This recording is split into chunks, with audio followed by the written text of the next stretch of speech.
Well, well, well. So the Dallas Cowboys have their second preseason game coming up against the Arizona Cardinals. And while in the grand scheme of things, this really isn't a big deal, it is the preseason, it's not so much who the Cowboys are battling across the field, it's who the Cowboys will be battling on the field. And what we are going to be watching in this game is actually player battles. Players who are battling one another for the 53-man roster on the Dallas Cowboys. And everybody knows that the third game is pretty much just a dress rehearsal. And if you haven't made it by the second game, the third game, you're just out there auditioning for everyone else rather than the Dallas Cowboys. So, what we will be watching on Saturday night is we will be watching the Dallas Cowboys players battling for position. Let's talk Cowboys. We're about to talk facts.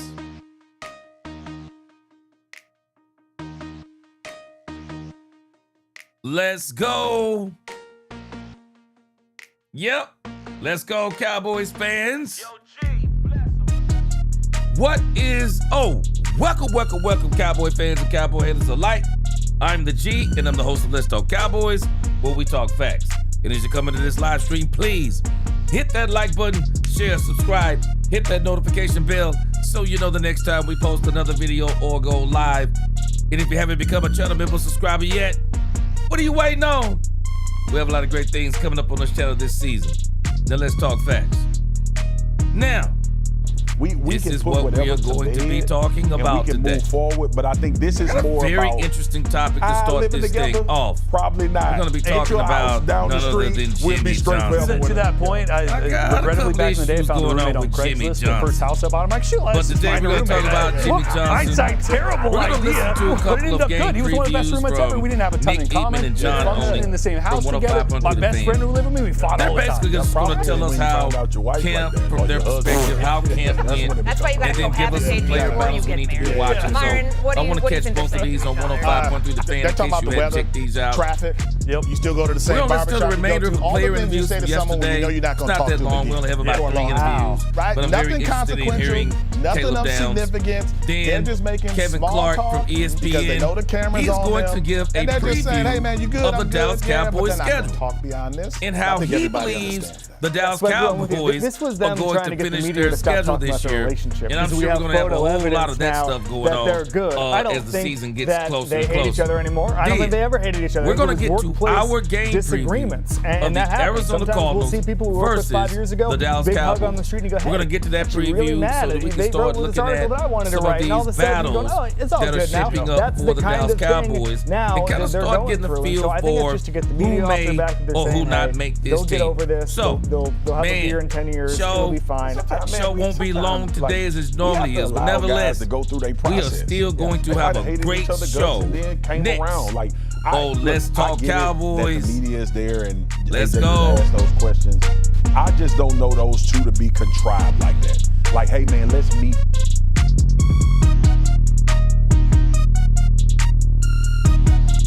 Let's get this roll call in. What is going on? What is going on, Gerald Mays? I don't think Jeremiah Love is playing. Yeah, Jeremiah Love isn't playing, Gerald Mays, and I'm going to tell you why. Jeremiah Love isn't playing. What is going on, Blaine? Good to see you. Katharina Kiss. What's going on, Blaine? Oh, man. 7 days this week. No days off. Wow, Katharina Kiss. God bless you. God bless you. Glad you decided to come in. I ain't gonna be mad if you fall asleep, even though I can't tell if you go to sleep. But man, that's a lot of work. God bless you. God bless you. Lynn from the 903. What is going on? What is going on, Jack Evans?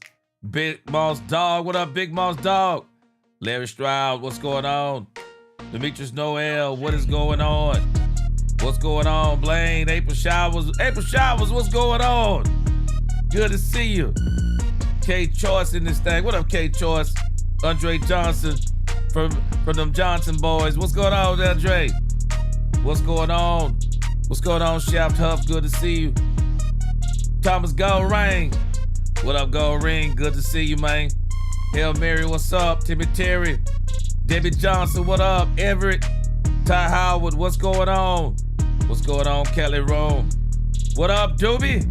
From the 936. What up, Doobie? What up, Doobie? What up, Doobie? What up, C-Show? What's going on? Dacky Lee is in the building. What's up, Dacky Lee? Edward Frazier. What's going on, Frazier? What up, Bazzy 9 in the building? What up, Bazzy 9? 3 weeks to go, Bazzy 9. What up, Darren Wiley? What up?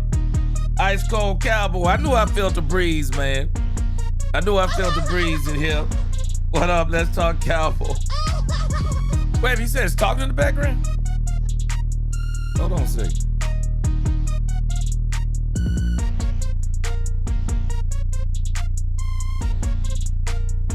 Hold on, he says talking in the background? I'm trying to figure out what the talking could be. All right, hold on a second. Let me see if I got something open on accident. All right, hold on a second. All right, so there's talking in the background.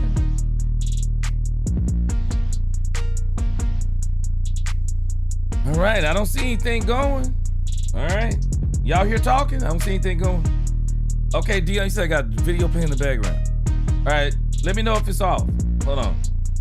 Might be one of them doggone ads. Hold on a second. All right, is that talking in the background still?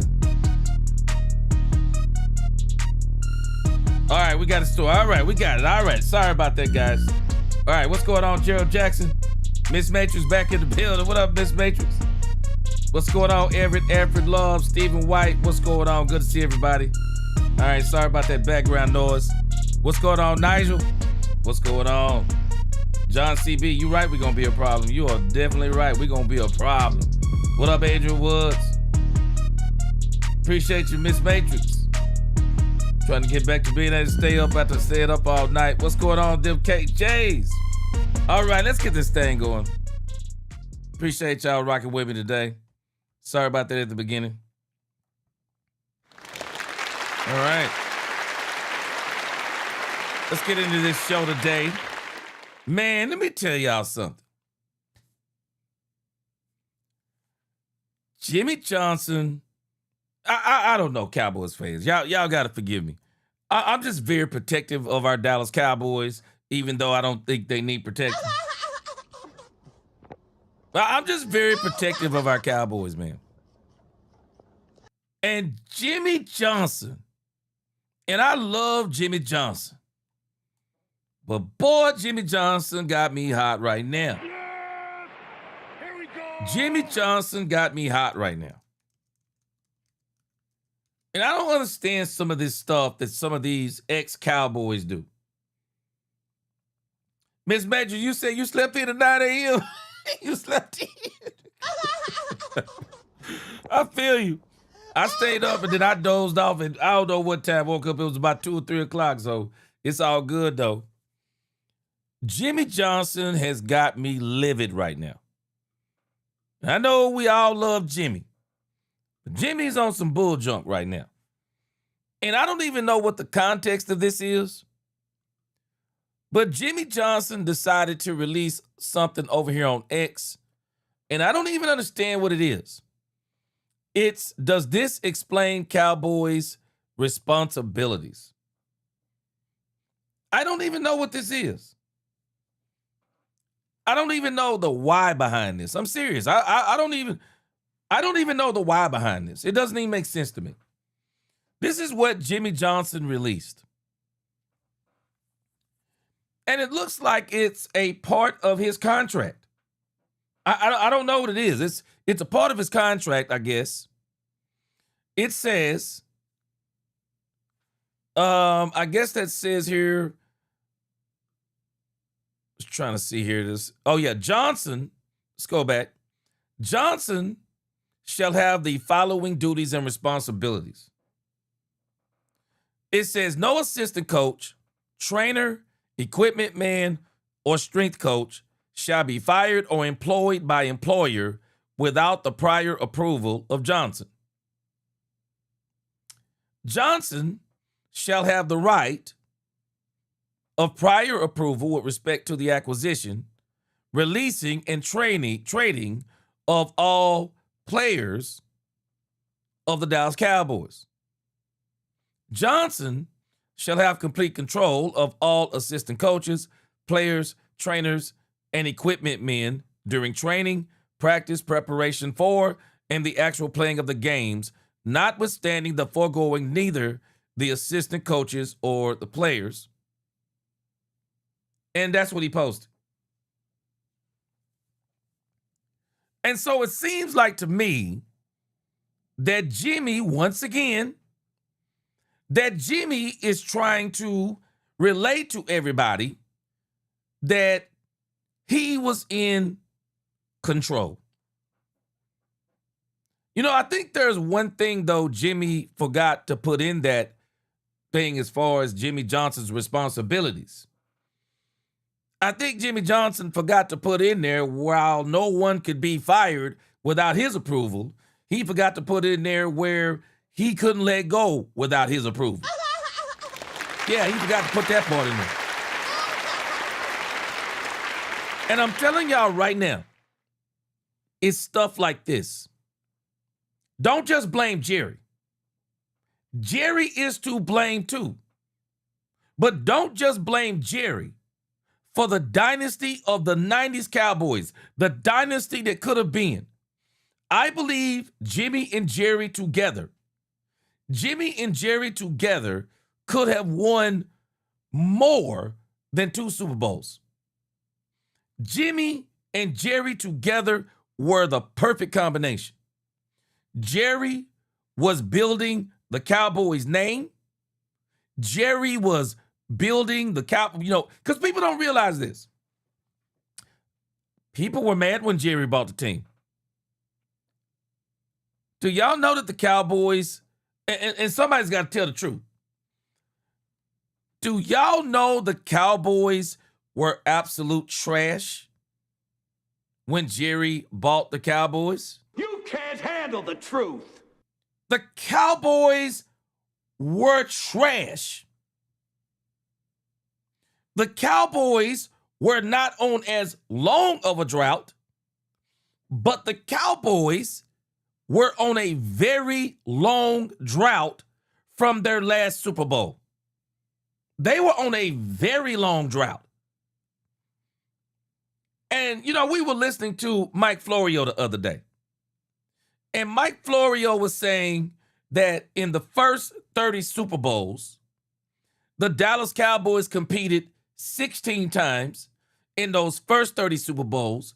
And in the last 30 Super Bowls, the Cowboys have competed for a Super Bowl 0 times. Well, let me show you something.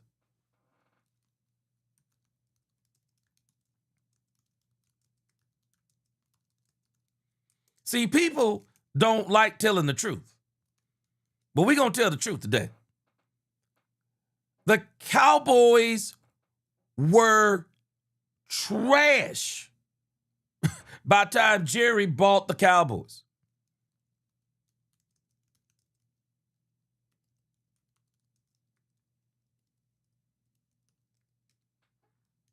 And so when Jerry bought the Cowboys, I want to show you this. When Jerry bought the Cowboys, they needed a lot of rebuilding. They had been on a 10-year drought. The Dallas Cowboys' last Super Bowl before Jerry bought it, it was January 21st, 1979. They lost the Super Bowl, and boy, I can remember that, but just terrible, man. They lost that Super Bowl. People were crying. Tight end dropped the ball in the end zone and could have possibly won the game. Cowboys lost that game. It was 35-31. It was 35-31. But after that, the Cowboys on a downward spiral. Tom Landry was an innovator of the NFL. But we have to understand something. that by the time 1989 had rolled around, the game had kind of passed Tex Schramm, Tom Landry. It had kind of passed them by. Even the facility, for as much as people liked the old Texas Stadium, man, that thing was trash. That old Texas Stadium was trash, and people were crying, man. Oh, don't move from it. It was trash. It was absolute trash. The team was trash. And Tom Landry, I don't know what anybody was thinking. Tom Landry was not on his way to rebuilding the Cowboys. It was not going to happen. Tom Landry, as great as he was, he's one of the greatest coaches to ever coach in the NFL. But Father Time is undefeated. I don't care who you are. Father Time is undefeated. I don't care how great your mind is. Father Time is undefeated. The Cowboys were America's team. And they were not living and they were not looking like America's team. It was over. It was over. It was just flat out over. Jerry came in. Jerry bought it in 1989, and it was trash. It was absolute trash. So Jerry hired Jimmy Johnson for a purpose of winning Super Bowls. And Jerry, I got news for you, Jimmy. While you're trying to take shots at Jerry Jones and put this out, while you're trying to show people who you are and you were the man, I think you forgot something, Jimmy Johnson. Don't shame the man that hired you. You can't handle the truth. Jerry must have been doing something right. He hired you. Not only did he hire you, he hired you and gave you this contract. Do you know, Jimmy, he could have told you he wasn't giving you that contract? But Jerry gave you that contract because Jerry trusted you. Let me tell y'all something about Jerry Jones. We all know this about Jerry. We know it because of the Netflix special. We know it because some of us have been following Jerry Jones before the Netflix special. Jerry is a person that believes in loyalty. Jerry believes in loyalty. Jerry believes in friendship. Jerry believes in trust. Jerry hired Jimmy Johnson, not just because he was the best coach he could have found. Jerry hired Jimmy Johnson because he thought he was his friend, because he trusted him, and he believed that Jimmy could get him what he wanted, a Super Bowl. Hey, Jerry. Hey, Jimmy. Hey, you build the team. I'll rebuild the Cowboys. I'll rebuild Texas Stadium. I'll rebuild the image. I'll make the Dallas Cowboys, dare I say, profitable again. America's team about to go bankrupt. Stop it. Stop it. Jimmy Johnson. I love Jimmy Johnson, but this man is disingenuous. You want to know why Jimmy got his butt out of the NFL so fast? You want to know why Jimmy got his butt out of the NFL so fast after Jerry Jones? Stop playing with Jerry Jones. Stop playing with Jerry Jones, because nobody else would give you that contract, Jimmy Johnson. The Miami Dolphins wouldn't give you that contract. The Jacksonville Jaguars wouldn't give you that contract. It is amazing to me how somebody will poo-poo on somebody that gave them the opportunity of a lifetime that nobody else would give them. Stupid. Absolutely stupid. And again, here we go again. Here we go again. The timing is impeccable, isn't it? Same thing with the CeeDee Lamb bull junk. The timing is impeccable. No drama. No drama with the Cowboys. Everybody's saying that Jerry Jones has been doing everything right. And all of a sudden, here comes Jimmy. Here comes Jimmy. I don't even know the context of this. Does this explain Cowboys' responsibilities? For what? Why do we need this, Jimmy? Why do we need this, Jimmy? You won 2 Super Bowls with the Cowboys. You got the opportunity of a lifetime. And stop playing, Jimmy Johnson. Stop playing. You had another opportunity to do it. Problem was, it wasn't like this. Before you go and start doo-dooing on Jerry Jones, you might ought to be propping up Jerry Jones, because you ought to be telling the world that nobody else gave me the contract that Jerry Jones gave me. Stop it. Can't stand this stuff. It's stupid. It's absolutely stupid. And then I laugh at people talking about, yeah, Jimmy. Tell him, Jimmy. No, somebody need to tell y'all. What happened to Jimmy after Jerry? Tell me. What happened to Jimmy after Jerry? Help me out. What happened to Jimmy after Jerry? You want answers. I want the truth. You can't handle the truth. Tell me what happened to him. It's stupid. It is amazing to me. It should be embarrassing to him to even talk bad about Jerry Jones when Jerry Jones gave you that opportunity. Okay, did he let you go? Yeah. Should he have let you go? Well, I'll be honest with you. When you doing bull junk like this, I see why he let you go. Yeah, I see why he let you go. You can't run my organization. You can't run my organization and be biting my hand and biting my feet and out there trying to make me look bad. Shoo, I wish you would. I don't give a doggone if we won 10 Super Bowls. You getting your butt out of here, bruh. Getting your butt out of here. Get out. You don't get to run my house any kind of way you want to.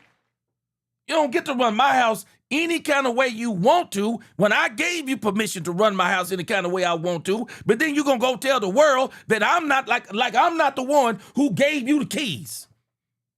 Get your butt out of here, man. You can't run my team. You won't run another game for my team. I don't know what's wrong with people, man. And then you got people out there that think this is cool. Yeah, Jimmy, tell him. Well, somebody need to tell Jimmy. Stop acting like Jerry is the one who ruined the dynasty, Jimmy. You helped ruin the dynasty, too. You helped do it with stuff like this. Jimmy Johnson's ego so big, head so big, can't even get it through the door. This is madness. This is nonsense. Why in the world would you be bringing this up at a time like this when the Cowboys seem to be on their way back to glory? Why? Why? I'm sorry, I'm different. I'm sorry, I'm built different.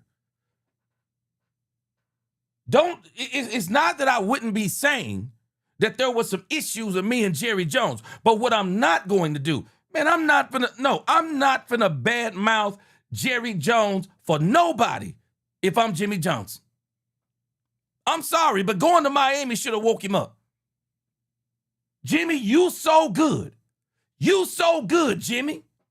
Why didn't you win Super Bowls in Miami? Where are Miami Super Bowls at?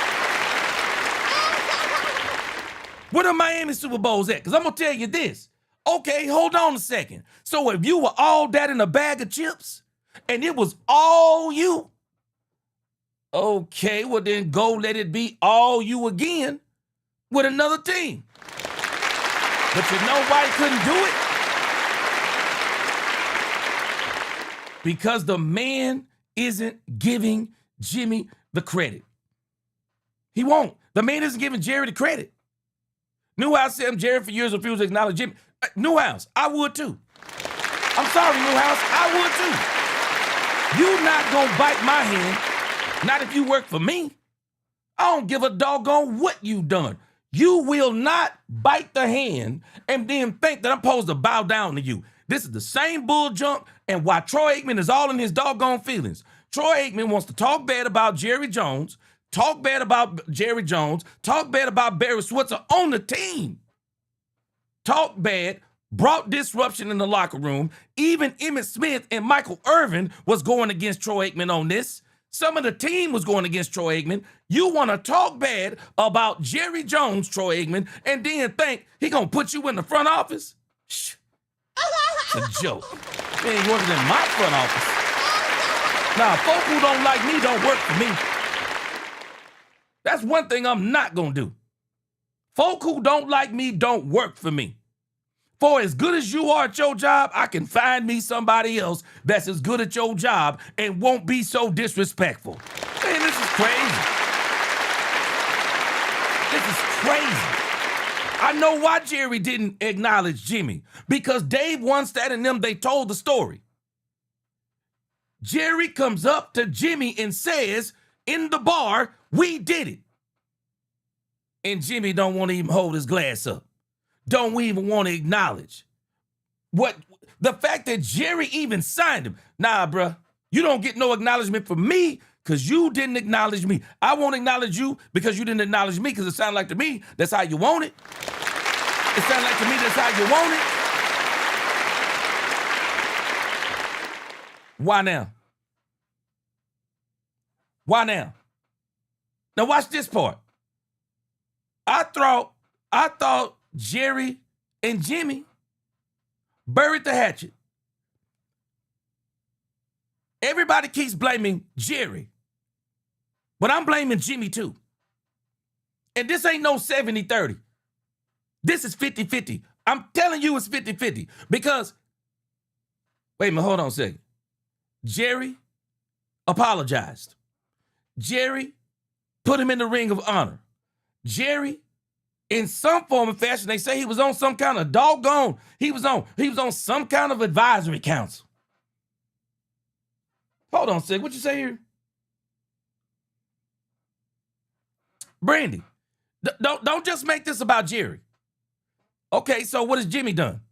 We keep talking about Jerry hasn't done it in 30 years. Has Jimmy done it in 30 years? Can we stop acting like Jimmy Johnson went on to have a Hall of Fame career after Jerry Jones? Can we stop acting like this? No offense to anybody. I know everybody wants to blame Jerry. Can somebody tell me, did Jimmy Johnson go on after Jerry? Did he go on after Jerry and have a Hall of Fame career? Oh, wait, hold on a second. Or is his Hall of Fame career based on what he did in Dallas? Help me out. Help me out. I know what Jerry hasn't done for 30 years, but I also know what Jimmy hasn't done for 30 years. Okay, help me out. Help me out. Let's stop acting like Jimmy went on to have a Hall of Fame career. We be talking about, oh, well, what about the 30 years with Jerry? What about the 30 years with Jimmy? Ran his butt out of Miami. Ran him to Fox Network. Ran him to television. And then he went over there and egregiously stole money from Fox. I'm sorry, but the last few years of Jimmy's career over there in Fox, I'm sorry, Jimmy wasn't talking about nothing. I said it, I ain't just saying it now. Anybody remember when I started this channel, I was already saying it. The Jimmy we saw on Fox is not the Jimmy we saw with Dallas. Dude was over there just collecting a check, man. Ain't no way. Ain't no way. I don't care what nobody say. Jimmy couldn't have worked for me either. Jimmy couldn't have worked for me no more either. You will not do what you did. You won't disrespect me. If I own the business, not if I own it. Shoot, I don't give a doggone. It's my business. I can run it bad for 30 years if I want to. But what I won't do is allow you to disrespect me in front of all my employees. I will not let you disrespect me. It's crazy. Newhouse, you said the Dolphins ain't done nothing since the 70s. No, the Dolphins ain't done nothing since Jimmy. No, he ain't done nothing since Jimmy. Because Jimmy was supposed to go into Miami and do what he did in Dallas. But you know why he didn't do what he did in Dallas? It's so telling. Because you didn't get what you got with Jerry. Jerry gave you what nobody was willing to give you. Nobody. I'm not buying this whole Jimmy Johnson talk. I'm not buying it. He didn't get what he wanted with Jerry. So, wait a minute. Didn't he win 2 Super Bowls with the Cowboys? Why didn't the Miami Dolphins let him do it? See, Jimmy is one of these people, he didn't know how good he had it. This is what people do when they're arrogant. They don't know how good they have it. Jimmy thought it was normal. I guess he thought it was normal that you be a first-time coach and people give you this. People give you carte blanche to run their organization. He found out it wasn't normal. Yeah, he found out it wasn't normal.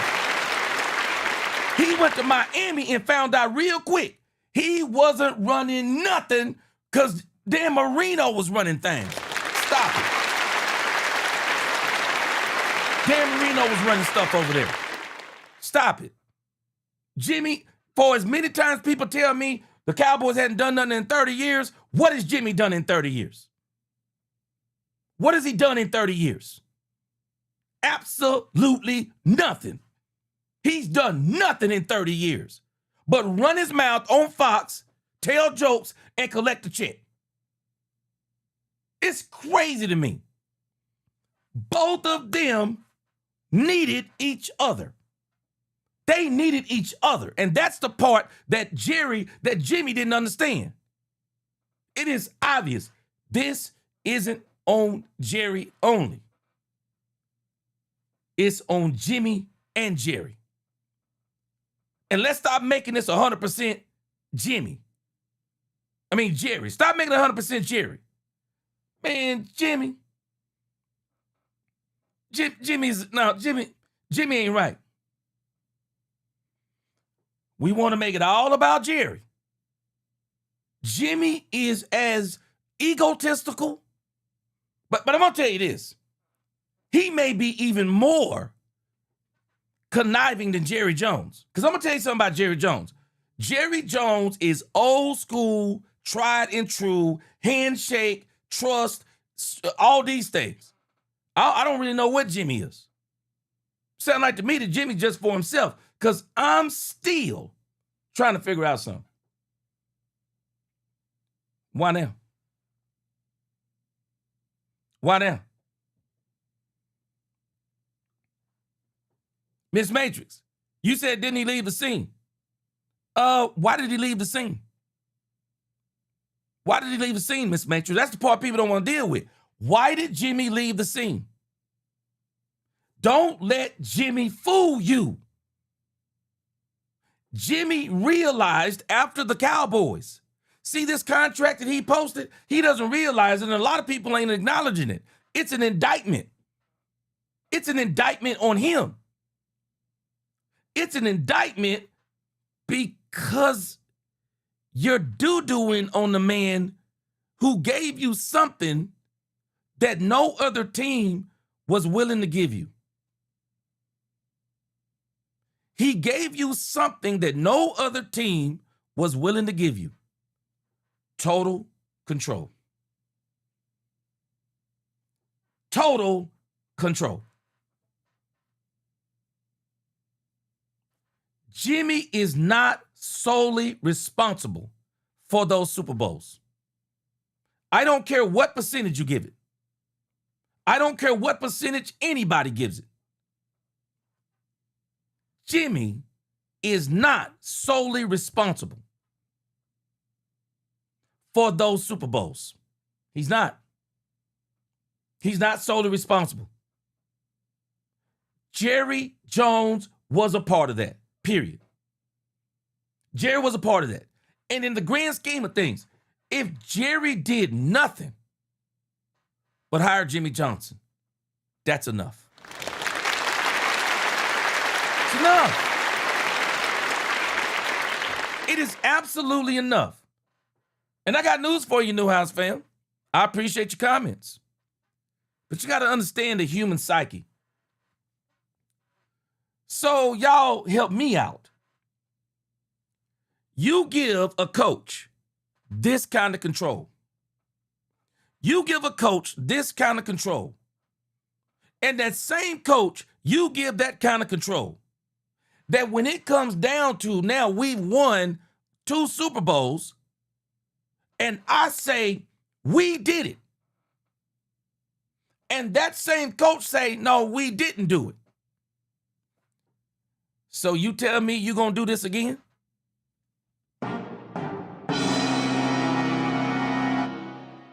Let me tell you something about relationships, because some of us might not understand relationships. Or maybe you haven't had this applied in this way. But maybe some of us don't understand relationships. But let me tell you something about a woman. When a woman gets cheated on, everybody after that, she looks at them totally different. And it takes her a long time before she'll ever get back to trusting another person the way she trusted the person who cheated on her. Men, same way. Let a man get cheated on. A man get cheated on, and I mean he truly gets his heart broke. Every woman after that, they better watch out. They better watch out, because whoever gets with that man, until that man gets his mind right, he gonna wreck everything, every woman that he dates. Now, let me bring you back to Jimmy Johnson and Jerry Jones. See, this is the part that we're discounting. We know this about Jerry. Jerry takes friendships. He takes trust. He takes handshakes. Jerry takes those in ways that other folks don't take those things. And when Jimmy betrayed Jerry, Jerry did the same thing that people do when they get burned. Jimmy was determined. Jerry was determined. Number one, he was never going to let anybody get that kind of control again. He was determined. He was never going to let someone get this kind of control of his team again. That's number one. Number two, Jerry said, I'll never put myself in a position again to where someone can say that I wasn't a part of a Super Bowl win or the success of my team.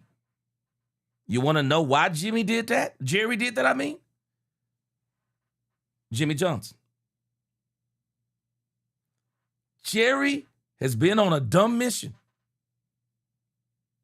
This is why it is important for people in relationships. You got to forget, you got to forgive, and you got to move on. And don't let one bad relationship stop you from getting in another great relationship and doing the things that you're supposed to do and trust God. But when people get burned by relationships, they are determined not to repeat the same thing again. Y'all better understand the psychology of human beings. Fool me once, shame on me. Fool me twice, fool me once, shame on you. Fool me twice, shame on me. Y'all might not even realize this. Jerry has been determined all these years. I will never let anyone again do me like Jimmy Johnson. I'm telling you, that's Jerry's mindset. And you don't have to like it. I don't have to like it. We don't have to like it. But I'm telling you, Jerry's been on a mission. Jerry's been on a mission. He is saying, I'm not letting somebody do me like Jimmy Johnson again. Man, I'm telling you, some people don't understand this kind of stuff. But I understand the mindset of a person that hires a person to do a job, and then when they do the job, they want all the credit for doing the job, and they want to act like you didn't do nothing to help them with the job. Nah, bro. Nah, you won't do that I don't care what nobody say. You won't do that to me. Jerry was really upset because him and Jimmy was supposed to be friends. And he told us this as much in the Netflix special. Y'all better understand something. Jimmy is a shrewd operator. Jimmy's a shrewd operator. Absolutely, Jimmy's a shrewd operator. Because my problem still is the same question I'm asking. Why now? What's going on in this man's life that he woke up today and he said, I'm going to do this? Marion Kendrick, you obviously missing the conversation. Nobody said that Jerry's an angel. Jerry's done a lot of things wrong. But let's stop making this only Jerry. Jimmy broke up this dynasty too. And that's why when they hired Barry Switzer asked both of them, how did y'all F this up? Barry Switzer asked them that. Barry Switzer asked them, how y'all messed this up? How y'all messed this up? And isn't it amazing kind of what Jerry Jones did when you think about it in the grand scheme of things? Rather than Jerry going and hiring another Jimmy, Jerry is so diabolical. Jerry is so diabolical that Jerry hired somebody who was the total opposite of Jimmy Johnson. That's how diabolical Jerry is. Jerry's so diabolical. Jerry went and hired a coach that was everything that Jimmy wasn't. Everything. Laid back, not a disciplinarian. Everything. No, I said I'm not saying I don't blame Jimmy for being childish, and Jimmy is wrong for bringing it back up after Jerry apologized, but Jerry did do Jimmy wrong. Yeah, because Jimmy did Jerry wrong, and that's what we're not acknowledging. Yeah, that's the part we're not acknowledging. Blue House fans, I'll acknowledge that Jimmy did Jerry wrong, but what we're not acknowledging is Jerry did Jimmy wrong. I know some of us might not understand this, but if I get you in front of a room full of people, I get you in front of a room full of people, of coaches, friends, people, and I walk up to you and I say, we did it. And you say we didn't do it in front of all those people. So you didn't do me wrong? So you didn't do me wrong. You don't do that to somebody in front of everybody. You don't do that. Now somebody says, oh, that's no big deal. No, that's a huge deal. That's a huge deal. Miss Matrix, Jimmy was doing Jerry wrong the whole time. Mike Fisher has told this story. Skip Bayless has told this story. Others have told this story, Miss Matrix. Jimmy, after Jimmy won that first Super Bowl, Jimmy was walking around Dallas like his boo-boo didn't stink. Jimmy was walking around Dallas disrespecting Jerry at every turn. At every turn. This is the part people didn't know. Jimmy was very disrespectful to Jerry. Never wanted to acknowledge. This even came out in the Netflix special. You don't have to acknowledge that Jerry is a football savant, but you can't go without acknowledging that Jerry was a part of why this team won the Super Bowl too. Maybe this ain't a big deal to y'all. It's a huge deal. It would be a huge deal to 99% of the people who were in that situation. Jimmy was going around disrespecting Jerry. Absolutely. This is public known knowledge. And Jimmy got tired of it. Jerry got tired of Jimmy disrespecting him in the court of public opinion. And let me tell you something. I say this all the time in sermons. People lied to me when I was growing up. People lied to me. People say sticks and stones may break my bones, but words will never hurt. Y'all better remember what I'm telling y'all. That is a bold-faced lie. Sticks and stones may break your bones, but your bones will heal up quicker than the wounds of somebody disrespecting you. People are liars.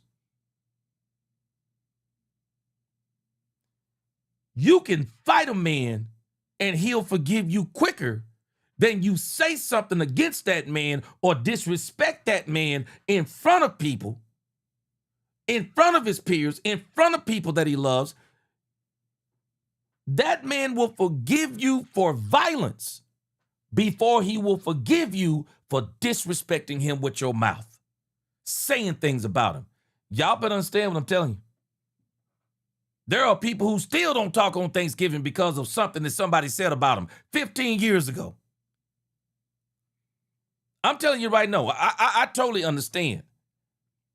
I totally understand why Jerry, and he didn't fire Jimmy. Jerry didn't fire Jimmy, he just didn't renew his contract. It was that simple. His 5 years was up. He didn't renew his contract. But this isn't about saying that Jerry isn't wrong, because Jerry has done a lot of things wrong. But I'm telling you where Jerry has been. I'm telling you what Jerry's mindset's been, because Jerry even explained this somewhat in a Netflix special. Jerry was so mad at Jimmy for the disrespect. That's why he was mad at him. Total disrespect. And we may think that was small. That was not small to a man like Jerry. It was not small to a man like Jerry, who believes in respect from that perspective, to just simply walk up and say, yeah, man, we did it. And for you to say, basically, we didn't do it, I did it. Now, you can't work for me no more. I don't care who you are. Shoot. Call me crazy all you want to. You can't work for me. And you definitely not working for me, disrespecting me in front of I own this organization. And you will not disrespect me in front of the organization that I hired. Nah, it won't happen. Newhouse fam, that's business. That's business. That's not disrespect. That's a part of the game.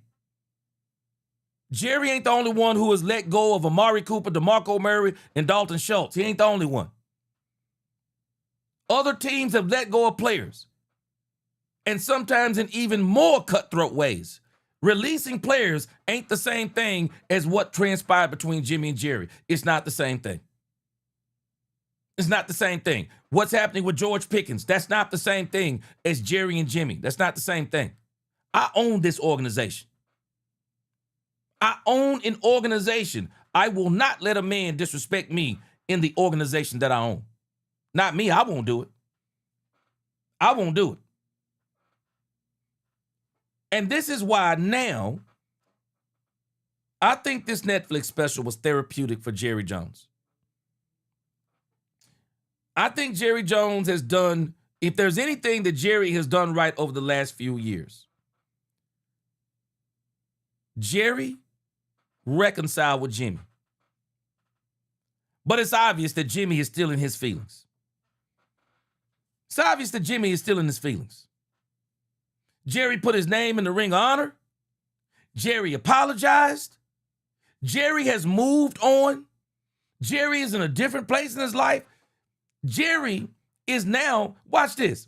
I'm going to tell you why Jimmy could even be jealous. I'm going to tell you why Jimmy could even be jealous. Y'all ready for this part? Do y'all realize that Jerry is allowing Brian Schottenheimer to do some of these things without it being in his contract?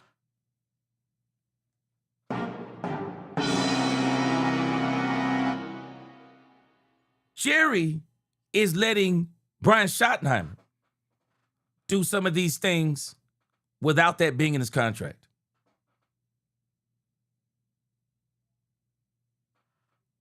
That Netflix special was therapeutic for Jerry. Jerry apologized to Jimmy, put him in the Ring of Honor, put him in his documentary, admitted his wrongs in the documentary. Jerry is now going on about his business. And I thought Jimmy was going on about his business. But why does Jimmy come out with this now? Why? Why do this now? Why do this now? It makes no sense.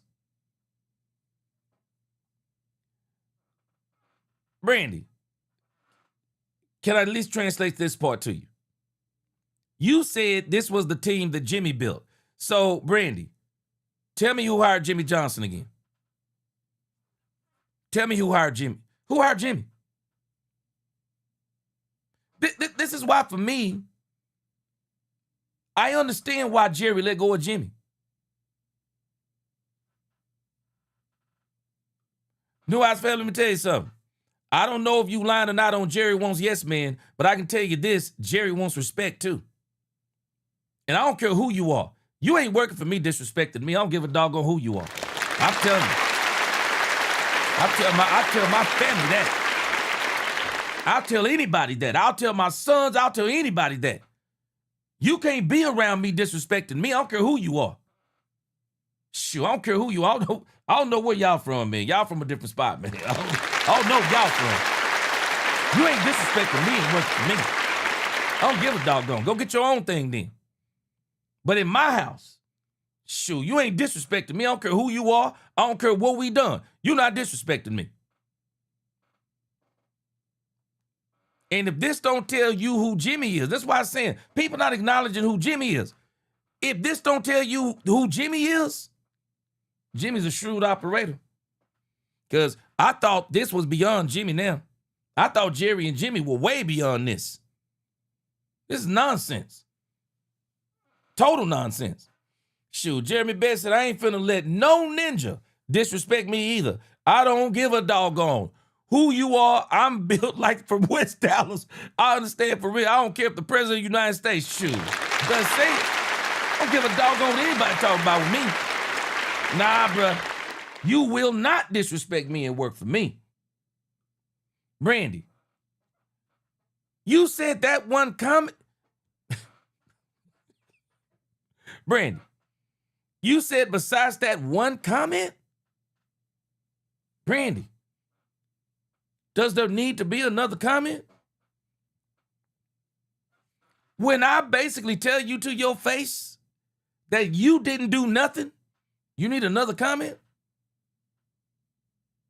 What other comment do you need? There is no worse comment than that one. But again, this is known knowledge. Jimmy had already started disrespecting Jerry after the first Super Bowl. Yeah, Jimmy was disrespecting Jerry after the first Super Bowl. And after that second one, Jimmy said, oh, heck no. No more. No more. Jerry said no more after the first year. After that second Super Bowl. Heck no. Like I said, man, hey, y'all built different than me. I don't give a doggone what's happening in my life. And I'll be even more frank with you. There are certain things, I can take a few, I can take some jokes and I can take a few this and a little bit of that. But I can tell you this, there are certain things you can say to me right now, I'm done with you. Give a doggone what's going on. Shoot, forgiveness don't mean access. I'm done with you. I'm done with you. We better understand. This is why I tell people the Bible tells us to control our tongue. That tongue can give life and that tongue can give death. We better stop taking for granted saying anything we want to say to people sometimes. Because when you may say something to somebody, you go, oh, that wasn't no big deal, man. Why you mad over that? You don't know what makes a person. You don't know what takes a person to that brink of breaking. Shoot. I'm telling y'all, you better stop, man. People better start being careful about what they say to people. Better start being careful. I'm telling you, the Bible is right 100% of the time. Shoot. Better be careful what you say to people. Better be careful, man. Shoot. People say sticks and stones break your bones. Words will never hurt. Them people liars. Shoot, I can get hit with a stick tomorrow and I'll be over it in 3 days. Somebody can say something to me and say something cold-blooded. Shoot, I'll be thinking about it for 3 years.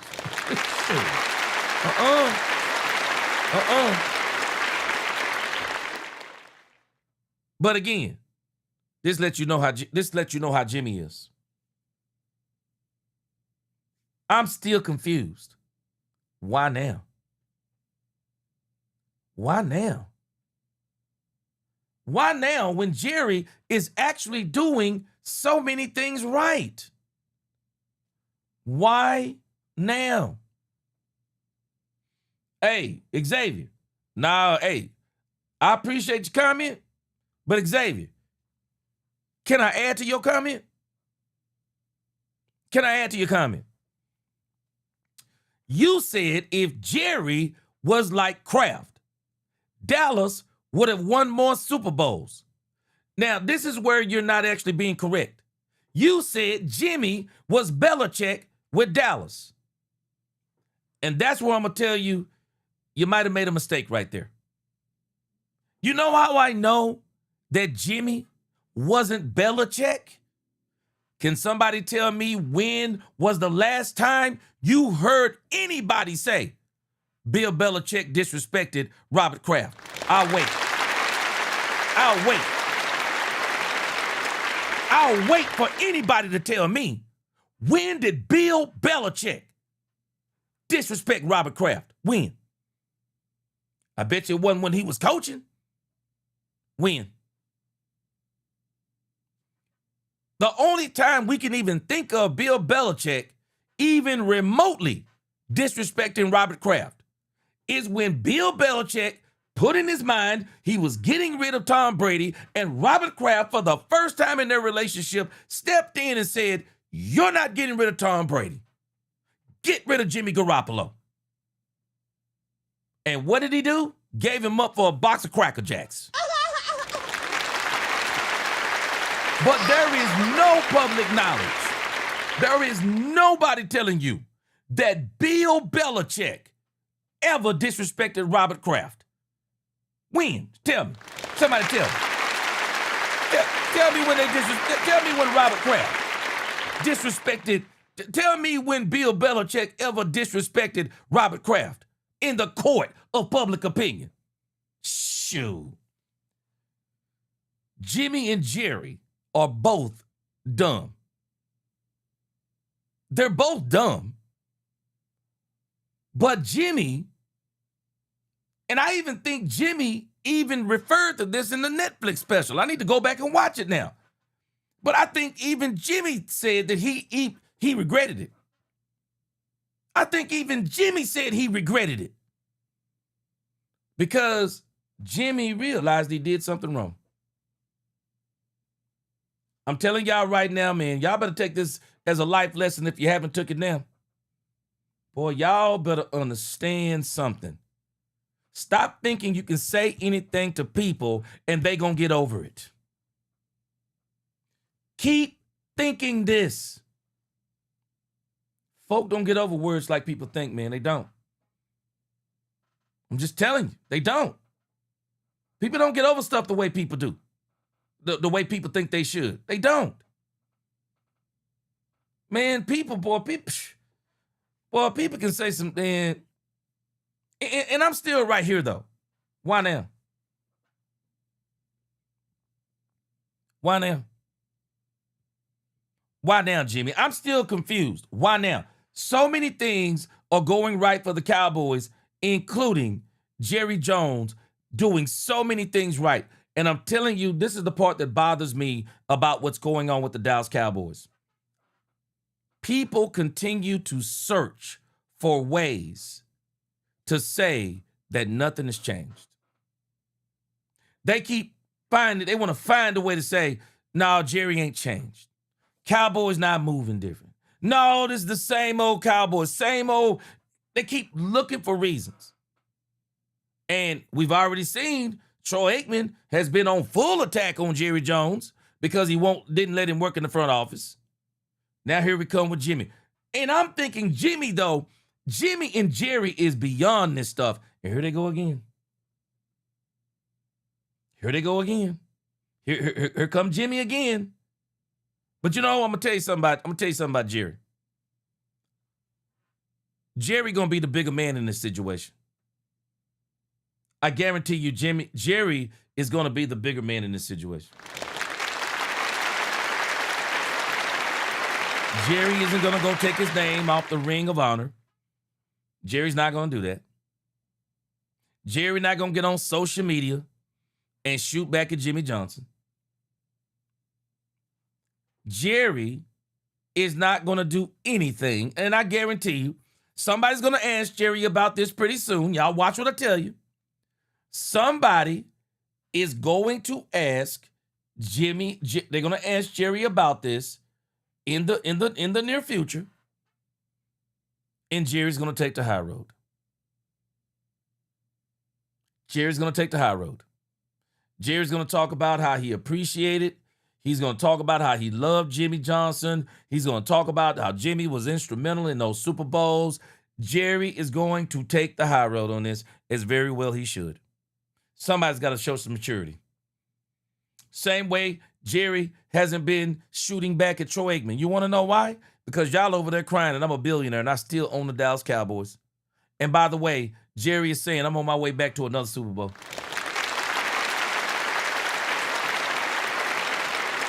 I'm on my way back to another Super Bowl.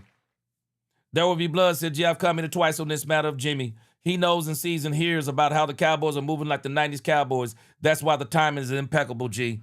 That's it. Jealous. Even Troy Aikman. Do y'all really think Troy Aikman wants Jerry to make good moves now? That's why I told y'all the other night.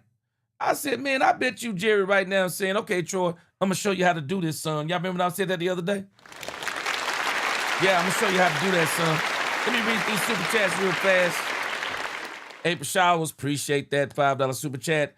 Tripping early. Jimmy and Jerry still can't let go of the past. April Showers. Jerry going to take the high road. Watch what I tell you. See, this is the part people don't understand. Both of them helped the Cowboys win Super Bowls in the 90s. And both of them helped to break up the Cowboys in the 90s. Yeah, they both did. They both did. Both of them. It's not one of them. Both of them. April Showers said, I'm so over this. Both are egotistical and legendary. Focused on the now. And April Showers, this is why I'm saying, think about this, April Showers. This ain't Jerry bringing this up.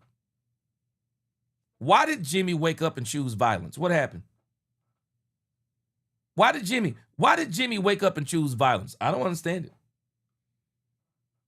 I don't understand it. I mean, this is like waking up. This is like being married, 25 years in your marriage, and then you wake up one day and say, I'm going to find that girl or that guy who cheated on me when we was in high school. I'm going to find them on Facebook, and I'm going to send them a long message about it was your fault, the reason why we broke up, and this could have been us. What? I don't give a doggone about no old relationships. I don't give a doggone about no mess like that. It's crazy work. Demetrius Noel, appreciate that super chat. He said the 30-year statement is the dumbest that any Cowboys fans can make. There are teams in every sport that have way longer droughts than 30 years. Oh, there's some got droughts longer than 30 years. Shoot, Frank Lawrence tell us like once a month. There are teams that need one. Here it is, Frank Lawrence. Thank you, Frank Lawrence. Appreciate that super chat. Frank Lawrence said there are 10 NFL teams that have won 3 or more Super Bowls. And there are teams who haven't won any. The lunatic said Jimmy woke up and said, help Jerry. The lunatic, bro, why, man? Why, bro? Bro, the lunatic said something lines ain't crossed. but El Filthy ain't one.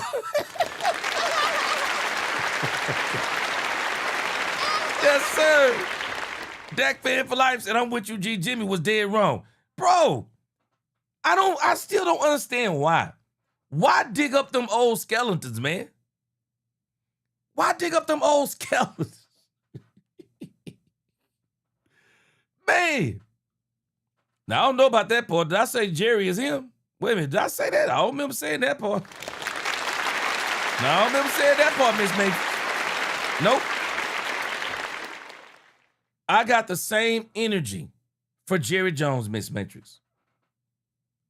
Jerry and Jimmy both are complicit in breaking up the Cowboys as much as they are complicit in helping the Cowboys win 3 Super Bowls. Because y'all already have heard me.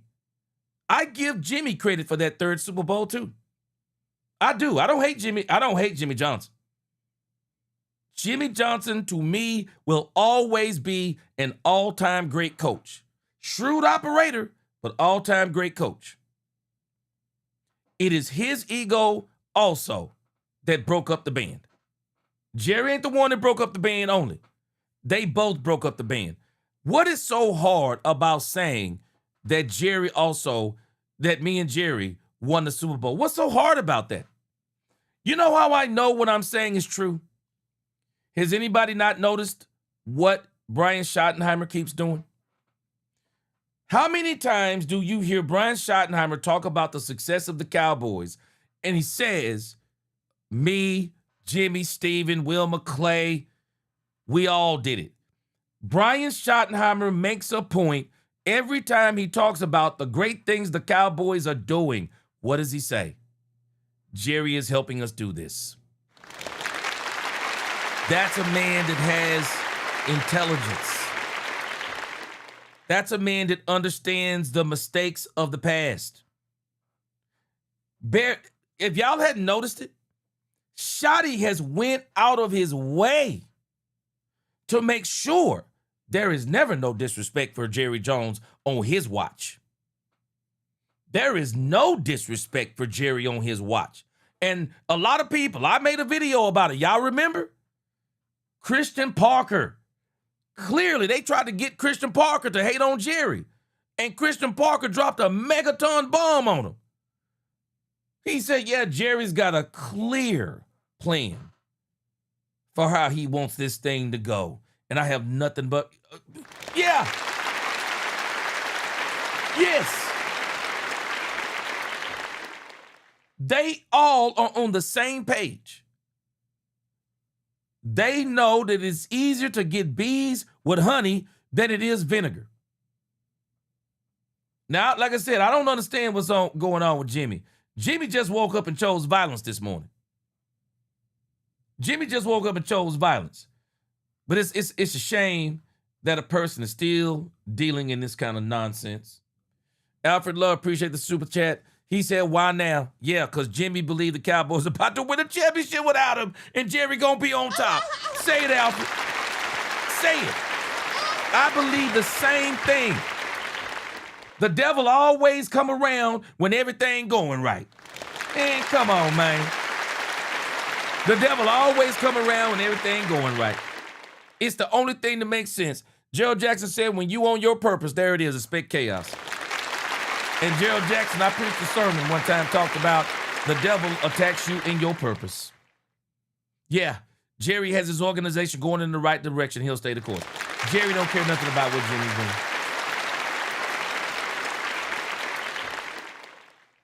You ain't lying, Newhouse fam. You said Jerry did, G, but Jimmy ain't gonna forget about it. Hey, Newhouse fam, I appreciate you being here, man. Newhouse, I'm telling you, Jerry gonna take the high road. Jerry gonna keep the high road. He is. Jerry's gonna take the high road. You watch what I tell you. Jerry ain't gonna turn this into nothing. Jerry don't care no more. I'm telling y'all now, man, Jerry's on cloud 9. Jerry's on cloud 9 right now. Have y'all been hearing some of the language Jerry's been using lately? I've never worked, I feel like I haven't worked a day in my life and I'm loving life. Man, let me tell y'all something. Jerry ain't thinking about Jimmy no more. Jerry is thinking about righting his wrongs, which is what anybody who continues to grow does. You can't go back and fix everything, but you right your wrongs by doing right going forward. Don't try to go backwards because you'll mess up everything. You right your wrongs by doing right going forward. Jerry's going to take the high road. You watch what I tell you. Jerry's going to take the high road. But I'm just tripping on the fact of how Jimmy woke up and chose violence, man. Jimmy chose violence. And I'm telling you, he's got a lot of Cowboys fans out there looking at him kind of sideways now. Right, XFan, you said Jerry gonna pull.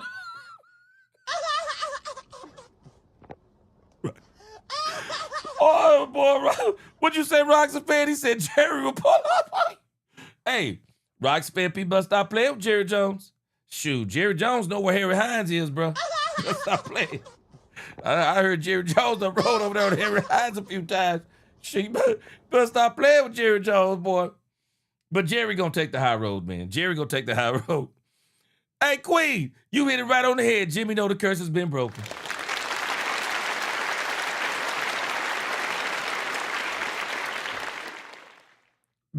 Bad said I'd be salty too, falling to irrelevancy, but Jimmy will be all right. It ain't all that bad for dude. Man, Bad. How would it be bad for him? Shoot, he done went over there and robbed Fox. Jimmy, man, I'm going to tell you something. I'm telling y'all, I'm not saying this because of now. I said it before. Boy, I love Jimmy Johnson. But Jimmy Johnson robbed Fox the last few years, man. That dude wasn't giving anything, man. That dude wasn't giving anything worth anything over there, man. Jimmy was over there on name alone, man. Hey, man, I'm going to tell you, I love Jimmy Johnson. I'm never going to stop loving Jimmy Johnson. Jimmy Johnson did a lot of great things for the Cowboys.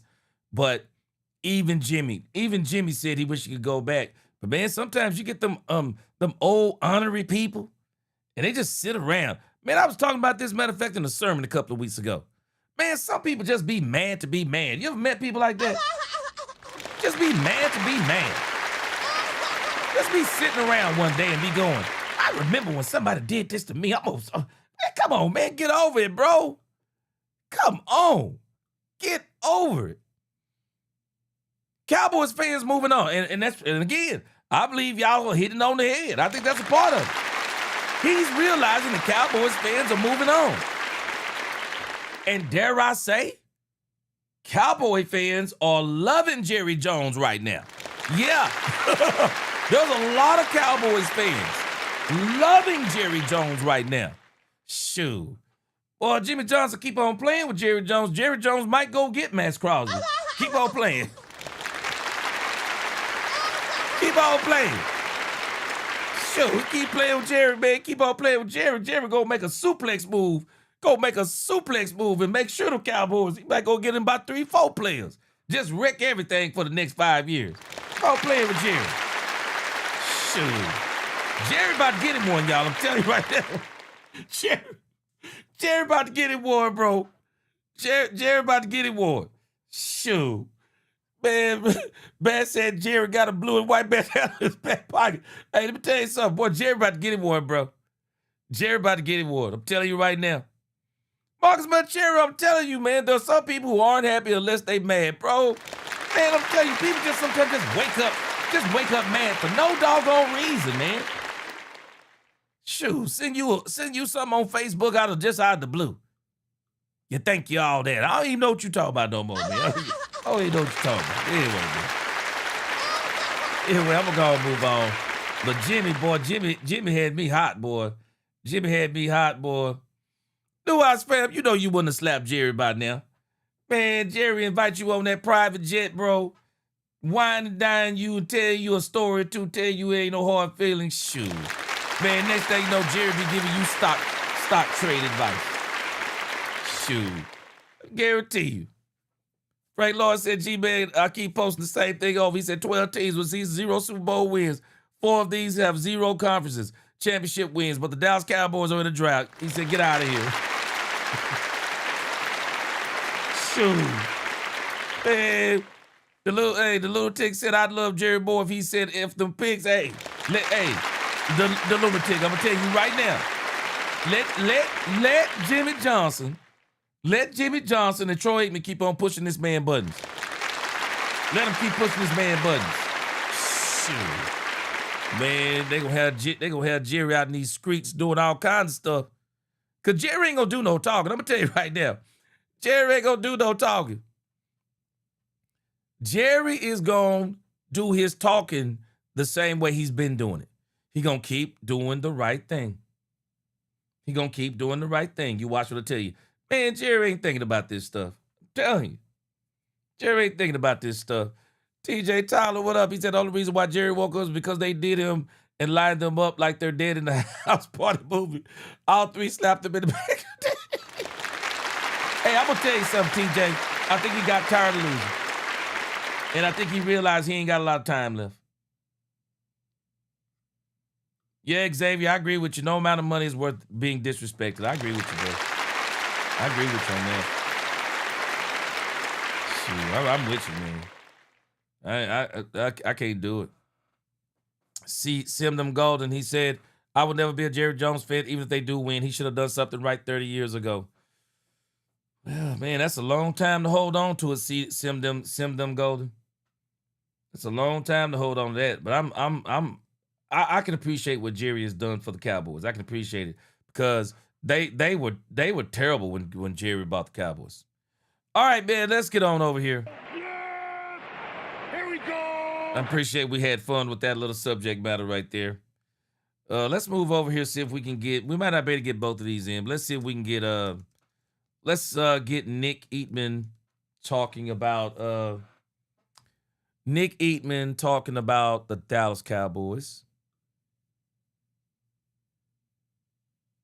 Nick Eatman talking about the Cowboys training camp. Very interesting. Let's bring in Nick Eatman, and I've been over here on 105.3 The Fan. It's only about a 10-minute I've been conversation. Check out what Nick Eatman had to say about the Cowboys training camp and then this Cardinals game. Let's see. Arizona scarred by Nick because I remember a couple years ago he's like I can't agree with you on that, Sam Getz, with all due respect. I can't agree with you on that because so you do realize if the Cowboys win, they're going to be more profitable, right?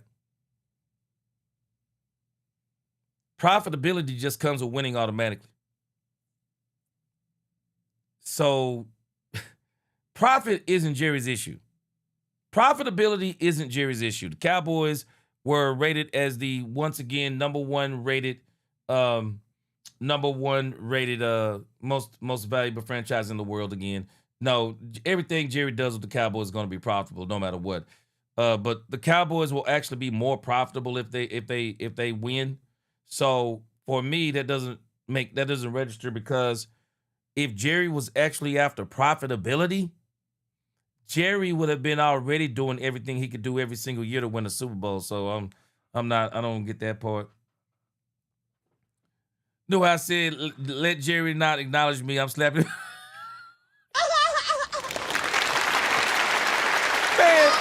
Man, boy, I ain't believing you, man.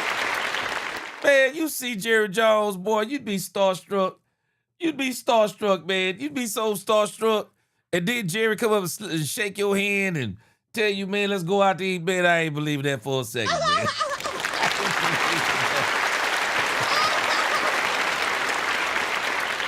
No, I think I'm picking the Cardinals because the Cowboys just can't beat them. I'm like, Yep. Shut up. What are you talking about? And unfortunately, that has proven to be correct. Yeah, that's true what you just said, Bass. I mean, it's funny, but it's true. Yeah, Bass gonna make, Cowboys gonna make money regardless. They're gonna make money regardless, but it is more profitable for the Cowboys to win. It is. It is. It's more profitable to win. And again, Sam Getz, I don't think he should be really as much focused on when is pleasing the fan base, because some of the fan base don't think right. Just go out there and just get the Super Bowl. That's what we need. And sometimes that might not be so pleasing to people with the moves you make. TJ Tyler said, do you think we should trade for what? Boy, I wish we could get Derrick Henry, boy. Boy, I wish we could get Derrick Henry. And we ain't trading for that Patriots coin. Man, boy, Patriots ain't trading Christian Gonzalez, man. Christian Christian Gonzalez the best cornerback in the league right now. Ain't no way they getting Christian Gonzalez. Man, I've been hearing that talk. Cowboys ain't nowhere close to getting Christian Gonzalez, man. Now, tomorrow is just a preseason game, which will preview. Play its best, and to get home, I'm all of training camp so far. Not to complain to you guys out there, but it was long, but productive, and I think that this team's ready to get home. I'm always curious about this last game. This last game, right after training camp, you don't always see the team play its best, and I've seen a flat performance before, even in Arizona. So I kind of wonder what you're going to get tomorrow. Schottenheimer, like 2 or 3 times in the presser yesterday, had to stress camp's not over.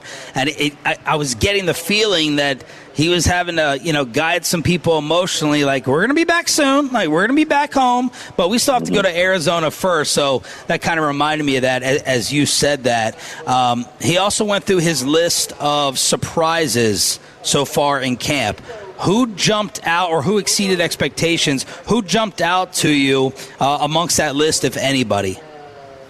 Well, I mean, I think for me, when I look at who this team, who has played really well and kind of exceeded expectations, it starts. There's always a couple, but it starts with Camden Brown, just because of how he, how he's been able to perform with this receiver group. These receivers, we're going to come up with a list here on our website on the top players of training camp, voted on by the people that's been out here.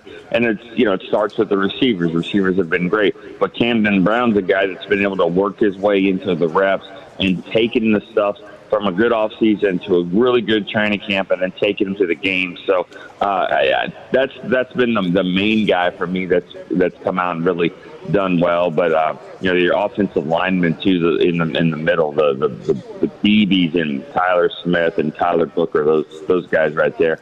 You expect them to be really good, but I think that they have taken it to another level. Nick, Bass, come on, man, boy, you crazy, bro. Wait a minute, Bass said you.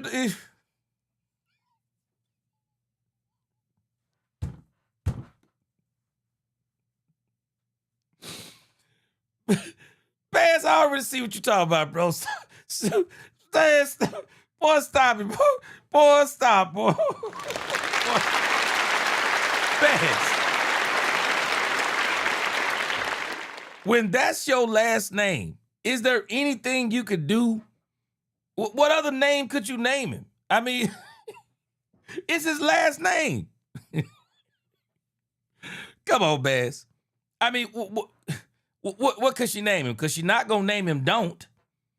She can't name him Don't, Bass. She can't name his first name Don't.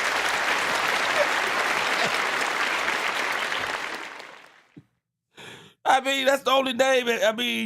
That's the only name she could name if you said it like that. But I get you.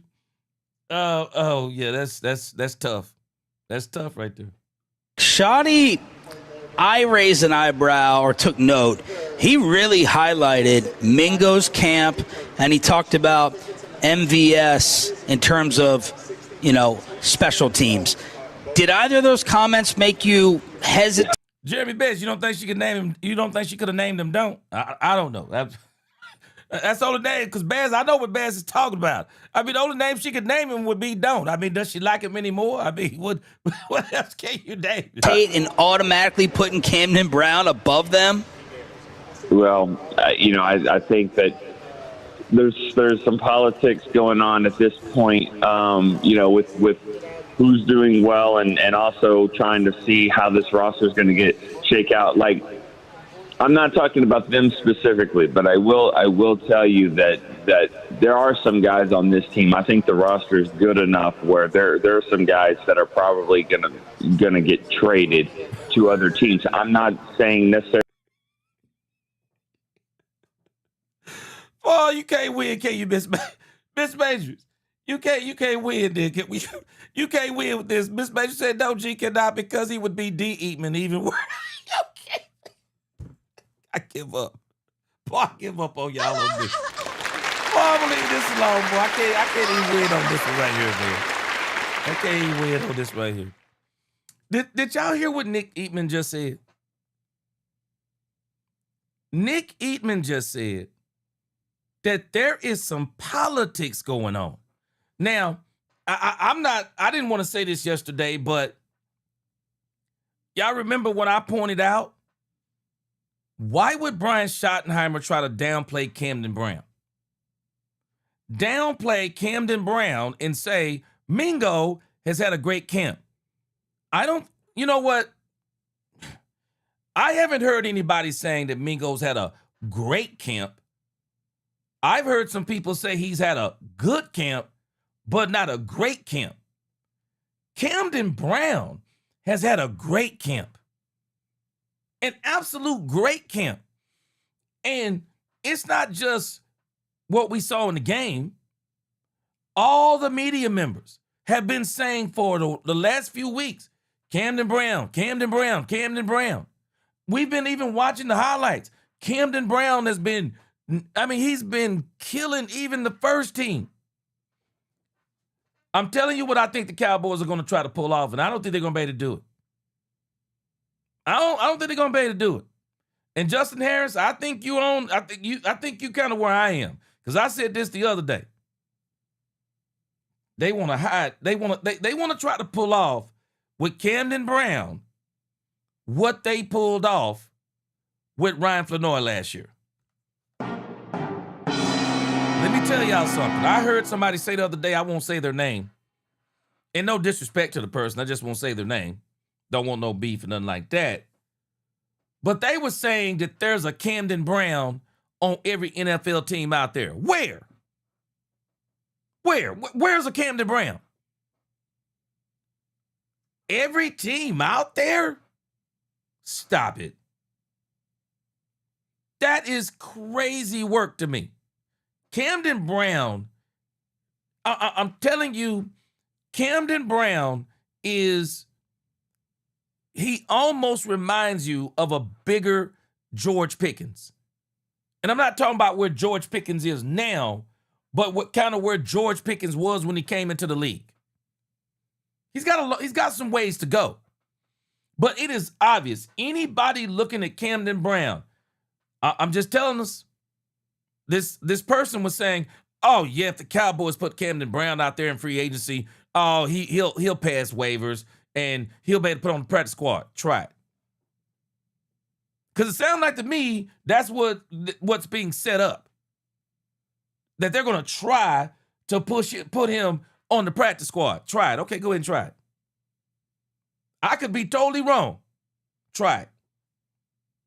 Try it if you want to. Camden Brown, and if he has a good game, this next coming game, try it if you want to. Try it if you want to. Try to put Camden Brown out there on free agency like you did Ryan Flanoy and then think you're going to get him back. Try it if you want to. Man, I'm going to tell you right now, if I was a team, and if I would have went back, and if I would have looked at Camden Brown's history of Auburn, Georgia Southern, and then seeing what I'm seeing with the Dallas Cowboys, man, let me tell you something, boy, I'd be salivating. I'm like, please, Cowboys, please let go of Camden Brown. Man, I'm going to tell you right now, if I was a team that was building my team, shoot, man, I'd bring in Camden Brown and put him as my fourth wide receiver right now. Right now, I put him at my fourth wide receiver. Right now. And he would be playing. Right now, Camden Brown. I believe Camden Brown is that talented. Shoot, try it if you want to. Sound like to me they're trying to pull the okie doke. And you just heard Nick Eatman say, there's some politics going on. Because Brian Schottenheimer is pointing out something that a lot of people ain't pointing out. Talking about Jonathan Mingo been having a great camp. Okay. Shoot. Put Camden Brown and Jonathan Mingo both on the market. Man, I'm not a betting man, but I'd be willing to bet you. No, I wouldn't. But if I was, How much you bet Camden Brown will go before Jonathan Mingo? How much you bet? Catherine the Kid said they may be trying to pull off a trade with Brown, G. Shoot, they crazy if they do. I'm not trading Camden Brown. I'll trade Jonathan Mingo. I'm not trading Camden Brown. I'm not. Yeah, I'm with you, Moose. I would keep Brown. Trade Mingo. Shoot, I'm keeping Brown. I ain't letting go of Mingo. I'm not letting go of Brown. I've seen enough Mingo. Aggie for life. Carry 5 wide receivers and get rid of Mingo. Yeah, I'm with you. I'm with you. But Nick Eatman just said there must be some politics going on. Sound like it to me too. Gave up a 4th round pick. Schoonmaker still on the team. Really, those two. I just mean you got. Yeah, I'm with you. I see Xavier Toon. I see you, Xavier. Yeah, I see you. Maybe he's trying to trade Mingo. I see you. I see you. That could be it too. Could make some sense. You know, talk him up. So if there's something that, you know, if you could trade him. But I'll be honest with you, I wouldn't trade for him. If I'm any team out there, I wouldn't trade for Mingo. Because I already know you don't want him. I already know you don't want him. I already know you don't want him. Now I'm going to wait for him to go to Goodwill bin. You ain't finna sell me on him. I'm gonna wait for him to go to the Goodwill bin. Got some veteran guys. You've got some spots. Too many players for the spots that are here, and I think you're going to see some guys getting traded. So I think there's going to be a lot of players kind of getting talked up. But I just don't see, when I'm going back to receiver, I don't see where the fit would be for veteran guys like that are going to be maybe playing special teams. I mean, that's me, Newhouse. I call him Mango all the time.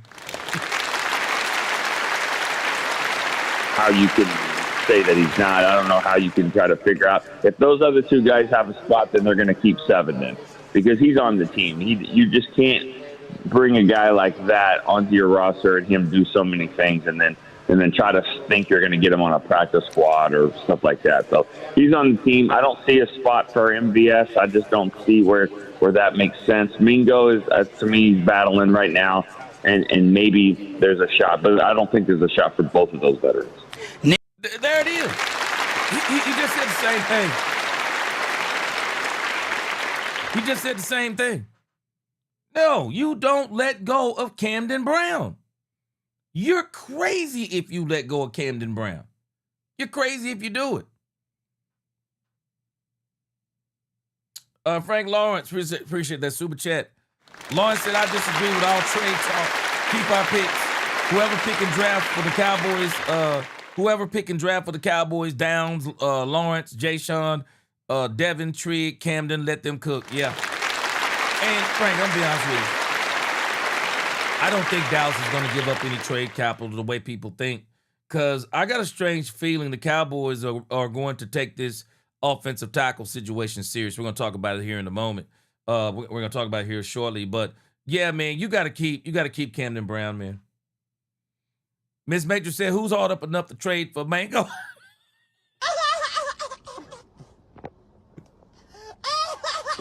What up, Booby D? What up, Booby? Booby D, what's going on? Man, shoot.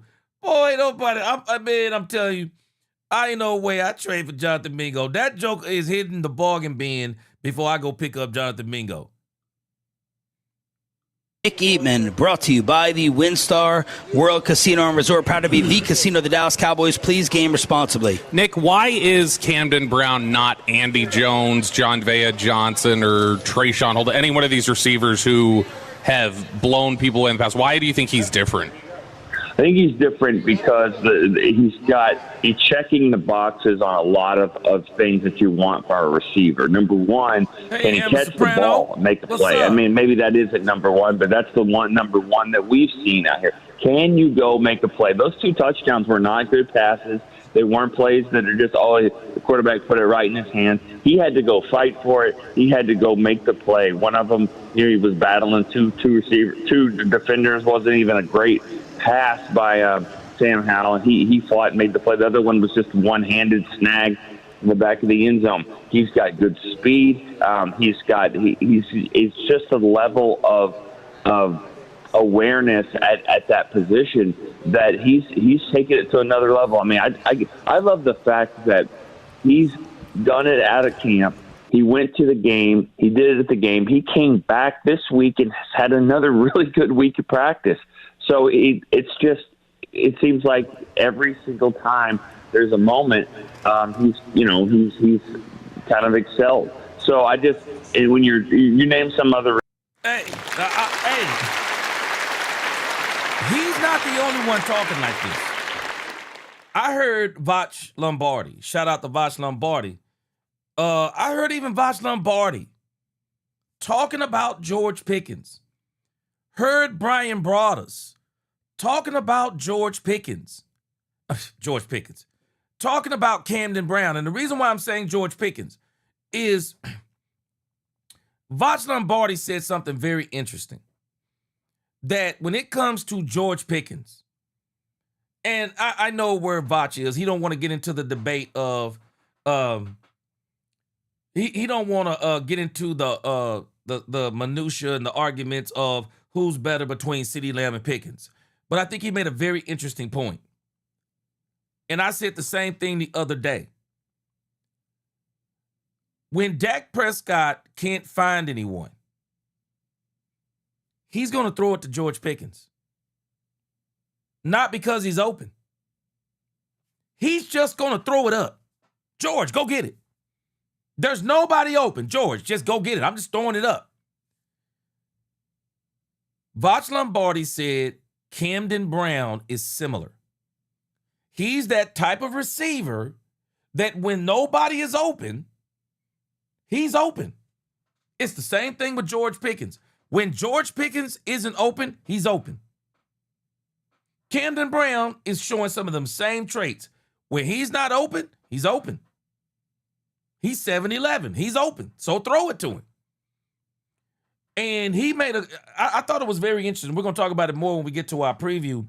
But I thought it was very interesting because he was saying that he thinks that Joe Milton and Sam Howell will both probably be looking for Camden Brown in this preseason game. I believe it. I do. I believe it.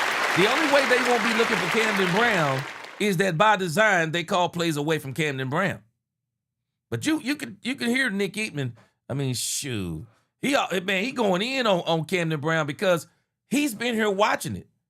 Voch been watching it. We're gonna listen to another guy been watching it.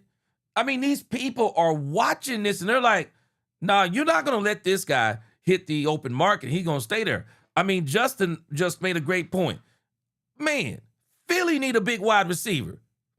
Man, let Camden Brown get out there on that market, bro. I wouldn't be surprised. If they got Camden Brown. I wouldn't be surprised. If you want to replace AJ Brown, he's not AJ Brown's replacement right now.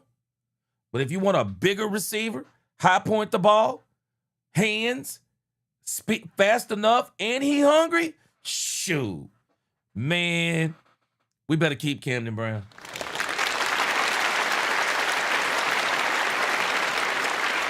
Okay, who is Cedric? Oh, you talking about Camden? Or you talking about Camden Brown? You said, who do you think is a better wide receiver 3? You probably talking about Camden Brown or Ryan Flanoy. Ryan Flanoy. Right now. But I tell you this, Bass. Flo just needs to keep working on his craft. Because this dude, Camden Brown, is coming for that wide receiver 4, and he's going to get some game this year, whether he's number 3 or 4. He's going to get in the game. Shoot. Now, who is Cedric?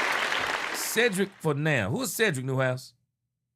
Oh, Cedric Wilson? Oh, no, I'm taking Camden Brown. Oh, you talking about Cedric Wilson all day? I'm taking Camden Brown all day long. I'm taking Camden Brown because he's younger. Receivers, right, that have done it, they've done well, and they've, either made the team or made the practice squad, stuff like that. But, I think when you're looking at a guy 6'2", 209, runs a 4.59, he's just got all the tools. And so he's done it enough where he's he's going to make the team. Is he a guy that's inactive every week, or does he play special teams? And that's going to be up to him. Nick Eatman with us here on 105 through the Fan. I think this is why you saw them last week trying to get Camden Brown acclimated into the punt game. They want to, because if he's going to make the team, he's going to have to play special teams. Yeah, Cedric Wilson was a beast, but I think Dak Prescott made him into more of a beast than Camden Brown is a beast, and we're watching him with the backups. So no, I take Cedric Wilson. I just, he's a bigger wide receiver. I don't know. Wilson might have been taller, but Camden Brown just seems to be a bigger body type. Yeah, I'm going with Camden Brown. So they've got the game coming up this weekend. What are you looking for? If I got to go between Flo and Cedric Wilson, I like Ryan Flournoy. I take Ryan Flournoy over him too. To come out of this one, and specifically, we know about these roster battles that we've talked about. Do you think there's anybody that's competing for a starting spot, or is there anything we haven't discussed on that front that could be up for grabs in these last couple weeks? Well, you wonder. I think that there's starting spots that are sort of still up for grabs. I don't know if it's between players that are on the roster. I think that, and specifically the one that comes to mind would be the offensive tackle position. Like, I think that Nate Thomas is going to battle some, and if Terrance Steele isn't the guy that they're going to start at right tackle, I would imagine it's somebody that's not on the team. But yeah, we're going to talk about that later. Yeah. I will see if Terrance Steele even plays, or Nate Thomas. I think Nate Thomas can play and play well and maybe get into that mix. But as far as starting positions go, I don't really see that. I don't see that there's a real battle between spots. I'm trying to go through. I'm going through the depth chart in my head right now. Like, looking around, like, what do you think? Is there a spot for you? Because I can't figure it out. I mean, I'm fascinated by what you're saying about the tackles right now, because I was focusing on that just for a sec. Do you think they have like a real level of concern there? Like is that? Do you think that's rise? Do you think it is a legitimate concern they have at tackle now? I think that they do. I believe that. I believe they have a concern there. Now, the one thing that I think is different about this team, and this is what I was thinking about this just yesterday, like walking around, getting ready to pack things up. I was like, you hear it all the time. What's different? Why does it feel different? It just feels different, and it does. And the Cowboys have done a lot of. Yeah, Chef Pope. Yeah, because see, to me, Cedric Wilson was more of a product of Dak Prescott. That's what I think. Wilson was more of a product of Dak Prescott, just like Dak Prescott got Noah Brown. I don't think Noah Brown would even be in the league if it wasn't for Dak Prescott. I don't think Noah Brown would be in the league if it wasn't for Dak Prescott. But when I look at Camden Brown, I'm looking at somebody that looked good with Sam Howell and Joe Milton. When I look at Ryan Flournoy, I'm looking at somebody who actually looked good with Trigger Trey. Y'all remember that? Man, Milton was balling out with Trigger Trey, man. I mean, not Milton. Ryan Flournoy. Ryan Flournoy was balling out with Trigger Trey, man. Yeah. So, hey, these two receivers, man, they got some skills. Not saying that Cedric don't, but he seemed to be more of a product of Dak. But when I look at these two receivers, shoot, man, they were balling with the backups. So I like that issue. But I like what Eatman is saying too. The Cowboys have a serious concern about the tackle situation. I hope it's true. I think one reason that it feels different is that every spot on their roster, their starting spots, even before it was like, well, you can't have it all, right? You can't have everything. Some spots are just good. They're just solid. There is what it is. I think the Cowboys are trying to fix everything, and they're even going to the outside to do that. So if they feel like they need help, pass rush, then they're going to go and make a move. If linebacker was kind of thin, well, then they're going to go and get a D winners there during the draft. And so now if offensive tackle might be the position, I'm not saying they're going to go get anyone right now, but I think if they did, I think if there is a move to make on the outside, I think offensive tackle is one that they're a little concerned there. Now, didn't I say some of y'all don't know if you follow me over on X? I am X over there. I mean, on X, I'm Cowboys Let's Talk.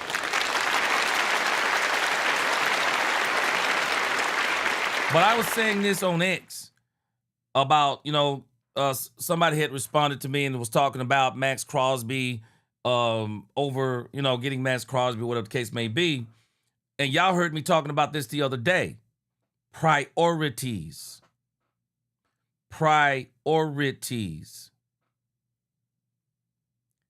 You don't go get Max Crosby before you fix everything.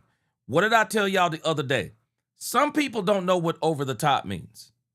And I'm not saying that in an offensive way, but I think people's definitions sometimes are off.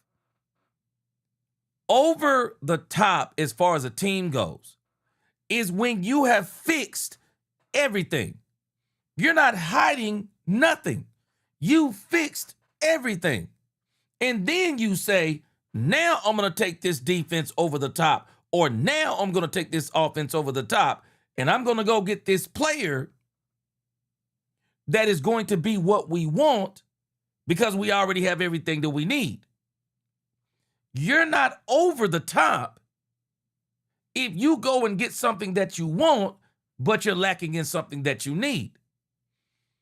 You got to make sure both of your tackles are fixed offensively and defensively. You got great defensive tackles. Now you got to make sure that your offensive tackles are good to go. If you will handle those two situations on both sides of the ball, you're going to be pretty much unstoppable when you come against a whole bunch of teams. You're going to be unstoppable. Absolutely. And then when you get to that point, now you can say, hey, I want to go get a player that puts us over the top. You want to go get a Max Crosby after you got everything fixed? Oh, shoot. Well, it's all game. It's all good. But he's mentioning the same thing. For as much as people keep talking about Max Crosby, I just don't think Cowboys are in the Max Crosby business. They got bigger fish to fry. They have got to solidify this offensive line. And Nick Eatman just said he feels like they think there's a concern there. And I do think there's a concern there. We're going to talk about it in a moment. You got to fix that old line before you go out there and don't go out there and have a busted air conditioner and putting 24-inch rims on your car. That's crazy work. I'm riding around with no 24-inch rims and no air conditioner in this heat. Shoot, I don't fix my air conditioner. I ride on donuts before I don't have my air conditioner fixed. I do believe that. Now, do you go get a right tackle? Do you move Guyton to right? I mean, he's had a pretty good camp. Tyler Guyton's had a really good camp at left tackle. I don't think you do move him. I think you figure out what's going on at right tackle, though. And if it's Terrance Steele, then he's got to play better. But I don't think they want to have Jake Ferguson catching 5 yards a pop at tight end. And because he has to stay in, help block, and then he catches a short pass and he's not doing much down the field. I think they feel like they need a right tackle that they don't have to help. Did I not tell y'all this the other day? When I did my segment on the effects of not having good offensive tackles, when you don't have good offensive tackles, they limit your offense in so many ways. You become more of a short passing team rather than an intermediate and deep passing team. You don't want to, as Nick Eatman just pointed out, you don't want to be keeping Ferguson in at the line trying to chip, trying to block, and then he's only catching 5-yard passes and things of that. Where's your seam game? Where's your tight end game? Yeah, it makes a whole lot of sense. Yeah, the Cowboys need to really decide on what they're going to do with that tackle situation. Surprised me that Von Miller was in pads yesterday. First snap, getting a pressure. Pass was batted down by Caleb Downs. Were you surprised that Von was in pads? Anything else major jump out from practice? Or was the big story the $500,000 fine for the Saints fights? Not really surprised by what I'm seeing with Von Miller at this point. I mean, just because I think future Hall of Famers are on a different level, and he is. He's like if he's ready to go, it's how much he was prepared. But yeah, it is I say I wasn't surprised. It's different though. It's different than other ones that we've seen. We've seen guys they sign at this point in training camp because they need a little ramp up. He didn't need that, and like we needed, like Anthony Barr needed, or whatever, or certainly Jason Peters needed at that point in their career. He's ready to roll. Now, you mentioned the 500,000. That was a shock. I just what I don't understand is where what is the level that the NFL comes in and says, all right, now that is too much. Like, what do they see? I mean, there's fights at every camp. I just don't know why it's like that specific one. Like, did they count how many fights? Did they count the punches? Did they count helmets being thrown? I mean, I don't know. That seemed very excessive, but I love what Jerry said. It's like, oh, well, we'll get it back. We have to pay it. Trust me, we're going to get it with these players within. So that's, it was crazy. It was definitely excessive, but I can't believe that they spent that much and they charged $500,000 for each team. It seemed very excessive. As Bobby said, man, who cares? Man, you talking about billion? Man, you talking about $1 billion teams? Man, stop it. I don't know who actually you charge what, but I'll be honest with you. The way the way they were carrying on. I mean, when you have 10 fights in a day, yeah, it probably is $500,000. If it was me, I'd just move on. I think the Cowboys learned something. I think we learned some things about our Cowboys. They're pretty tough. I wouldn't even care about that. I don't even care about that stupid stuff. Said Christian Parker was right. All the video narcs out there. All you guys got Jerry fined $500,000. Yeah, it was those cell phones. They did it, Nick. Yeah, they would have got that. I know. I hear the joke, but they would have found out regardless. We're guilty too. I mean, but then again, what's the downside to that? You start taking cell phone footage away. You start taking people, probably, not coming out to practice as much. And, you're right. They're going to have a bottom line maybe close to that figure. They're going to get hurt the same amount in a different way. So, I think Jerry just wants them to not fight. How about that? I mean, it's not about the narcs out there. It's just don't sit there and throw helmets and all that. I talked to one of the trainers, and he was just saying, I'm so relieved we didn't have any neck injuries, because when they fight, they grab the face mask and they tug and yank and twist and all that stuff. Helmets pop off. He's like, usually when that happens, you're getting a lot of neck injuries. We're just fortunate that didn't happen. Hard to remember an Oxnard season where Nick Eatman brought it stronger than this. Fantastic coverage. Thank you for all the info. Travel safe. Have a good call tomorrow. We'll do it again next week. All right. See you guys. See you back. All right, that was Nick Eatman. Yeah, it was Nick Eatman. Frank Lawrence, appreciate that super chat. Said groom players lock down rookies deals into superstars. Yeah, they got some good young players, man. I think they got some players they can really groom. Yeah, Shadid. I'm trying to figure out still what's going on with Kellen Moore, because Kellen Moore woke up and chose violence, man. I'm telling you, because to me that's a reflection of your coach when your team is out there trying to fight and do all that kind of stuff. Amber Rose, it looks like that Puka Nacua is going to be doing exactly what George Pickens is doing. Puka Nacua is going to play on the last year of his deal, looks like. It looks like the Rams are going to make Puka Nacua play on the last year of his deal. I mean, that's worse than a franchise tag, man. That's worse than a franchise tag. Because Puka Nacua ain't making a lot of money. And he's arguably the best wide receiver in the game. I mean, he top 4, top 5. I mean, Puka Nacua is a beast. Yeah, I saw that move. Somebody just said, was that you saying it? Nick Chubb retired. Well, the league spoke. Probably wasn't any team interested. And when you Nick Chubb, you don't want to go to just any team. You need to go to a team that's got a chance to win a Super Bowl. You don't want to waste your time. Newhouse fam, I saw you said earlier, the Rams are going to get Aaron Donald. We're going to see how that all turns out. We know they're going to get Aaron Donald. But for the Cowboys, the Max Crosby issue, and I think they're going to play it the right way. You don't have to go get Max Crosby right now. You don't. If you're the Cowboys, if you want Max Crosby, you don't have to go get Max Crosby now. Max Crosby is a trade deadline. And even the Raiders. The Raiders are not trying to trade Max Crosby. And I understand why they're not trying to trade Max Crosby, at least right now. You got to build up his trade value. The Raiders are in their minds like, if we're going to let go of Max Crosby, you better believe we're going to get something for him. We want to make sure that Max Crosby is at maximum value.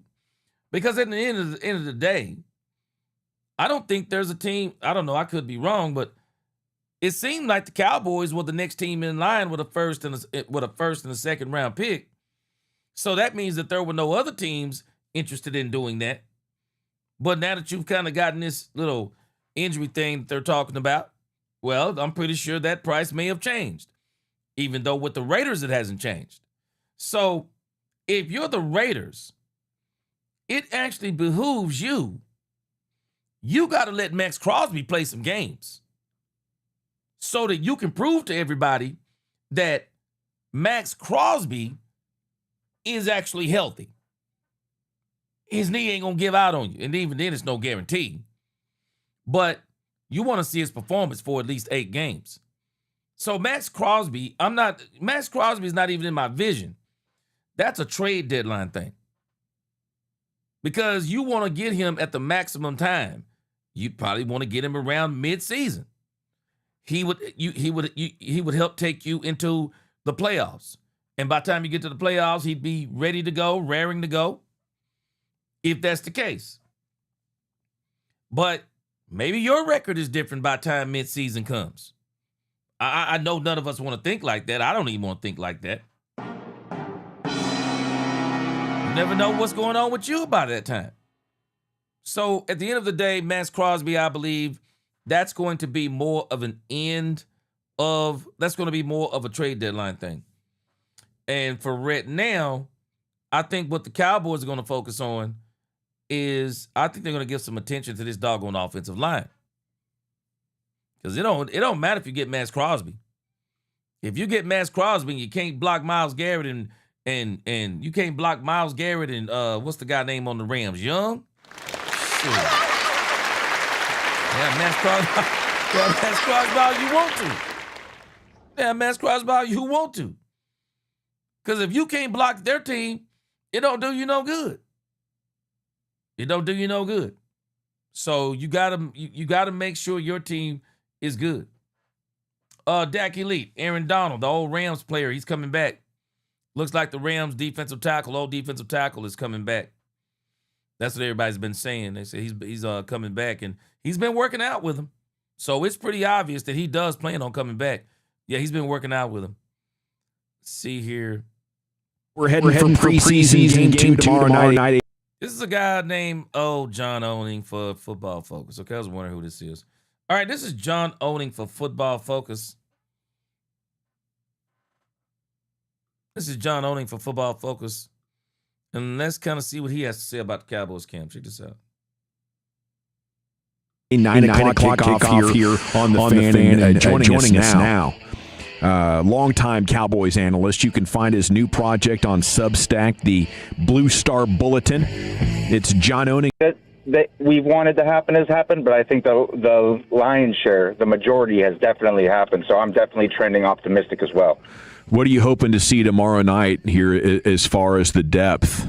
Are there specific players or just an overall productivity you're looking for? Yeah, the first thing, obviously, just like I said, getting through it without any major injuries. But I also want to see the players who had a strong first performance. I want to see them do it again. Guys like Camden, Brown, and Julius Wood, I want to see them, build off of their week 1 performances. I want to see Camden Brown continue to show his abilities as a receiver, and hopefully he can prove to be a little bit more effective as a special teamer and as a blocker, because I think that's where, someone he's fighting for a spot on the roster with Jonathan Mingo. I think those are 2 spots that he hasn't beat at the moment, is special teams contribution and blocking.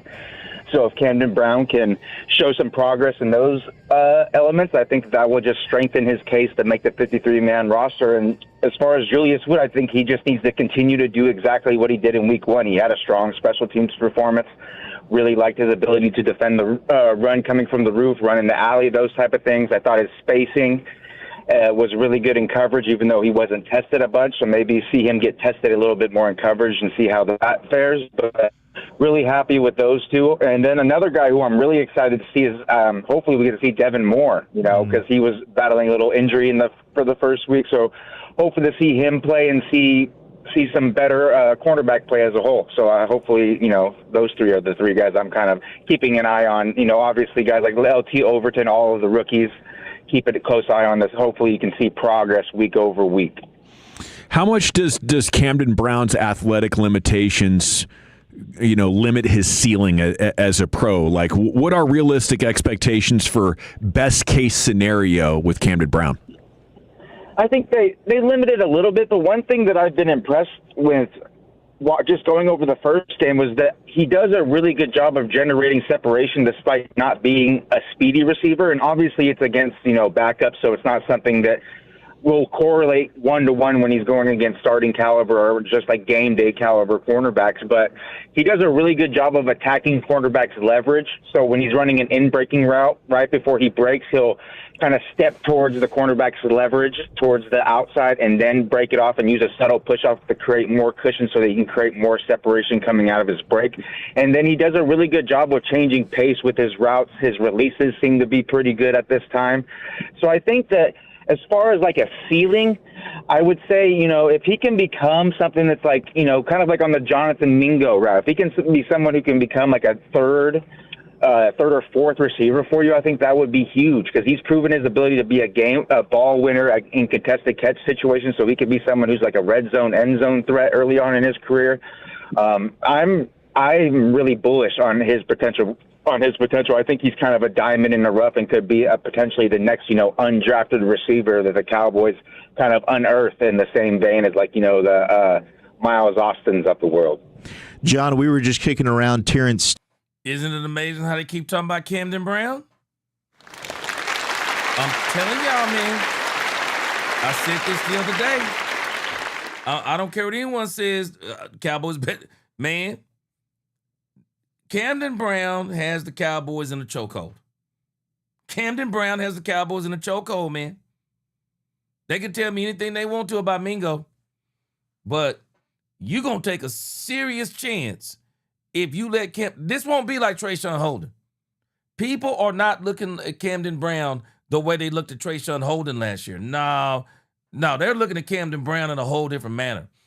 When people like this and people who man, there ain't no whole bunch of Camden Browns out there. I don't care what nobody says. There ain't a whole bunch of them out there. People are looking at the potential. I told y'all just before, I didn't even hear this guy say this. If I was a team right now and I was building my team, Camden Brown could come be my fourth wide receiver right now. Shoot, right now. And let him challenge my third wide receiver. Camden Brown could be my fourth receiver right now. Steele and how much of a concern he possibly is right now. I think that the front office and the coaching staff are also starting to get alarmed by his performance so far in camp. What have you thought about Terrance Steele as a player, and also maybe are there any options behind him from what you saw this previous preseason game? I mean, that's the unfortunate part is that you would, in a best case scenario, like to have someone developing who you can take over for Terrance Steele, because the thing that worries me about Terrance Steele is that he works with Duke, he works with the best guys in the world when it comes to O-line development, but he still has the same issues in pass protection that he's had his entire time. His outside hand goes down the middle too much. He's leaning too far forward because he doesn't have the best anchor, and he can't really just sit back and really anchor strong with his hips and with his pure power. So he tries to overcompensate, and that gets him into issues. And the fact that that's been an issue continually over the last, 2, 3, 4, 5 years, is really a problem. But the bad thing is I don't think Nate Thomas or Drew Shelton, at least the things that I have seen in preseason, you guys were down at camp, you guys might be able to paint a little bit of a better picture than I, but not good. Nothing that they did in that first preseason game told me that either one of them is ready for, game day responsibilities. And the thing that really worried me most about Nate Thomas is he looked almost a little bit regressed from what we saw him in actual game action last year. John, are you still holding out any hope for Maffa or Blue? This man just said Terrance Steele ain't growing. Did y'all catch that? This man just said Terrance Steele ain't growing. He's still making the same mistakes over and over and over. Wow. Terrance Steele ain't growing. And I agree with him. Nate Thomas, I never thought Nate Thomas was going to be good enough anyway to challenge Tyler Guyton. This man even saying that Nate Thomas regressed. And it does seem like it. That's crazy work. Blue. Yeah, I still hold out hope for both. I think that Blue, I think that he just has to have a niche of a role. He's not someone who, if Javonte Williams gets hurt, you want him to be the every down guy who's taking all of the snaps. He's pass protecting on third down, doing all of those different types of things. I think he's more of a guy that you want to get the ball outside the tackle, use him in the screen game, use him as a receiver out of the backfield, those type of things. Who have y'all heard already saying this? Who have y'all already heard saying this? This guy, John Owen, Pro Football Focus, said the same thing I said about Jayden Blue. Exactly. Didn't I tell you? He's not the number 2 running back. Did I not tell us this? You don't want him to be your number 2 running back. What did I say the other day? You don't want him on third down blocking. Why would you have Jayden Blue in third down blocking? Why do you have him running between the tackles? That's why his shoulders is hurt. Jayden Blue, if you look at the scouting report, if you look at Texas, what did I say about him? Get him outside. Get him in the screen game. Line him up in the slot. He's his own entity. Did I not say the same thing? I've been saying the same thing. Shotty don't want to use Jayden Blue the way you would use Jayden Blue. I've been saying this. And I'm telling y'all, if the Cowboys release Jayden Blue, and we're going to talk about that later, the Cowboys release Jayden Blue, I guarantee you there's some teams out there that can take Jayden Blue and turn him into, and I'm not going to say a superstar, but I bet you they can take him and use what he's got. I guarantee you.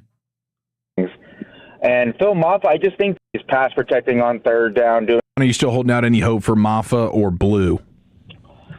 Yeah, I still hold out hope for both. I think that Blue, I think that he just has to have a niche of a role. He's not someone who, if Javonte Williams gets hurt, you want him to be the every down guy who's taking all of the snaps. He's pass protecting on third down, doing all of those different types of things.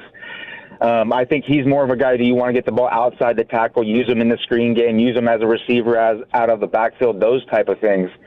And Phil Maffa, I just think that, injuries have really prevented, And the problem, what have I told you about Phil Maffa? Can't stay healthy. Best ability is availability. Can't stay healthy. Yep, Giovanni. Yep. He can't stay healthy. He can't stay healthy. What up, Stephen White?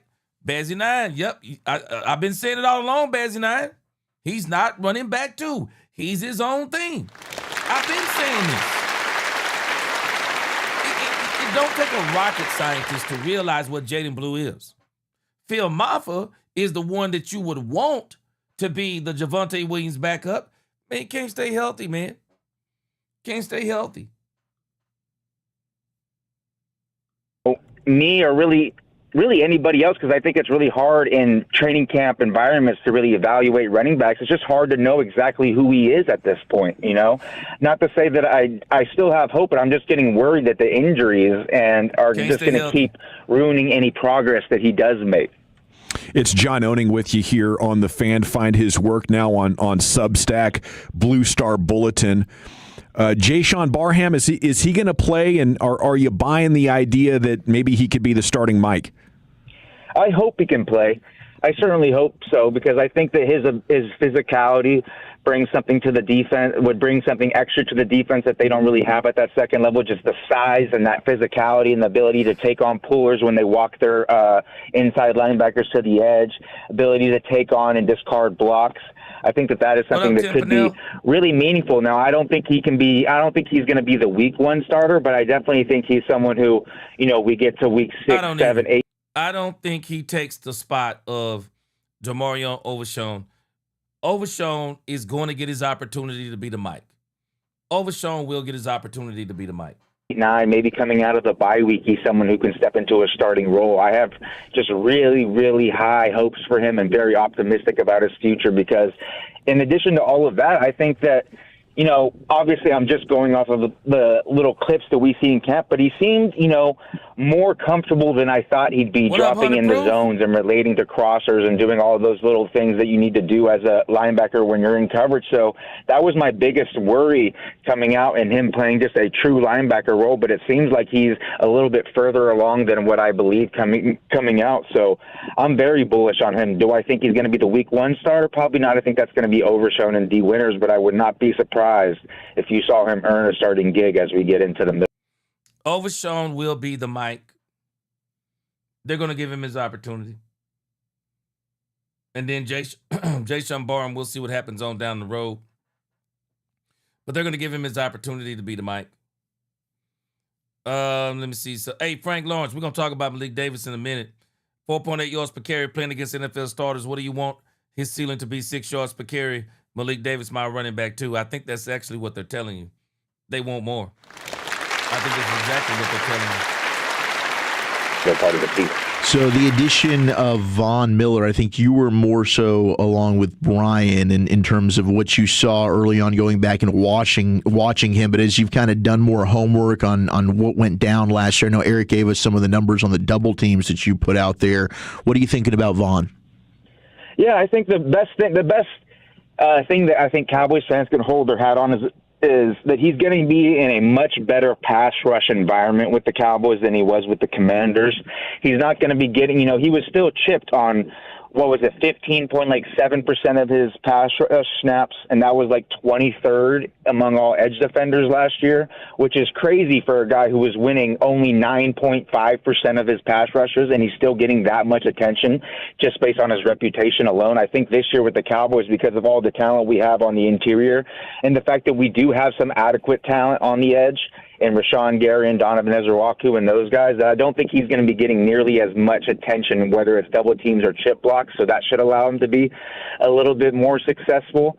And the fact that, he's not the same athlete that he was, but he still is he still has that pass rush IQ. He understands how to set up and how to attack blockers. He understands when he gets a opportunity to win, he understands how to win and those type of things. So I don't think we're going to see anything close to, vintage Von Miller, but if he can, put those pass rush numbers back up into like a 14-15% pass rush win rate type thing, and he's playing, just as a pass rush specialist, he's playing, 15 to 20 snaps a game, 10 to 20 snaps, 10 to 15 snaps a game. I think that he can still provide value for the Cowboys, and that's without even going into, his ability to be a mentor and really help these young Dallas Cowboys pass rushers, and Malachi Lawrence and Donovan Ezrawaku, who are entering really, really crucial stages of their development in the NFL. If you were Lipke, would you take up Miller on his free chicken for life offer? Always, yes. Free chicken for life is always something you need to take up. Any opportunity. Shoot, I'm taking free chicken for life. Shoot, what you talking about? Steroid free chicken for life? Shoot, chicken breast too? Shoot, yeah, I'm taking it. I'm definitely taking it. Yeah, give me them chicken breasts. But again, I thought that was a very, very crazy stat he gave there. He was chipped 15.7% of the time, a 9.5% win rate. Hey, man, that dude's 37. That's crazy work. That's crazy work, man. I think he'll be better here. Andre Johnson, you know what? I actually won't be sick if Demo don't work out, because I think Jayden Barham will be the answer. Yeah, I'm glad the Cowboys went and got Jayshon Barham. Yeah, Jayshon Barham will be the answer, Andre. Sure, I like Jayshon Barham. I really do. I like Jayshon Barham. But it would be awesome if we could get Overshown on track, stay healthy, and D. Winters, I think, is a 1-year contract, and then you get Jayshon Barham and Overshown on the field at the same time. Ooh, be nice right there. So we'll see what happens. Yeah, Pooh, did you right? They love Davis. Yeah, they love Davis. All right, let's see what the rest of he says. I thought that was very interesting. You get. Yes. What about the trajectory of Malachi Lawrence now that you've gotten some glimpses of him in the preseason now and in training camp? Are you excited about what he's put out there and what he could be this season? I mean, I wouldn't. Excited is a little bit more than I would like to say. I would say he's probably right where I thought he'd be coming out of college, just because he was such. Malachi Lawrence, now that you've gotten some glimpses of him in the preseason now and in training camp, are you excited about what he's put out there and what he could be this season? I mean, I wouldn't. Excited is a little bit more than I would like to say. I would say he's probably right where I thought he'd be coming out of college, just because he was such an elite athlete coming out, and he had a strong, toolbox of moves that he could use, that I think a lot of people thought that he could make a bigger impact than he will initially. And I think the reason why he won't make as big of an impact in year one is just because he has a lot of sloppiness pre-snap, whether it's in his stance, whether it's in his get-off. I've talked a lot about the false step and how that really hurts his ability to attack and set up opposing offensive tackles. And I think that his issues against the run dating back to college are going to rear their head in the NFL until he gets his pre-snap snaps figured out. He gets his footwork figured out. He understands his pad level, striking, all of those type of things. So I think that he's got a lot of people, it seems like, are sounding the alarm because they thought he would be a little bit further along. But I think he's right where I thought. Pass rushers coming into the NFL, they don't normally hit the ground running. It usually takes a year or two before they're able to make a real impact in the NFL. And I think Malachi Lawrence is kind of a little bit on that trajectory. But I think you still see the athleticism, you see the effort, you see him putting in the work and the drills, from the clips that everyone's been posting, that he's working on those things that have really hindered his game. And that makes me very optimistic that it might not be this year we see that payoff, but I do think year 2, year 3, and year 4, you'll start to see that payoff in big ways. As a combat sports guy, John, how do you grade the punching form of year 2 pass rusher Donovan Ezeraku? Oh, my gosh. Don't even get me started. Not good. Not good. I think Botch Lombardi said it best when he was saying Ezeraku was throwing an overhand jab. I'm not sure that that's the most efficient technique, but if he's going to be this feisty guy getting in fights with whether it's his own team or the opposing team in these practices, I would definitely strongly recommend that he goes and works out with Micah and the boxing trainer a little bit more so he can learn to throw an efficient punch so he doesn't, hurt his rotator cuff throwing a jab somehow. I would think with the other guy wearing a helmet, I'd like to go with like a pointed fingered throat. There you go. Or, an uppercut. Yeah, I was talking about Donovan Ezeraku the day, man. I mean, looking back at that draft, what did I tell y'all the other day? Looking back at that draft, I don't know if I would have got Donovan Ezeraku. I mean, hindsight is 20/20. But there are a couple of duds, and I don't know if they're duds, but man, there are some people in that draft from 2025 that we really need to think about. I mean, Savon Revel Jr., man, he's looking great, stays healthy, he's going to be great. Ty Booker, he's looking, man, elite. But then when we start looking at Donovan Ezeraku, Shamar James, we start looking at Jayden Blue, start looking at Phil Maffa, Jay Toya. I mean, when you look at that 2025 one, man, you're just starting to think like, ooh, what happened? Now, this year's was a blast, but that 2025 one, it leaves a lot to be desired. I mean, we still got a lot of wait and see on that 2025 draft class, and at the rate we're going, some of them aren't going to make it. At the rate we're going, some of them are not going to make it. Uppercuts, you can come in under the chin strap. That seems like a much more efficient way than an overhand jab where you're only getting helmet, my man. You're only getting helmet. What kind of a sack prediction do you have for us on Ezeraku year 2? I'm going to say over-under is going to be 8 sacks, and I'm going to say he's going to get I'm going to say 9.5.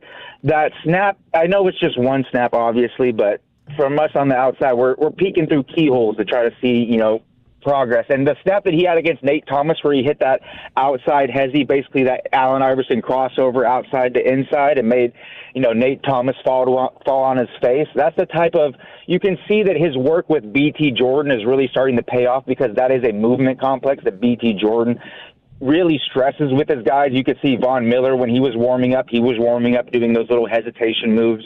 You see them do those drills constantly, whether it be in the sand or on the field in grass or combining it with hand techniques and everything. The fact that Donovan Ezeraku was already heeding that advice from someone like BT Jordan and able to use it in a practice setting is really, really good. And I think that I'm really optimistic about what he could be in year 2, improving as a pass rusher to go with the strong run defense that he showed as a rookie.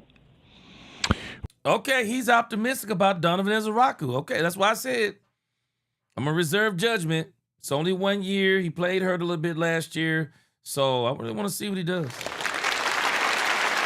But right now, looking back at that 2024 draft, I see a hit and a half right now.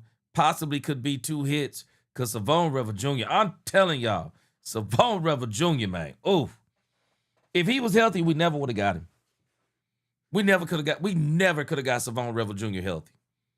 Never could have got him healthy. So that one right there may be a blessing, that was going on with Savon River Jr. But again, Ty Booker, oh my gosh, incredible. Elite level player. Absolutely love him. Jayden Justin in the crib. What's going on? Welcome to the congregation today, Jayden Justin. What you saying here? I think James will be fine, G. I'm not ready to give up on easy yet. Yeah, let's see what we get. Hey, let me tell you something. Shamar James, Jayden Justin, stay tuned. We're going to talk about him in just a moment. What are your plans over there at Blue Star Bulletin now? We're just going to post as much as we can. Me and Marcus Mosier, our goal is to have, at least a type of piece of content to go up every single weekday. So every Monday through Friday, you should have hopefully something new, $50 for the year. So please join us. I'm already on it. Dude, thank you so much for the content and joining us. Have a great weekend. Enjoy the game, and we'll try to catch up with you soon. Hey, thank you, guys. I really appreciate the support and everything with Blue Star Bulletin and everything throughout these days. You guys are the best. Right on. There he goes. John Oening with you here on The Fan. Longtime Cowboys analyst, Morning News, PFF, and now going, I guess that's called independent, maybe a little bit more of a content creator route. But that Substack is growing so fast, and it is so good, and there's so many talented people over there. Right, so there are people predicting it's going to become the way eventually that all writers are distributing their content, or at least a lot of writers. Makes a ton of sense. Great way to make direct money. to consumer, cut out the middleman. Real quick, that won't take us but a second. Player interviews. Henry Williams, what's going on? Said these guys are young. What are we talking about? Which ones are we talking about? They're better than Carson Wentz. Who are we talking about? Who I remind you was a first-round pick. These guys are not yet developed yet. What are we talking about? What are you talking about? Donovan Ezeraku? Well, like I said, we're going to reserve judgment if you're talking about these young guys. The issue is when you start talking about development. Donovan Ezeraku, reserve judgment on him. But some guys come out the package, man. Henry Williams, some guys come out the package. And in this league, while it is a development league, we got to understand something. But when you're in a certain mode, depending upon where you are in the what mode you are in your franchise, guys don't have the time to develop because you really do need to get people. You need to bring in more people that are good out the package. You need to get, sometimes when you go to the store, for example, Henry Williams, sometimes when you go to the store to buy bananas, sometimes when you go to the store to buy avocados. Now, if you're buying groceries and you're buying avocados, you're not looking for necessarily ripe avocados because you're going to sit those avocados, those avocados on the cabinet. And you might let them sit there about 3-4 days. Because you're going to make you some guacamole in 3 or 4 days. But it's game day. When it's game day and I want to eat nachos and guacamole right now, I'm looking for the avocados that are already ripe. See, it always depends on what mode you're in. The Cowboys don't have a quarterback on a rookie deal. The Cowboys don't have a quarterback that's even 25. They don't have a quarterback that's even 27. The Cowboys got a 33, 34-year-old quarterback who's, peaking right now with a top-end wide receiver on a tag. You know, CeeDee Lamb, 28, 1 more year left on the deal. I mean, when you start thinking in that manner, you got to ask yourself when it comes to the draft and free agency and things of that nature. Are you trying to eat nachos and guacamole now? Or are you trying to eat nachos and guacamole later on? Same thing with a banana pudding. If you go into the store and you say you're going to make a banana pudding, I'm talking about them real ones, them old-fashioned kind, you put in the oven. You don't get greenish bananas if you want to make a banana pudding tonight. If you don't already have them ripened, you go to the store and you are actually looking for the most ripe bananas that you can get. Some players, you can let that happen. But when you start getting players that you want them to play right now, you don't want no 2 and 3. You don't want 3 years of development. You actually want by year 2, you want them to be balling. You really do. When you are in the mode the Cowboys are in, you want guys to be balling out the package, and in year 2, you definitely want them to be balling. Think about what we're talking about. This draft was actually really, really good. Even though we're going to be developing these players we got in the draft this year, they're playing. Caleb Downs, are we talking about development or are we talking about playing? Playing. Jayden Barham, are we talking about development or playing? Playing. Malachi Lawrence, are we talking about development or playing? Playing. I mean, we went and got players who are playing. Playing. You know, all over the board with this team, especially when you start talking about them first 3 draft picks. I mean, you really do, man. You want them guys playing. You really do. You develop in those. You want them to develop while they're playing, but you want them to be playing. But again, you know, we're going to reserve judgment on Donovan Ezeraku. He might actually be playing really, really well this year. We'll see. But the Cowboys, again, I mean, and you think about what the Cowboys did, you know, over the last year. I don't know if we realize it or not, but the Cowboys actually went out there and got themselves a lot of ripe avocados. Yeah, they went and got ripe avocados. Kenny Williams, Quentin Williams, Kenny Clark, Jalen Thompson, Kobe Durant, Darian Kendrick. I mean, you name it. They went out there and got them ripe avocados. Ripe avocados. And again, you know, we can hold judgment on Donovan Ezeraku, but you got to realize Donovan Ezeraku is a second-round pick. You want him to come out of the box. Jaden Blue and Phil Maffa, you really need them to come out of the box now. But at this point, I'll be honest with you, Henry Williams, Cowboys ain't got time to grow no trees, man. Cowboys ain't got no time to grow no trees, Henry Williams. You're not growing trees with Dak Prescott. You're not. Yeah, you said you in Fort Myers, where talent grows on trees, but they got to be fertilized well to grow, not chopped down. Not when you're in Dak Prescott mode. No, not when you're in Dak Prescott mode. We ain't trying to grow trees. We're going to bring trees already fully grown. We're going to put them joints in the ground and they fully grown, and we want to start, if they got fruit, we want to start eating off them fruit right now. That's why when you look at what the Cowboys are doing, that is some of what they're doing. They have brought in some full-grown trees, some ripened avocados, and some ripened bananas. Now, they got a few of them green ones here and there. Those are the guys you want further back on the depth chart. But the guys in your first and second string, we need some ripe fruit. And we need them ripe right now. Donovan Ezeraku is the very reason why people are talking about Max Crosby. It's the very reason why they're talking about Max Crosby. Because people are saying something. Man, we need some avocados. We ready to eat right now. We ain't got time to wait 2 days to eat nachos. Everybody's saying it's time to eat now. Why? Because Dak Prescott.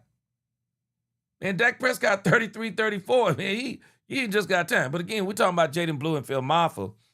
With those two, I don't know if they're going to give them the opportunity to develop. Because I'm telling you, the mode the Cowboys are in, they're in win now mode. One of them will probably be on the practice squad and one of them will be on the team. But I'm going to talk about the running back situation in just a moment. Just stay tuned. I appreciate what you're saying, though. I get what you're saying on player development. But we need them to develop now. But I get what you're saying. All right, let's get to the player interviews. And we'll revisit that. Appreciate the comments there. Let's go to some of these player interviews real quick. Yesterday, we listened to the bulk of the interviews. How do you think it went? But I do want to go back and listen to... We got about 3 interviews. They're pretty short. Quinnen Williams, let's see. All right, let's pick up Q-Dog. Q-Dog is one of our ripe avocados. We wouldn't have got him because we ready to eat nachos right now. Amen? We ready to eat nachos right now. You said definitely competing and putting the league on notice. Thank you, bro. Appreciate you. Assessment of how camp went. I know you still got a little walkthrough tomorrow, but your take on camp. I'm just enjoying it, man. I'm enjoying every single day. I'm enjoying going against one of the best offenses in the league. I'm just enjoying it, man. Enjoying getting better as a defensive unit. Enjoying the competing and enjoying learning and growing, man. So camp has been pretty fun, been pretty good, and going in the right direction. What was the focus for you from day one? I know, obviously you talked about being strong. Okay, hold on. Hey, Deshaun, what's the trenches? Now, I am from the hood, but what's the trenches? What's the trenches? What's the trenches, man? What up, Deshaun?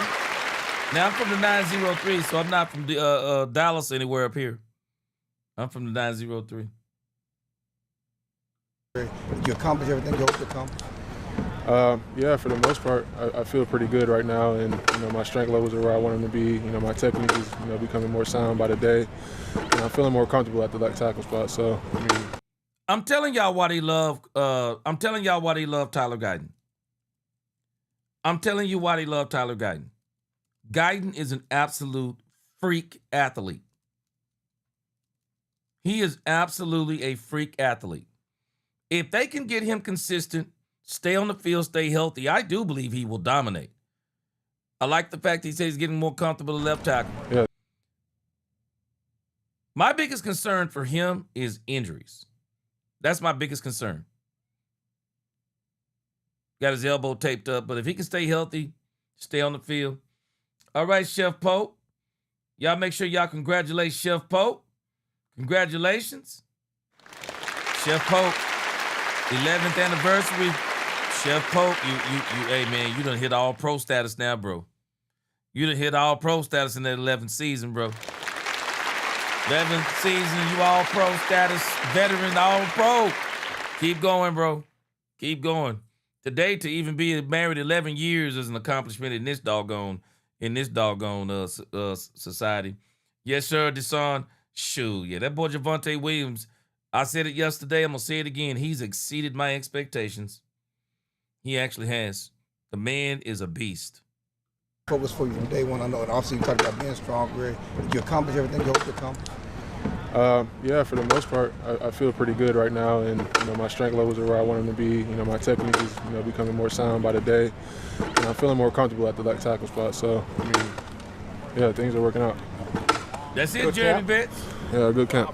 I'm happy about it, and it feels good to make it through a camp. Even though I had a couple of nicks and bruises, it feels. You know what?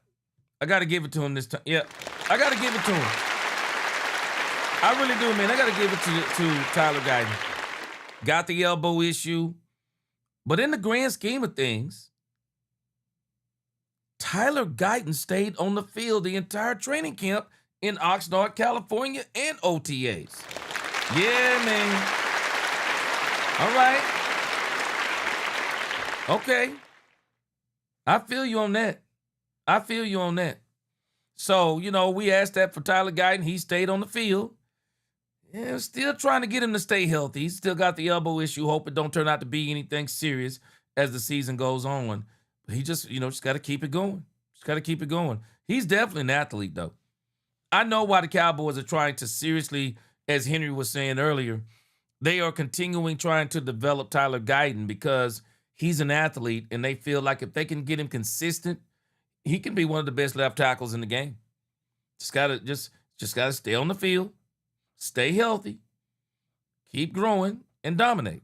It was good to actually make it through the final day of camp. Yeah. And have my health. So congratulations, bro. Let me make sure I say that. Congratulations. I didn't even think about it. Congratulations. Do y'all know how crazy it is? Last year, it seemed like training camp in Oxnard, California lasted forever. Training camp in Oxnard, California this year blew by. Blew by. It absolutely did. It absolutely did. So, congratulations, man. Congratulations to Tyler Guyton and the Cowboys. You've been nicked up in past camps and have a full. Yeah, pneumonia, the knee injury. It's just, I had a couple things, and it feels good to like really put all these practices and reps under my belt, to have confidence going into the season because I've already done it. Just talk about your rookie training camp, how'd it go, and being out here in Oxnard and finishing off on a strong note. Yeah, it was a great time, honestly. I love the energy and everything that's around here. Everything's really focused. They give you everything you need, and I feel like that's such a positive for camp, just making sure that you're locked in. Now, see, this young man right here is a powerful example of what I'm talking about.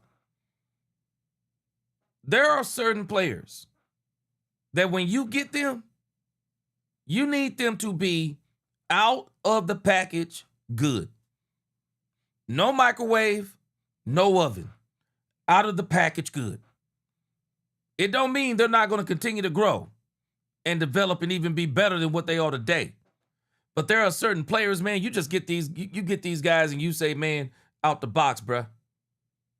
Like a brand new pair of shoes. They might not be broke in, but out the box, you wearing them to, you get them nice dress shoes, you wearing them to that special event. I need you to show up and show out. Hey, I need you to show up and show out. We'll break you but hey, out the package, this dude is balling. Yeah, hey, Caleb Downs out the box. Man, I was watching some film on him the other day. Caleb Downs out the box, man. He balling. Everything you're seeing on film with Caleb Downs, you would think this is a third year defensive back in the league playing in a contract year. Caleb Downs, man, is the real deal. This is what you're looking for, out the box.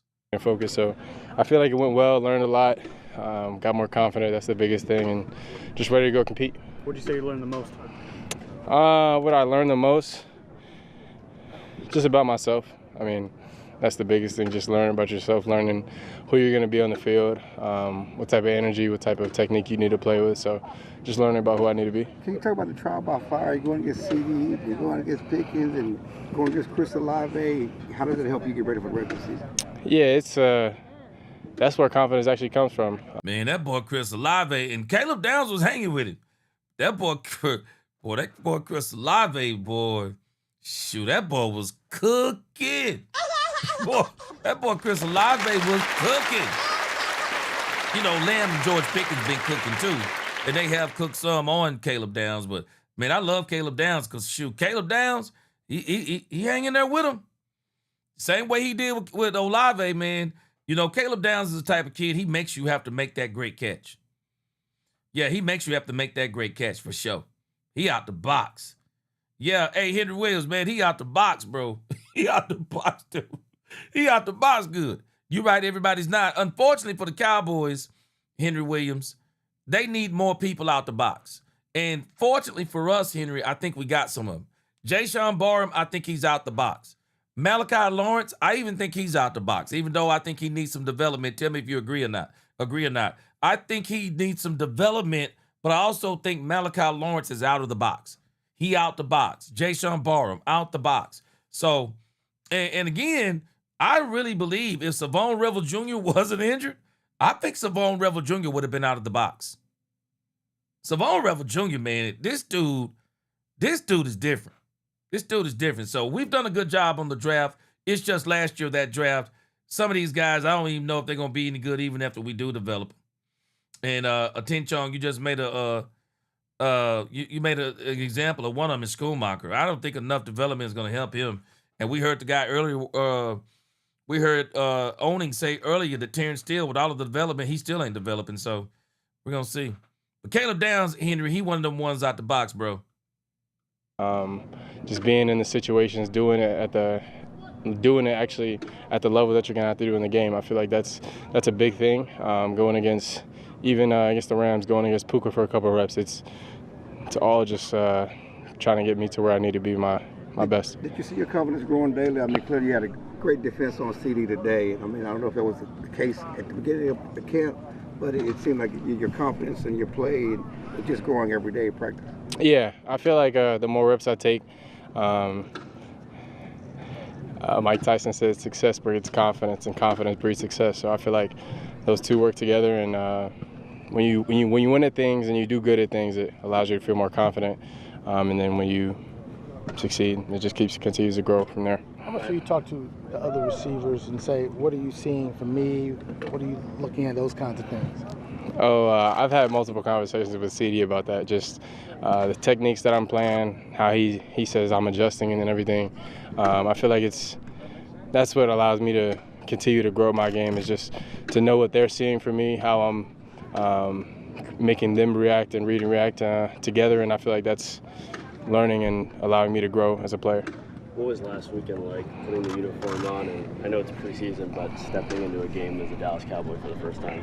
It was awesome. I mean, you can't really replicate the feeling. I'm looking forward to the real games and not being snatched out of the game when I come over here after 6 plays, but just excited to be on the field. You ever been taken off the field before in the middle of a series? In the middle of a series? No, that's actually never happened. At least I was like, hey, just let me finish the series. They were like, it's above our heads. So it really wasn't, I couldn't really say much. What are you expecting? Are you expecting to play more in preseason, or what, you think you're done? I have no clue.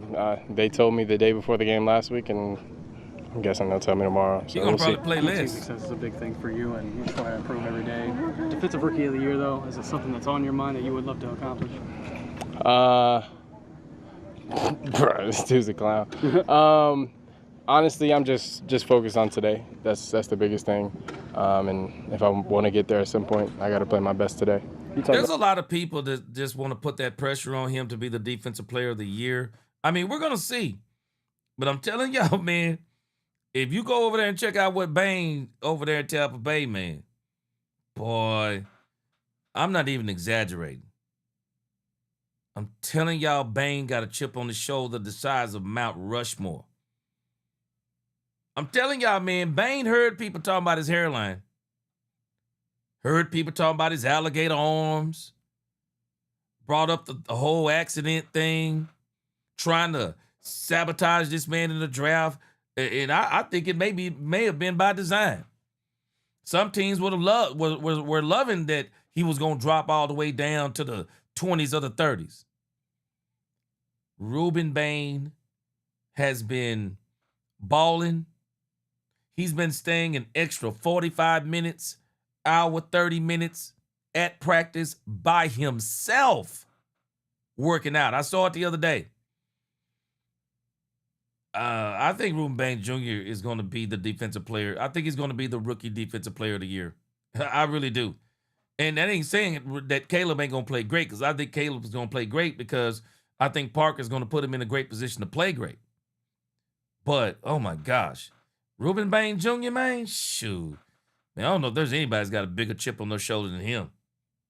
How this environment here helps everyone kind of focus and lock in. Just how does that look like for you? I mean, how have you been able to focus and lock in this environment? Yeah, you have your meeting rooms 100 feet from you. You have your coaches staying a couple doors down. So it's just having everything right here together allows you to figure out things to get better at individually every day. And I think it's just the environment, the competitive environment that you're in. We talk a lot about the impact that CP has, but he also defers a lot of credit to Derek Ansley, Ryan Smith, and all the other guys there. How has your interactions been with them? How much have you learned from those guys? Yeah, I think DA sets the tempo every day. If you ask the guys in the meeting, he always has energy. He always brings different things to try to get us going every day. And then Smitty's just somebody I can bounce ideas off of. Real technical, making sure he knows the playbook every day. So any questions I have, I can ask. As far as the environment, like you said, it does help you. It's conducive to keeping you locked in. What's the importance of keeping that energy when you get home as opposed to saying, oh, I'm home now, and not, relaxing, whether it be deliberate or not deliberate? Yeah, I think it's just a mental focus thing. I mean, Shotty and them came in the meeting the other day and said when we get home, camp's not over. So I think that's already been spread out to the team that there's no stopping once we get home. It's still full steam ahead. So I don't think it's really any different, but we'll just have more distractions, I guess. Did you bully Shotty into doing those gassers? Yeah, I was about to say, I think camp actually really begins when they get back to Dallas. I know Oxnard, California is camp too.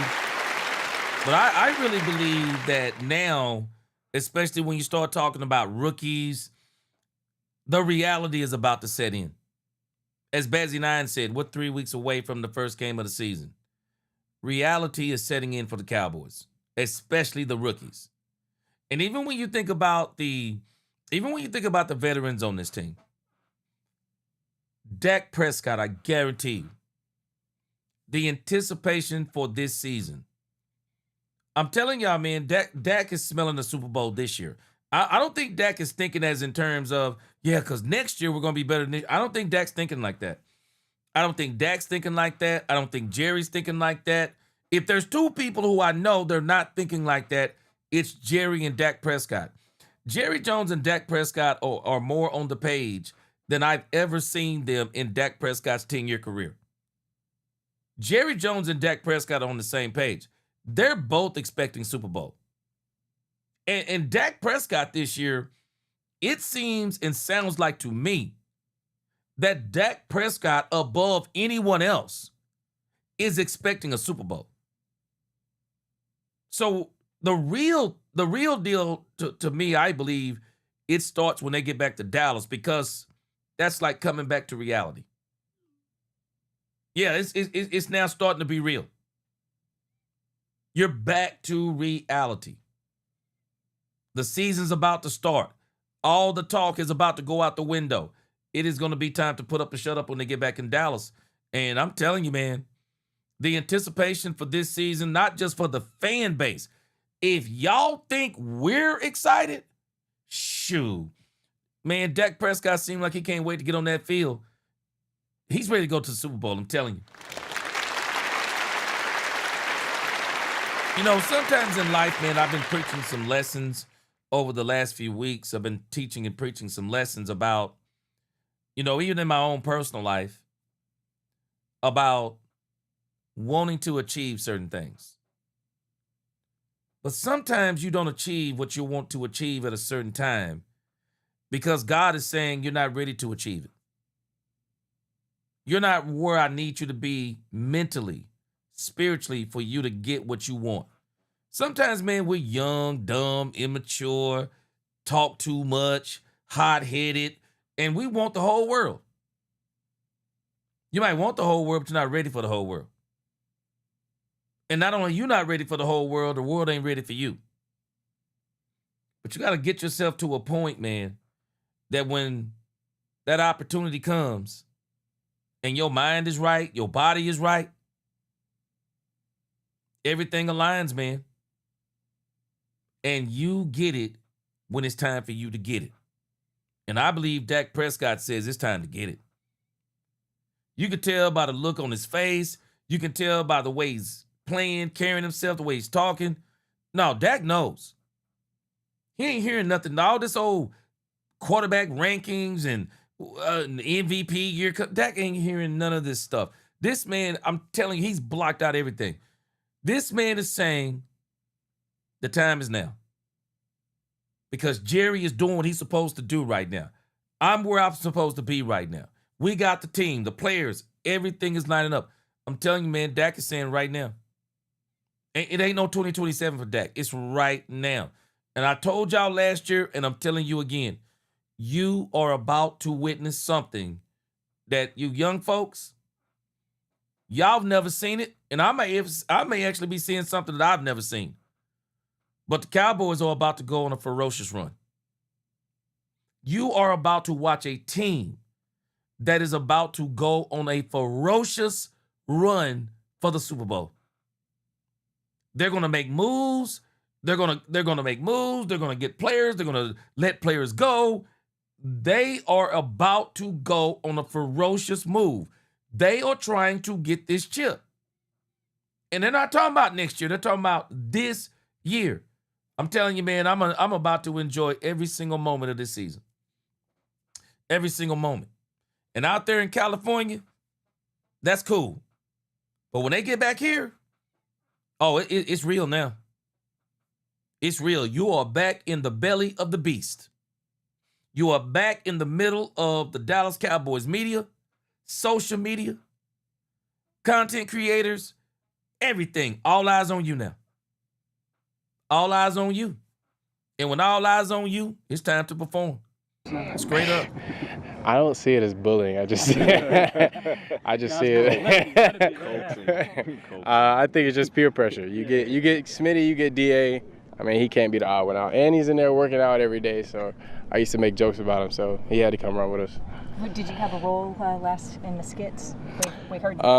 Did I have a role? Yeah. That he was shot. Langston was shoddy. I was CP. So yeah, I was just. You want to show off a little bit? Yeah, I was just making jokes on CP's love for Jay-Z. That's all I was. I was just making jokes on that, and then I came in dressed like him. Had the sweatsuit on, had the J's on with the glasses, so it was cool. Thanks, man. Appreciate y'all.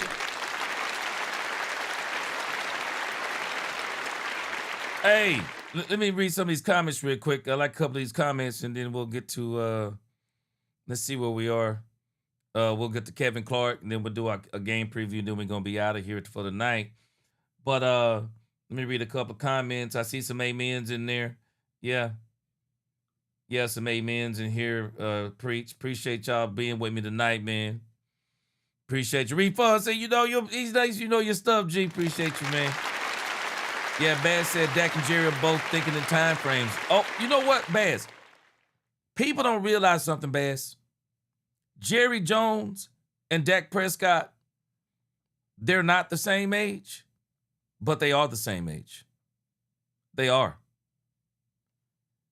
Dak Prescott may not be the same age in real age, but he's at the age, in football age, of the time is now. When you get past year 10, you don't know how much longer you have. It is a rarity to make it to year 10 and to go past year 10 as a quarterback, a starting quarterback on the same team. You get beyond year 10, yeah, you thinking like somebody who's about 80 or 90 years old. You're thinking like, I'm not going to have too many more of these opportunities. Dak Prescott has more football behind him now than he has in front of him. Unless he's going to play until he's 43 or 44. But who knows the state he would be in 10 years from now. And I don't think I don't know. He won a Super Bowl. Maybe he could play 20. They'll let him play 25 years. But Dak is him and Jerry in the same boat. You're right. They both ain't got long. They got to get it now. Whether that be 5 years or 7 years. They got to get it now, man. They got to get it right, get it now. Yeah, Jayden, he said, I'm with you. Why not us? Why not now? Shoot, every time. Told my dad a couple days ago, Chef Pope, the same thing. Yeah. Hey, Newhouse fam, I want to capitalize on something you're saying right here. Newhouse fam, you're not going to get this wish. You're not going to get this wish right here, Newhouse. You want us to remain the underdogs all season. You're not going to get it. The Dallas Cowboys might as well get ready. The expectations for the Cowboys are out of the roof, Newhouse. It may not be with some of these Dallas Cowboy fans and some of this Dallas Cowboy media and some of this Dallas Cowboy content creators, but I'm going to tell you right now, man, Tupac had a song a long time ago called All Eyes on Me. You got to accept it for what it is, and they got to embrace it. The Cowboys have got to embrace All Eyes on Me. Because It is more eyes on the Cowboys. I want y'all to think about this. It has been all eyes on the Cowboys for years for dumbness, drama, stupidity, and a few of those years were good. But for the most part, it has been all eyes on the Cowboys for the wrong thing. But when you start doing the right thing, and everybody's talking about the right thing, and nobody's talking about the wrong thing, your expectations, they are out of the roof. The national media, they all keep talking about the Cowboys are going to be Super Bowl contenders. They might as well accept it and embrace it. And I think this is the very reason why Dak Prescott has come out talking about the Super Bowl. Why? Because he cannot not talk about the Super Bowl. Because everybody's saying, Jerry changed. Cowboys moving different. Got these players. Ain't nothing they can do, Newhouse. Newhouse, ain't nothing they can do. It's all eyes on the Cowboys going forward. Ain't nothing they can do. Hey, Newhouse, the only media that's hating is ours. The only media, hey, I'm telling you, man, the only media is hating is ours. The outside media, all they keep doing is talking about how great the Cowboys are. When Chris Canty say the Cowboys are going to the Super Bowl, everybody taking notice. Even Stephen A. Smith is starting to say some of these things. The Cowboys got a good enough team. Man, I'm telling you, it's all eyes on the Cowboys. And I'm telling y'all now, don't let these boys come out the box 3-0. Don't let these boys come out the box 3-0. Hey, let me tell you, them bet odds gonna go out the roof. It's all eyes on the Cowboys right now. And I'm telling us, Newhouse fam, this is why Dak Prescott he's embracing this. You can't get away from it. You can't get away from it. I mean, and it's not just the expectations from the outside. They also have these expectations from the inside. You might as well embrace it. I'm going to tell you, I'm going to embrace it. I told y'all a few weeks ago, Dak Prescott want all the smoke. When you come out and name your offense, GOTI, you want all the smoke. You want absolutely all the smoke. Dak Prescott's embracing it. Ain't nothing you can do. Ain't nothing you can do, Newhouse. Hey, Newhouse, you already know, though, Stephen A. Smith is waiting. Stephen A. Smith is waiting. Shady McCoy, he'll make up excuses until the cows come home. But I'll tell you this, Acho is one of them guys, Newhouse fam, he's unstable in all his ways. Acho goes wherever the wind blows. He goes wherever the wind blows. Whatever gets him clicks and likes and stuff. So, yeah, that group right there, they always going to be who they are. But these other guys, man, shoot, they in the game, man. Matter of fact, talking about how the national media thinks about the Cowboys. Yes! Here we go! Let's go over here to Kevin Clark. I don't know if y'all saw this. But people are already predicting the Dallas Cowboys. They're already predicting the Cowboys record, NFC East. So I thought we'd have a little fun with this. Yes! Here we go! What will the Cowboys record be? I mean, they're already on this now. Cowboys record prediction. Cowboys record prediction. Check this out, Newhouse fam and Cowboys Nation. Check this out. Cowboys finished 7-9-1 in 2025 after going 7-10 the year before that, marking consecutive losing seasons for the first time since 3 straight losing seasons from 2000 to 2002. Marcus was drafted 3 seasons after that, which ended the losing streak. So that's all on you, Swagoo. We love schedules here on First Take. We've been doing them all week. So I'm going to turn it over to Kevin Clark. Now we're going to go through the Dallas Cowboys 2026 schedule and find the projected win-loss record. Let me tell you something, Courtney. In journalism, we do showing, not telling. So I've been telling you that the Dallas Cowboys are going to be good for 6 months now. I'm now going to show you how it happens. It's going to be very easy. We'll start here. Win at the Giants. The Giants are bad. Commanders. What do y'all think? Agree or disagree? I think we beat the Giants. Loved this team, but all of a sudden, Laramie Tunsil gets hurt. All of a sudden, Johnny Newton's hurt. It's starting to pile up. The offense will click later in the season. Give me a Cowboys win against the Commanders. In Brazil, Lamar Jackson gets this one. It's a loss here. This was the toughest one to me because I saw Caden McDonald as a plus addition last night with the Texans defense. They are getting after the ball, but guess what? Dak Prescott, George Pickens, CeeDee Lamb. They score more than C.J. Stroud. Win here. All right, this is tough. This is tough because I love all three of these teams. And unfortunately, I'm sure we won't bring it up on this show, there's about to be a 3-game losing streak in the Big D. Loss. Oh. This is insane.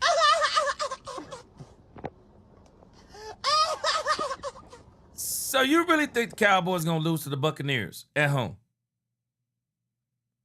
Buccaneers are not beating the Cowboys at home. The Packers are nowhere near as good as what they were. I think there's a good chance the Cowboys are going to beat the Packers at home. Christian Parker is going to make it his business. The Eagles are not going to beat the Cowboys on Christian Parker's watch. They're not doing it. This ain't Matt Eberflus running around here talking about, I never thought about the fact we were playing the Bears this week. I bet you Christian Parker got these games circled. Yeah. We're watching Jalen Hurts can't even complete a pass in practice. We're beating the Eagles. We're beating the Buccaneers. We'll see what happens with the Packers. I am not going to be surprised if they win all three of those. But let's go ahead. Let's see what he got next. Uh-oh. I'm going to tell you something. That October 27th first take is going to be cooking, okay? Carson Beck getting better every week by November 1st, but it's a Cowboys win here. Colts are not good. Cowboys win here. Going on a little run here. 49ers, Cowboys. The games I grew up on. Win. Always a playoff game. That gets. Man, the 49ers are getting decimated every week by injuries. We're beating the 49ers. Win here for the Cowboys. Beating the Titans. Love Cam Ward. They're having a great season by November 22nd. Rare off week for Cam Ward. Cowboys win. Eagles game here at home. Eagles win this division, but Cowboys win this game. Give me a win. 5 in a row. Eagles win the division? No way. There is no way the Eagles will win the NFC East 3 years in a row. There's no way. Lost to the Seahawks. Lost to the Rams. Win against the Jaguars. Giants still bad by the new year. It's 2027. The Giants are still bad. Give me a Cowboys win here. And then let's cap it off with a Commanders win, an 11-win season. Not happening. Not happening. Not happening. I say most of this is good. But here's where I'm going to say he's off. Buccaneers, Packers, Eagles. I don't think the Buccaneers beat the Cowboys. We'll see what the Packers. They're not the same team. Lost a lot of players. I got a feeling the Cowboys are going to smack the Packers at home. And I think they're sweeping the Eagles. I literally think the Cowboys are going to sweep this whole division. They're going to sweep everybody in the division this year. Eagles twice, Giants twice. The only way they don't sweep the Commanders is that game don't matter. They're sweeping this entire division. Entire division. The Cowboys are not going to lose back-to-back to the Rams and the Seahawks. They're beating one of them. If I had to pick the team that they were probably going to beat, a lot of people don't realize the Rams added a lot of players. The Seahawks lost 4 key cogs off of that team last year. From last year, they lost 4 key cogs. I think it was 3 defensively, 1 offensively. The Cowboys will not lose back-to-back. they're going to win one of those games, whether it be the Seahawks or the Rams. If you put me on the spot right now, I say it's more likely that win will be the Seahawks. They will beat the Seahawks coming off of that break they're going to get from the Eagles. Then they're going to get a break again, get that bye week, and then they're going to come back and play the Rams, and they're going to give the Rams hell. The Cowboys going to get the Rams going to get the Cowboys hell too, though. With Aaron Donald and Myles Garrett, if they're both healthy at that time, they're going to give the Cowboys hell. I can see that one being a loss maybe, but they're not losing both of those back-to-back. And again, I see the Jaguars, I see the Giants, I see the Commanders. I still say at this point, we're just prognosticating. This don't mean it's going to be true. We're just prognosticating. It's one game at a time. We're just having fun. I still say the floor is 11 wins, and I think the ceiling is 13 wins. I think the ceiling is 13. I don't care how great you are. It's hard to win 14 or more games in this league. Man, it's hard. It's hard. I don't care how great you are. It is hard to win 14 plus games in this league. It's hard. Shoot, Bog Daddy says 17-0. Bog Daddy says 17-0. He says 17-0. And we already know that's going to be I'd be afraid to go 17-0. Because then the pressure just mounts. If you 17-0, man, and you don't win the Super Bowl, boy, y'all remember when the New England Patriots did that? Boys went 16-0. Okay, Catherine Kiss, you said Green Bay is beating the Broncos right now, 23-10. I'm putting no stock in it.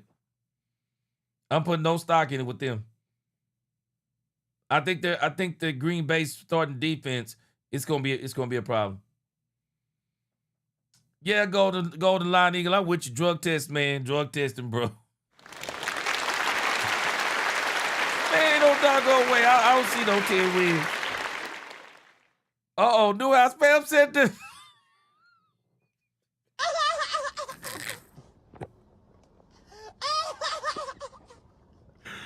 Newhouse fam said the Seahawks got Diggs. He ain't stopping Lamb or Pickens. Not even Camden.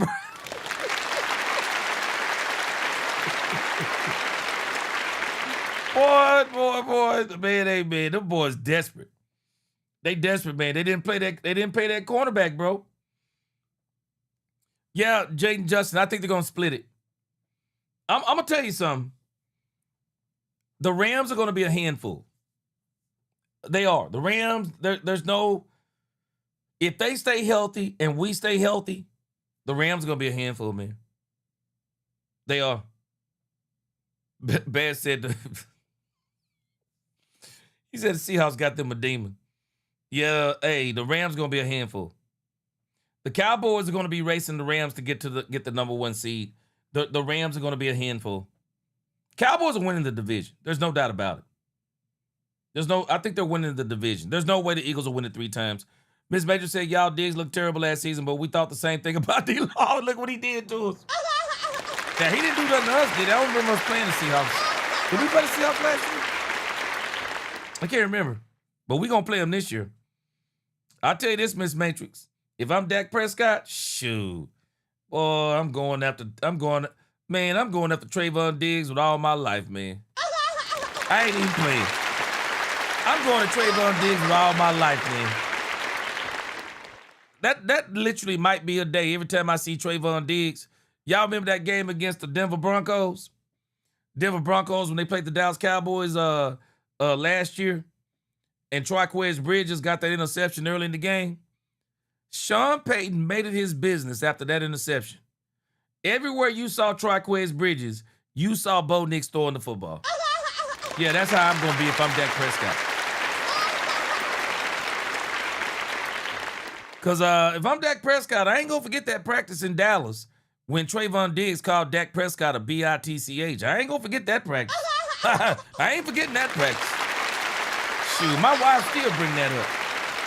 My wife said you don't call a man that even when you play.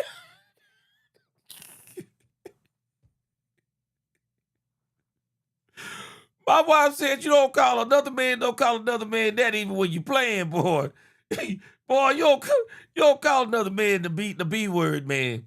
Shoot, where I'm from, man, you about to move furniture, cars, trees. Boy, you about to move trash cans and everything, boy, because it's on and popping, man. I'm sorry, it's on and popping, boy. You don't call no man, boy, you don't call no man the B word. Shoot, I'm Dak Prescott. I'm coming after you with everything I got, bro. Everything. It is a season of runs. So that's a win. All right, so 11 and 6. Get the damn graphic right. Okay, he got 11 and 7-9-1 6. to 11. Okay, I say 11 is the floor. Hey, D-Block. Shoot. D-Block, man, I can already tell by the way you look on this picture, bro. D-Block, what you gonna do if a man call you a B, man?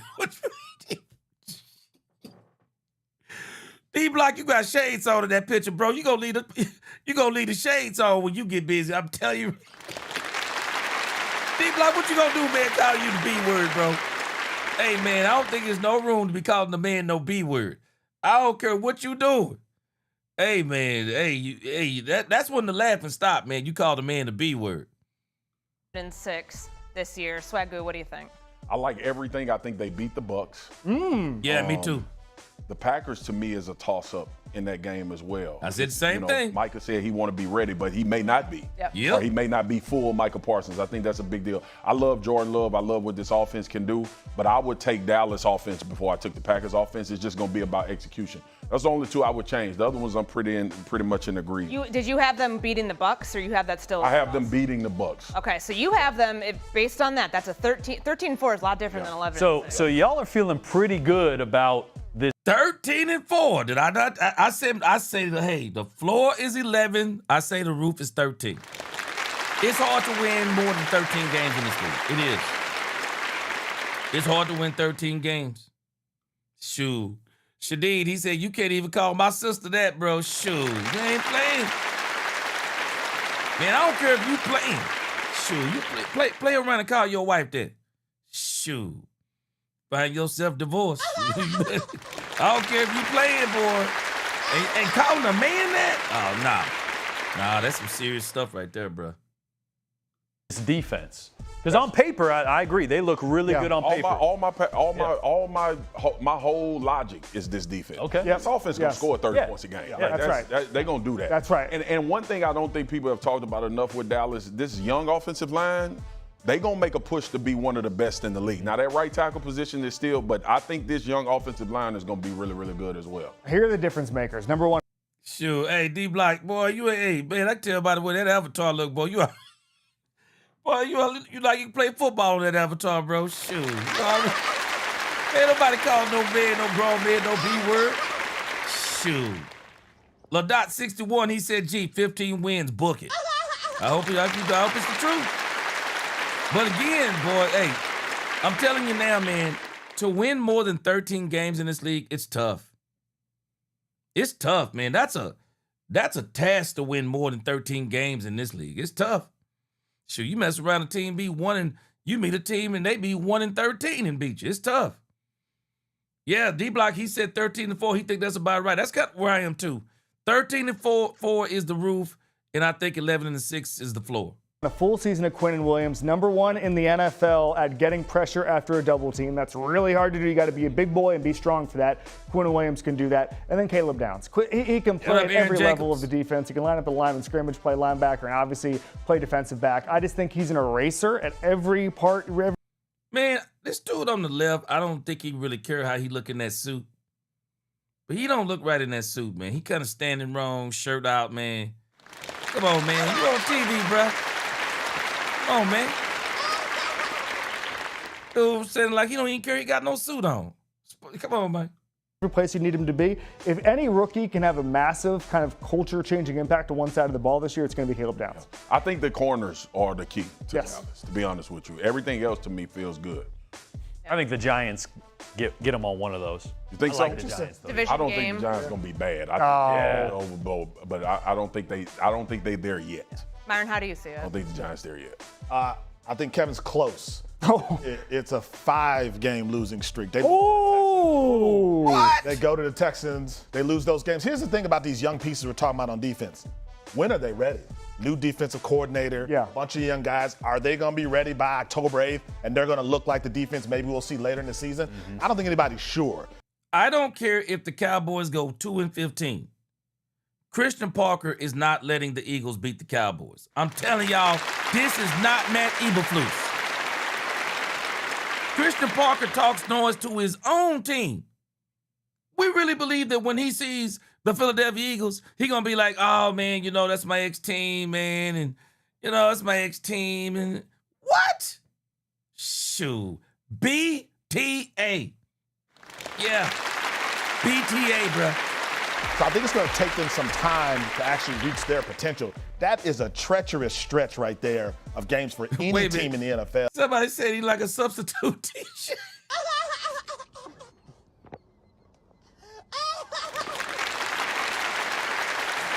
Somebody else said he like a public defender.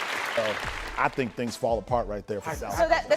that's a good point, though. Well, how you're talking about? You don't know how long it's I'm going to talking take. about Caleb Downs. I'm talking about Malachi Lawrence. I'm talking about a new defensive choice. I think coordinator. the defensive backfield is better than How people give new it credit defensive for. players in a new system to gel? I'll give you a perfect Andre Johnson, I'm saying, well, ain't no way you lose 5 in a row. big example. Last year with Seattle, you can make an argument that their best player was the youngest player on that team. And I think Caleb Downs, to your point, I think Caleb Downs has that rare ability to play at a high level. Caleb Downs is going to look like a 10-year vet this year. Yes. From a communication standpoint, the things that he did, and you should hear Nick Saban talk. See, I said the same thing about Caleb Downs. When you look at the tape on Caleb Downs, he don't look like a rookie. He really doesn't. Caleb Downs looked like a kid that's like playing in a contract year or something. Just imagine what this dude going to be health, Lord help him stay healthy. Imagine what Caleb Downs is going to be in 3 or 4 years. Oh, my gosh. You're going to be crazy, man. Talk about Caleb Downs. Smartest player he's ever coached. Smartest player he's ever coached. Now, I play for Nick Saban. I'm smart. I'm just playing.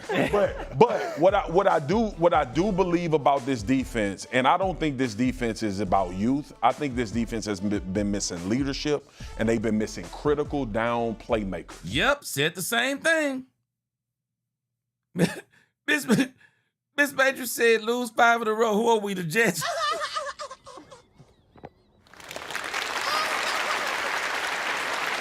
I don't know what this dude talking about, man. And I think that's why you go out and get Quentin Williams. Look, I know it's crazy to think Von Miller had 9 sacks last year. Von Miller in a role with this football team can be very impactful in situational football. And if you think about Dallas, their issues last year, they couldn't stop the run.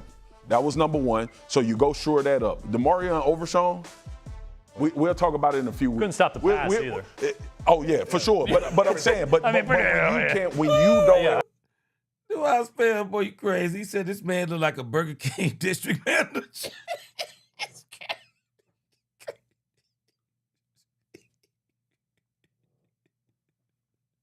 He said like a Burger King district manager.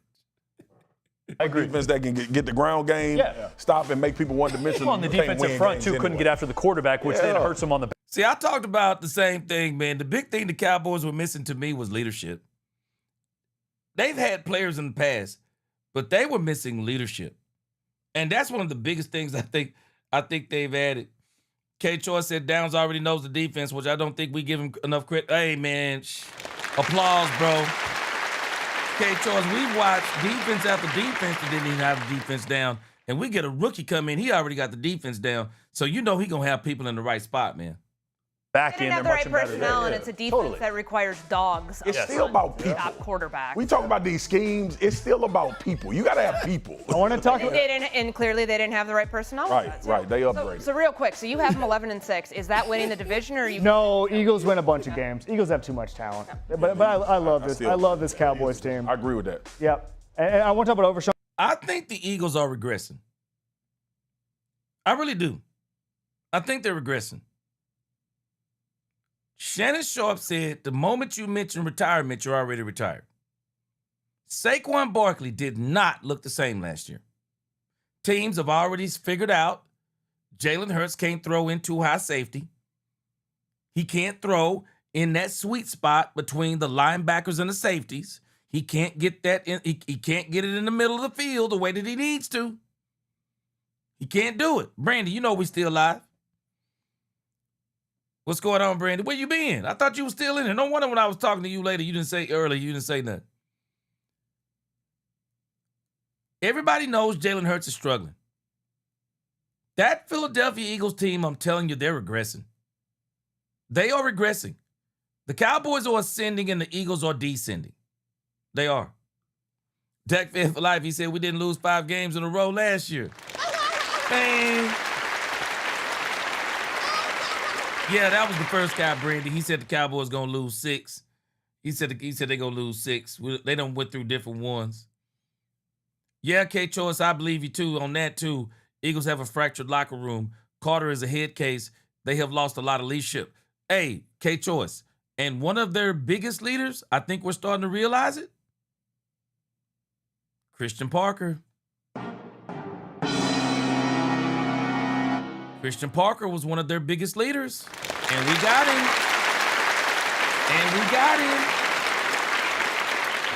All right, Brandy, okay, you went to go get your workout on. I see you. Said you got to stay in shape for that man you're going to that man you're going to get to be your husband. I see.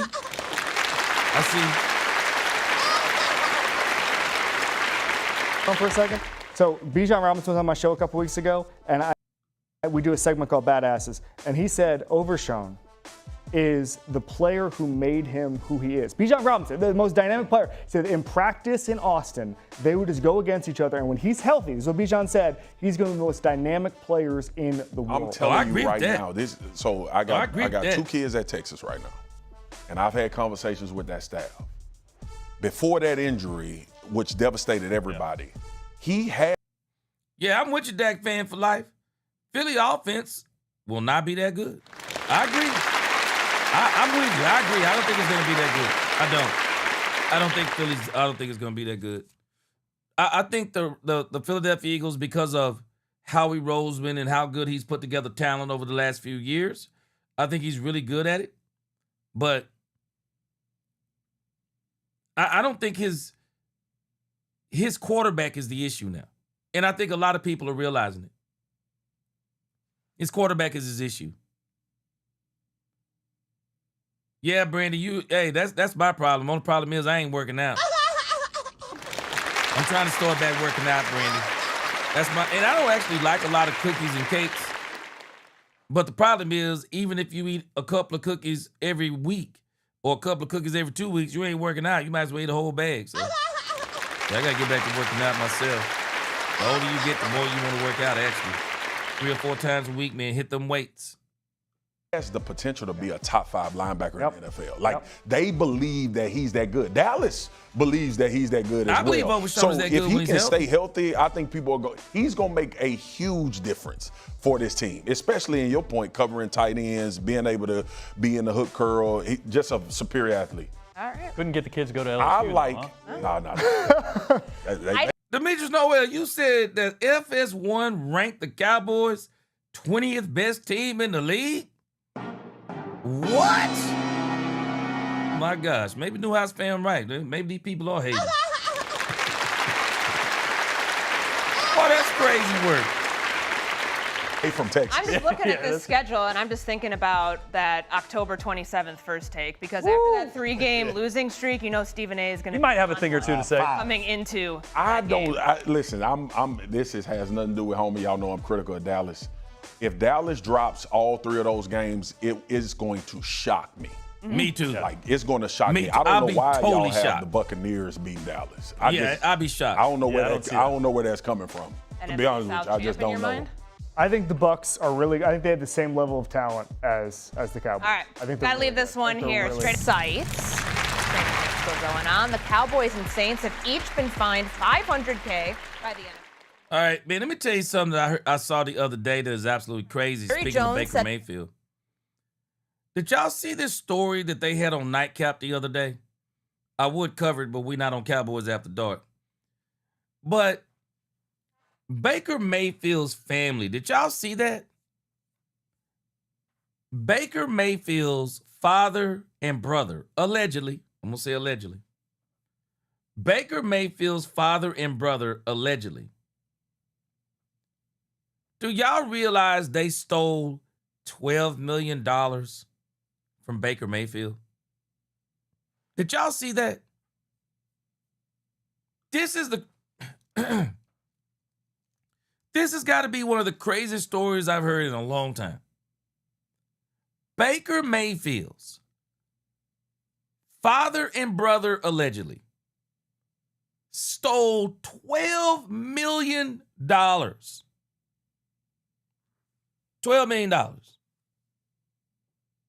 And the thing they were talking about, let's look at a couple of stories, matter of fact. We got a little bit of time. $12 million. And now they were talking about, Baker Mayfield was talking about how now they've made up and all those things. And I'm like, wait a minute, man. Hold on a second. I'm going to forgive you, but you will no longer have access to me. You are not stealing $12 million from me. And then expect everything to be okay. I will forgive you 70 times 7. That don't mean access. That don't mean access. That mean I don't do something to you. That don't mean access. Man, this is the craziest story. Check this out. This is crazy. You're right. You're right, Joe. They don't act. Aaron Rodgers isn't the only one making amends with his family. Baker Mayfield shared that he has reunited with an extended family almost 2 years after he filed a lawsuit along with his wife, Emily, alleging that his father and brother had not repaid $12 million that they stole from him. In November 2024, Baker and Emily filed a lawsuit alleging that his father, James, and his brother, Matt, had failed to repay the money as part of a settlement agreement reached a year earlier about unauthorized money being taken from their business accounts in 2018 to 2021. In the business connected with Baker's father and his brother. This week, Baker said, "You can put yourself on a pedestal and act like I haven't made mistakes in my life. I have the ability to forgive that, and that I wanted to get across. But we're here and the door is open. The past few months, we've made good progress and began reconnecting. Also, for them to have 2 grandbabies is tough. What's in the past is in the past. Emily and I took my daughter Kova down there, down right around her first birthday. First time they met her, and you could tell it just melted them." That's dope. Question is, guys. That's dope.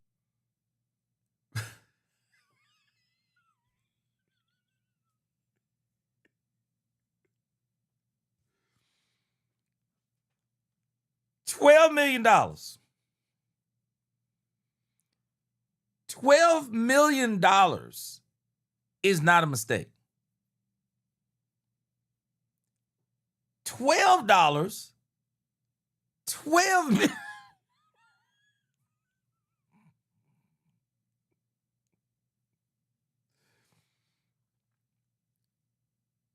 If you steal $12 million from me, you are literally taking away from the wealth of my children's children. $12 million. And my issue is, who are your financial people? There is no way that they should be able to steal $12 million.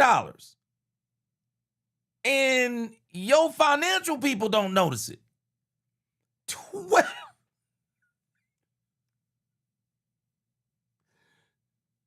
$12 million. Bro, it might be 12 years. Man, it might be 12 years before you see me again. $12 million? So you telling me that you're not noticing that your brother and your dad are living a certain type of way? And I'm definitely going to be noticing something if we got a business together, because I'm like, well, where are you getting them kind of returns from? How are you spending that kind of $12 million? Travis, how do you spend $12 million over 4 years? Block said, God in heaven. Listen, man, this story is bananas. It's bananas. Your father and your brother take $12 million out your account, Joe. You forgive it? Hell no, I ain't never talking to ass. Come on, Joe, man. Come on, Joe. That's damn. Man, damn that. Them could be the worst.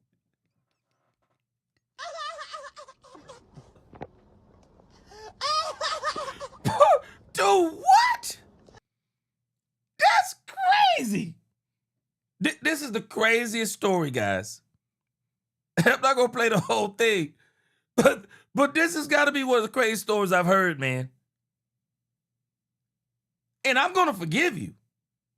Forgiveness don't mean access. Forgiveness don't mean that I can trust you around my wallet. I can't trust you around my phone. I can't trust you around anything that could have access to money. I can't trust you, bro. People at times. Yeah, hey, bro. Joe, what if they pay you back, Joe?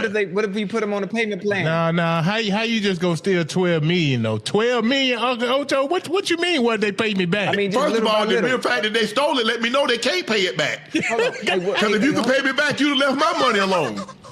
Man, hey, what if they didn't steal it? What if they didn't steal it? Huh? They did though. How do you pay back $12 million, y'all? How do you pay back $12 million? Who steals $12 million and puts it in the bank? How do you pay back $12 million? I'm going to forgive you, bro, for my own peace of mind. But as far as access goes, that's a whole different conversation, bro. Access is a whole different conversation.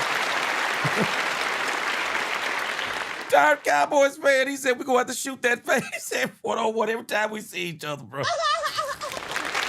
Man, that is crazy. That's crazy. I don't know. That's crazy. Allegedly, they did steal it. Okay. I mean, I don't think you make no accusation like that, Ocho. I mean, allegedly, right. They did steal it, and they were supposed to repay it back, I guess, to keep the authorities from getting involved. So he filed a lawsuit. Ah. Yeah. Okay. Hey, I'm sorry, fellas. I'm sorry. I ain't never talking to ass again. I'm with you, Joe. No. Not no. Ocho, $12 million. Do you know if they steal $12 million, you had to make 24? Probably more than that. Oh my gosh, how do you miss $12 million? How do you miss that? Especially if you guys are running the business together and they skimming on the side, and the skimming over from 2018 to 2021. If I'm not mistaken, if I heard you correctly, that's a lot. That's Travis Swanson said his great aunt tried to steal $1 million from my great grandfather, and he says sued her and told her, "Don't ever show your face. You no longer exist. My great aunt lucky my mom didn't kill her." But hey, that's some serious stuff, bro. Travis Swanson, we talking about in regular life, bro. That's $1 million. Shoot, that's crazy, bro. That's a lot of money there, boy. Ocho, well, you know how do you miss that?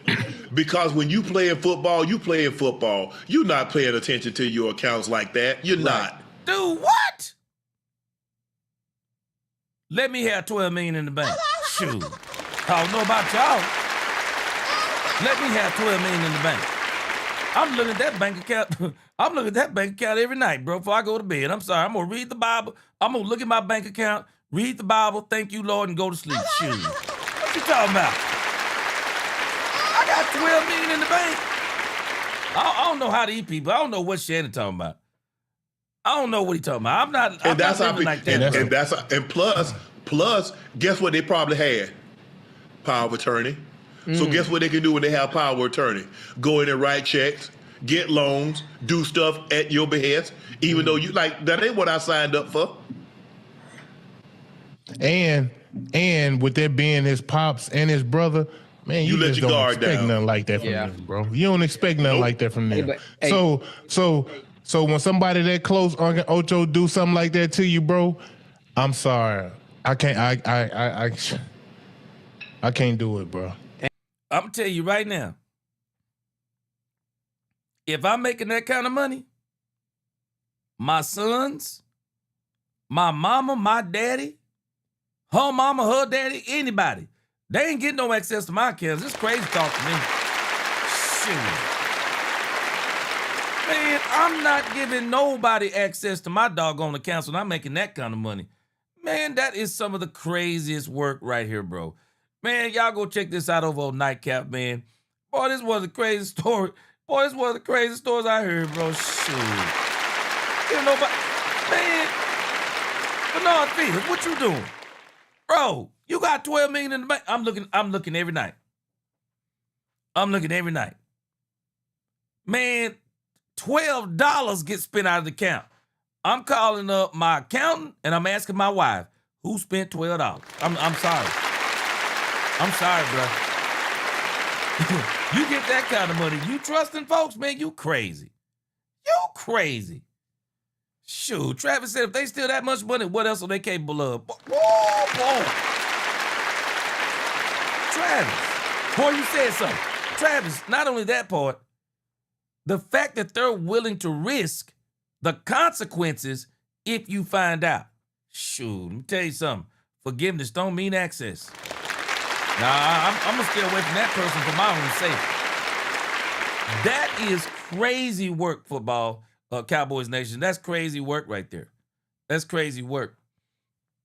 You know, also, too, Shannon Sharp, we didn't listen to it today. Let's listen to it for a couple of minutes. We won't watch the whole thing.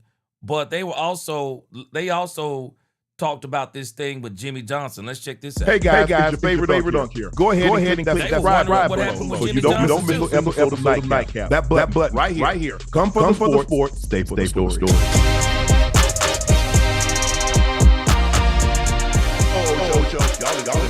Who spoke to the media today and says now or never for the Bengals. Let's take a listen to what he had to say. I'm trying.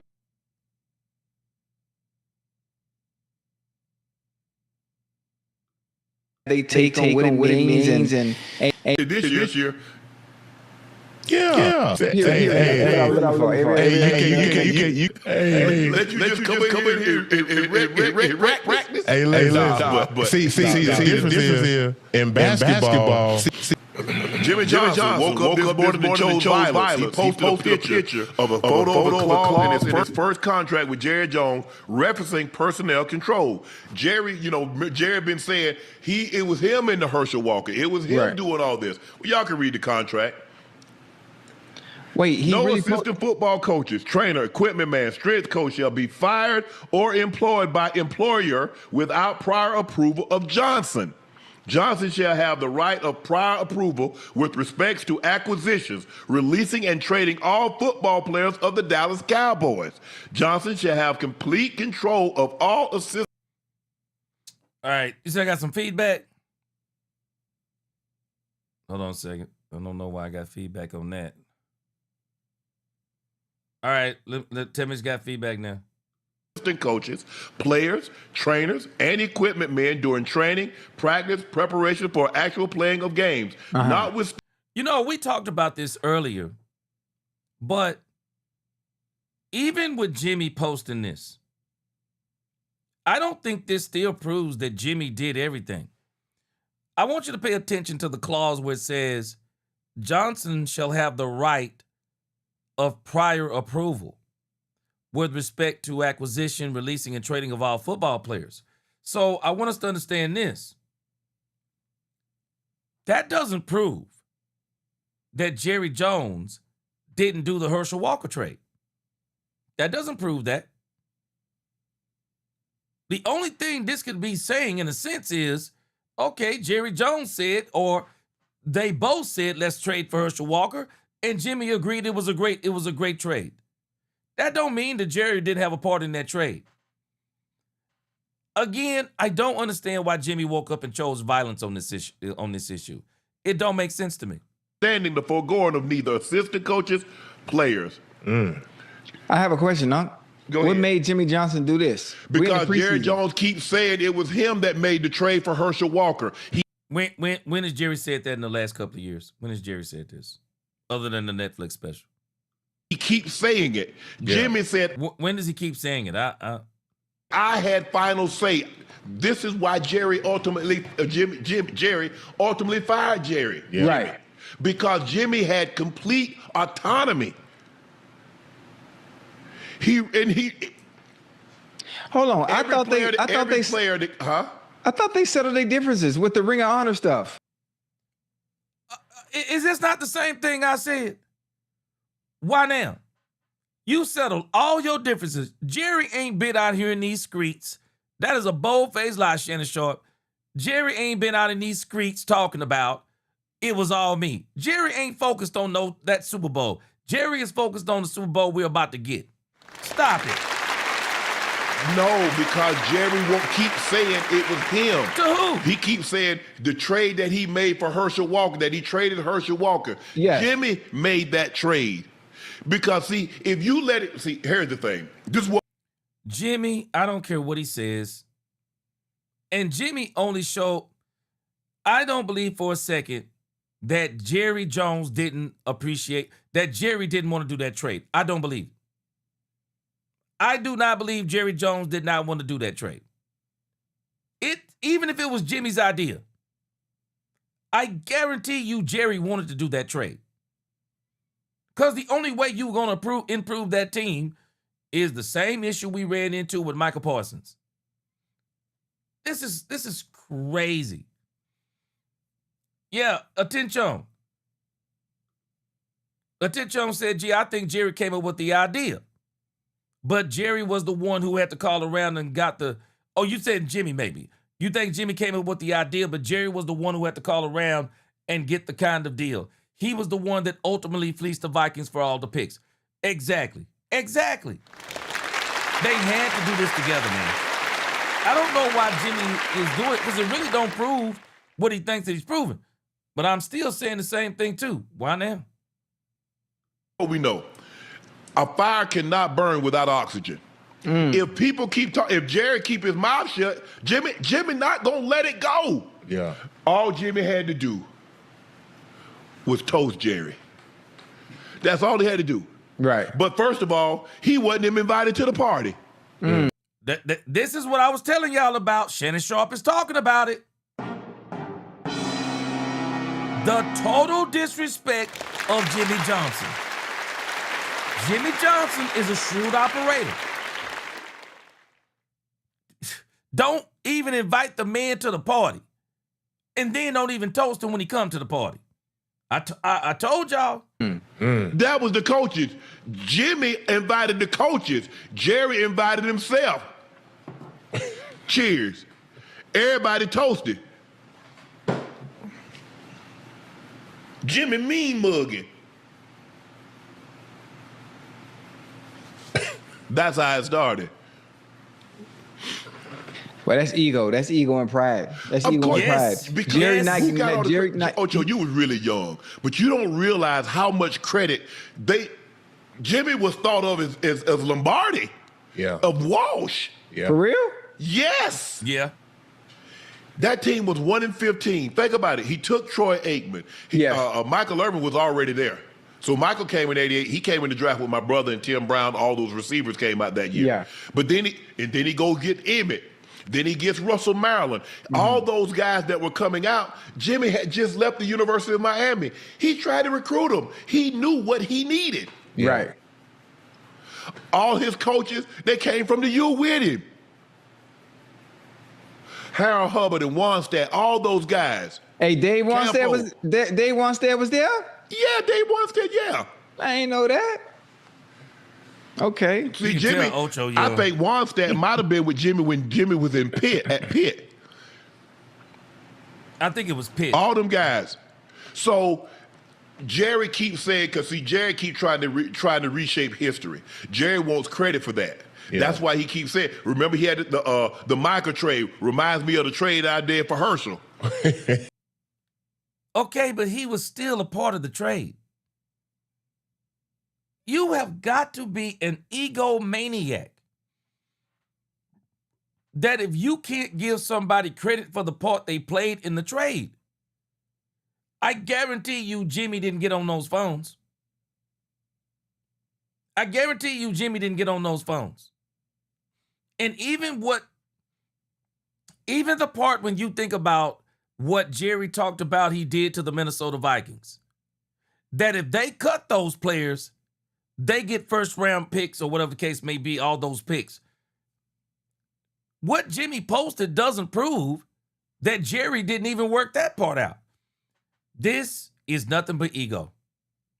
There is no way Jimmy gonna make me believe that that this was all his idea. I don't believe it. I don't believe it. They all of them played some part in this. And this is the major part of this argument. It's just dumb. And Jimmy, like, you didn't make that trade for Herschel. It's just dumb. Traded Herschel. I realized, yes, he was good, but he wasn't going to help us. We needed something long term. So that's why Jimmy went and got the contract. Jimmy said, look at it. What does that say? Oh, they said Jimmy at Oklahoma State. But he had his contract. So all this notion, see, Jerry, when he came into the league, the person. Again, I'm not even going to rehash this whole story again, but it is a pure ego trip. It is a pure ego trip, man. It is. And this is why I say this is what ruined that dynasty. Jerry Jones and Jimmy Johnson, both of them. They're responsible for it, both of them. Not just one, both.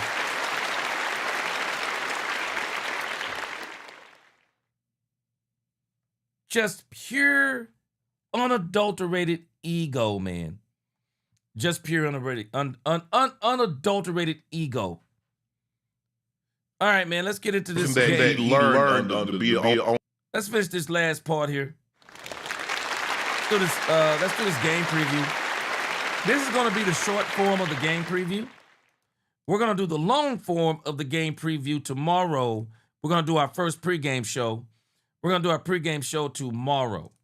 But in this preview, I just want to point out a couple of small things to be looking for tomorrow when the Dallas Cowboys play the Arizona Cardinals. Just going to give you a couple of small things to look at because I think there are some major battles going on. I think there are some major battles going on. Yes! Here we go! All right.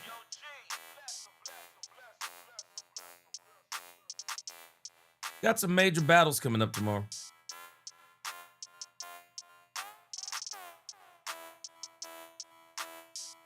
All right, let's load this up real quick.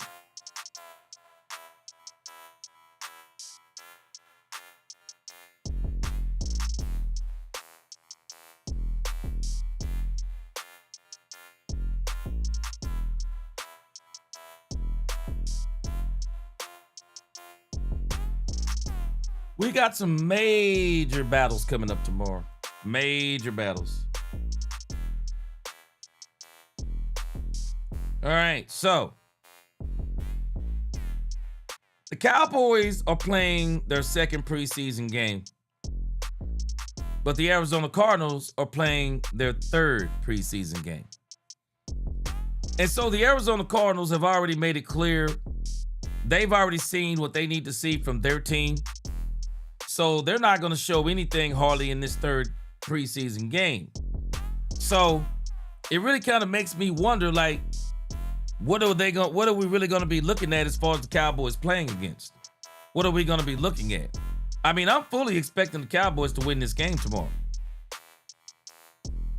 But the storylines of this game, and there are probably more to these storylines. But tomorrow is going to be Joe Milton versus Sam Howell. They are playing for the backup quarterback position. I do think Joe Milton has an edge because I just believe, Mixed Matrix has pointed this out, that Brian Schottenheimer has a love affair with Joe Milton. Brian Schottenheimer has a love affair with Joe Milton. And so Sam Howell, I believe if he's gonna get that second spot, Sam Howell better throw about 3 or 4 touchdowns tomorrow. I also think there is another storyline here, and it's Malik Davis versus Blue and Maffa. I really believe that this game will, at this point, kind of put Malik in a certain situation of he could possibly be the second running back. The other battle that we're going to have to be looking out for is Camden Brown versus Joe Mingo. Camden Brown has clearly been better than Joe Mingo in this camp. And so it sounds like to me, though, the Cowboys, Brian Schottenheimer, as Miss Metric said before, love affair with Joe Mingo, Brian Schottenheimer. I don't know what's going on with that. But Camden Brown has looked better than Joe Mingo. Then, Nate Thomas. Got to see how Nate Thomas is going to look tomorrow. Also, other storyline, will Jayden Barham play tomorrow? And then Anthony Smith versus Marquez Valdez-Scantling. I don't think the Cowboys are going with any of these older wide receivers. I don't think Marquez Valdez-Scantling is going to make the team. The big question mark is Jonathan Mingo. So, what we're going to be looking at tomorrow, the big thing for Joe Milton is, I think for the Cowboys, is probably command of the offense, pocket presence, move the ball in the red zone. That's probably what they're looking at. Let me see here. Defensively, I think it'll be more focused on Parker's command. How many snaps does Jayden Barham get? Malachi Lawrence, they'll probably see a little bit from him. Now, here's some question marks. Cowboys got some question marks. Maurice Leofau. Maurice Leofau. I know everybody likes Maurice Leofau. No, hey, Miss Matrix, no memes tonight. I'll have my memes ready tomorrow. Yeah, I have my memes ready tomorrow. Maurice Leofau. Is he going to make the team? Sam Williams. Is he going to make the team? The Cowboys also got another issue. Shamar James versus Justin Barron. Shamar James has been playing pretty good. Not Shamar James, Justin Barron. Barron's been playing pretty good. Yeah, Bass, I have my memes ready tomorrow. I have my memes ready tomorrow. I'm going to look at this before we get out of here. Let's kind of look at the Cowboys roster.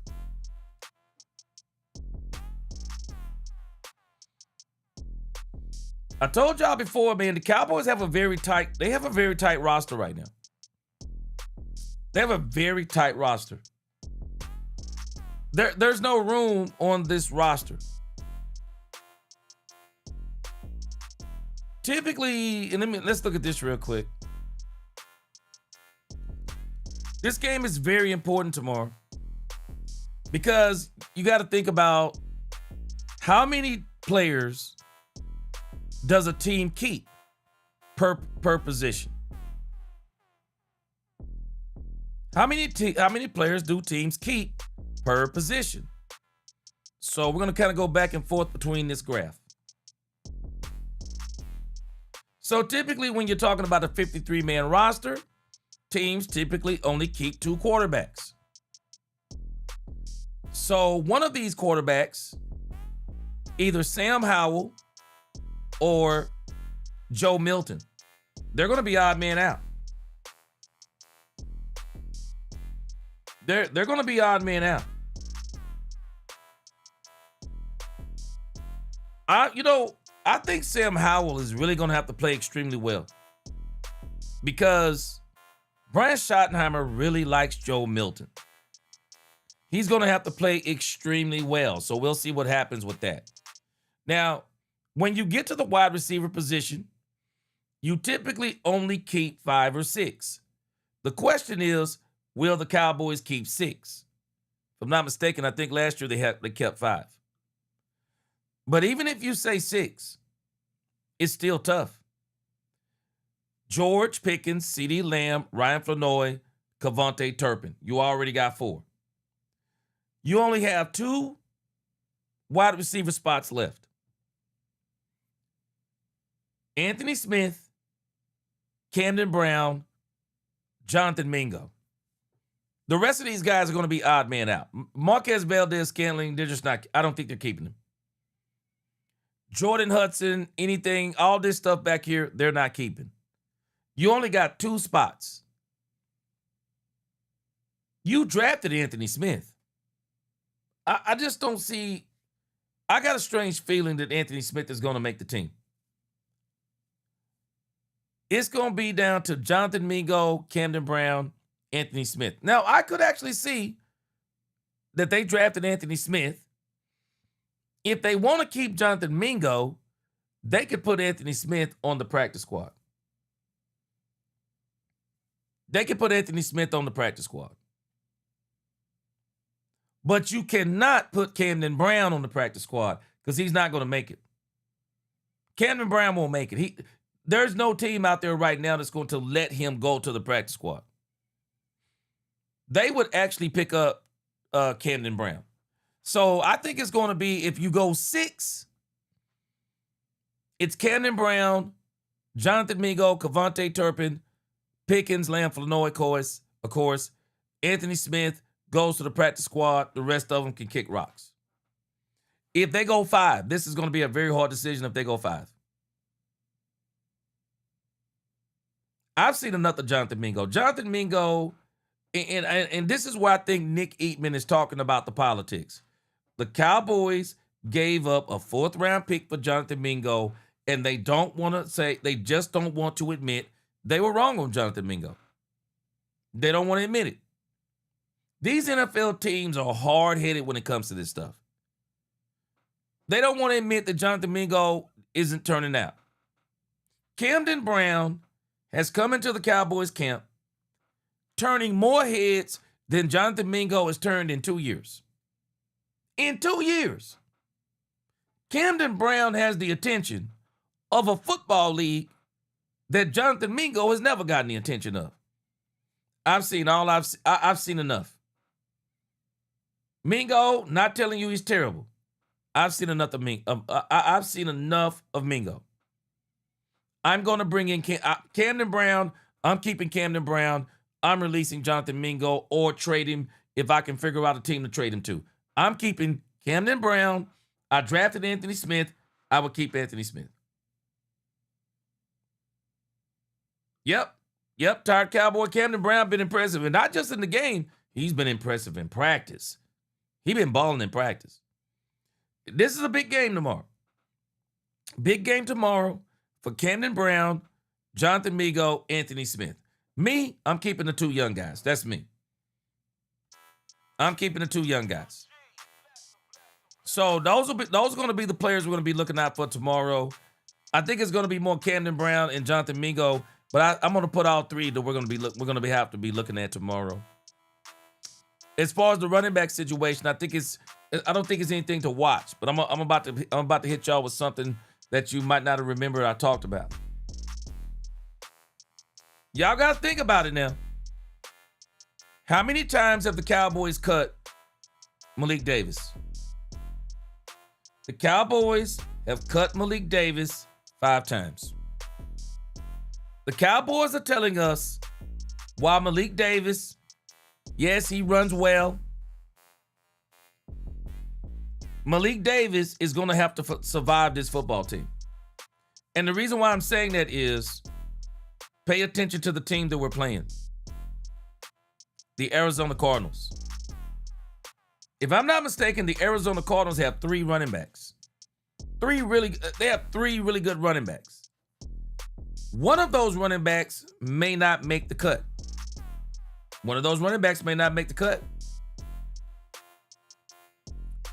What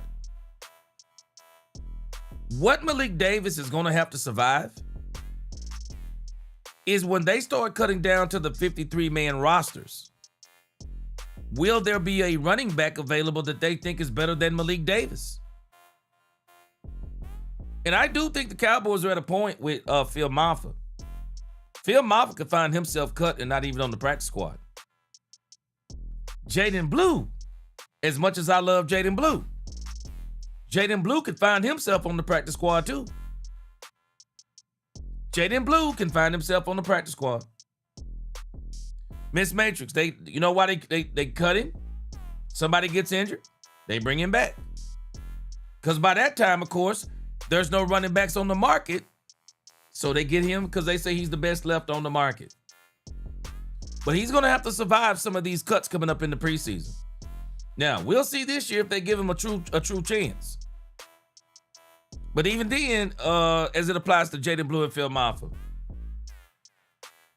maybe the Cowboys will give Israel Abanikanda an opportunity to be on the active roster.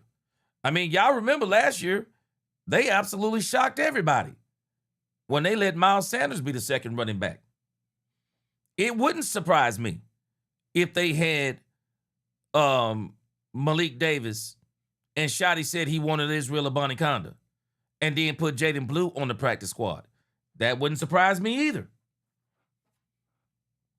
But I'm not going to be surprised if Phil Maffa, because he can't stay on the field. So you can't stay on the field. Now, the only thing that makes me think they're not going to do that with Jayden Blue is I think they have a plan for Jayden Blue. I do believe they have a plan for Jayden Blue. Screens, perimeter, they haven't shown us everything they're going to do with Blue. That is the only reason why I believe that there is a good chance that Jayden Blue is going to be here. But I'd already said, though, Malik Davis is the second running back because he's more of a traditional running back. Jayden Blue is more of your all-purpose back. So there's room for that. And I do think the monkey wrench is right here. I think Hunter Lipke is the monkey wrench. What do I mean by the monkey wrench? They don't know what to do with this dude. He's basically a high-paid special teams player. They don't know what to do with this dude. So I'm going to see. I'm very interested to see what they do. But at this point, I think it's going to be exactly like I said. Javonte Williams, Malik Davis, Jayden Blue being the all-purpose back, whatever the case may be. I think that's what it's going to be. Phil Maffa is probably going to find himself being the odd man out. I can see Israel Abanikanda in waiting on the practice squad. And the Cowboys waiting for a situation to bring him up. But we'll see. What up, Silos? He said you put Blue on the practice squad. His days are marked. Bro, I said the same thing. I said the same thing. I don't think it's just his confidence. Silos, I think there's a chance a team could come get Jayden Blue.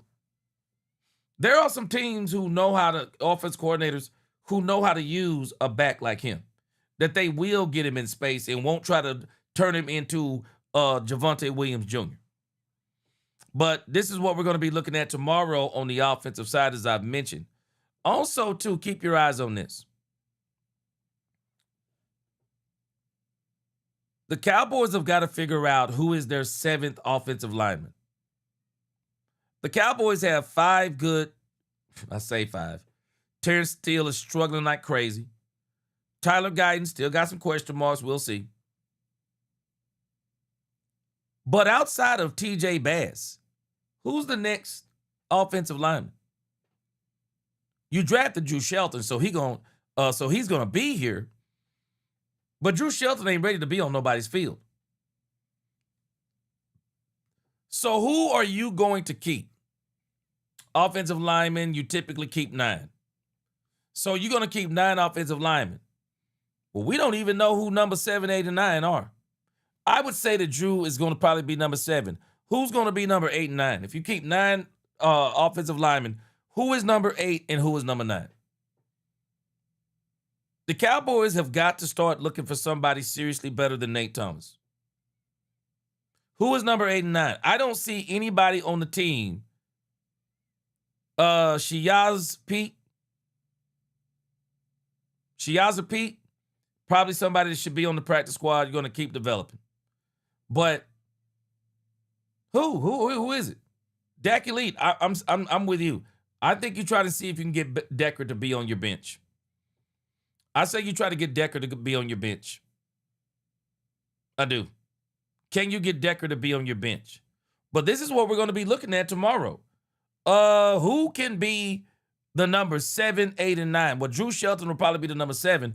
Who is the number 8 and 9? Because if you say there's 9 offensive linemen, you're going with Nate Thomas, you're already up to 8. Who's number 9? Your depth is very weak at that point. Your depth is very weak. TJ Bass is great, but everything after Bass, the next three, Drew Shelton, work in progress. I mean, might have to put him on the practice squad even. I would put him on the practice squad and try to see if I can bring somebody else in. I really would. I'd put him on the practice squad and try to bring somebody else in. But we're going to see what they do. There's going to be a lot of movement on the Cowboys. Y'all get ready. Don't think some of these players we have right now are going to be the players we're going to have when the season starts. If the Cowboys see the opportunity, Jerry Jones already said it, not every player is going to be on this team on day one. You're going to see where there are going to be some players that they're probably going to change those players out because they'll just be better players on the market. So that's kind of what we're looking at for tomorrow offensively. Defensively, tomorrow, I think the big thing you're going to be looking at is Jayden Barham. He's going to get a few snaps, probably even Malachi. But the big battle you're going to be watching tomorrow is Shamar James and Justin Barron. Because let's see how many linebackers you typically keep. So you typically keep 7 linebackers. So if you typically keep 7 linebackers, keep in mind the Cowboys are running a 3-4. So if they're running a 3-4, they might carry an extra linebacker. But the 3-4 eats up your linebacker core. So I don't know how many you keep on a 3-4 defense. Maybe you keep 9 or 10 linebackers. I don't know. Maybe you keep 8 or 9. Well, I guess it did say 9. So if you keep 9 linebackers, or it says 7. So I would still say if you're going to have a 3-4 defense, you might need to pick that up to about 8 or 9. You might need to at least have an extra on a 3-4 defense. But we already know the first 4 are already eaten up. Gary, Winters, Overshown, Ezraku. You know Malachi Lawrence. You know Jayden Barham. So now you're up to 6. If you were only keeping 7 linebackers, everything back here, you're only deciding between one person. And I forgot you already got Von Miller. So Von Miller's making the team. So you already got 7 linebackers. 4 starters, 3 in the rotation. Who's going to be that one linebacker? This is the battle we're looking at. Or if they decide to keep 9, who are the 2 linebackers?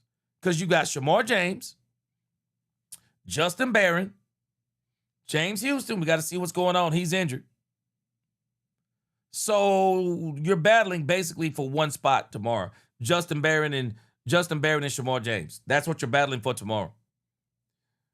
You brought up Schoonmaker, Dak Elite.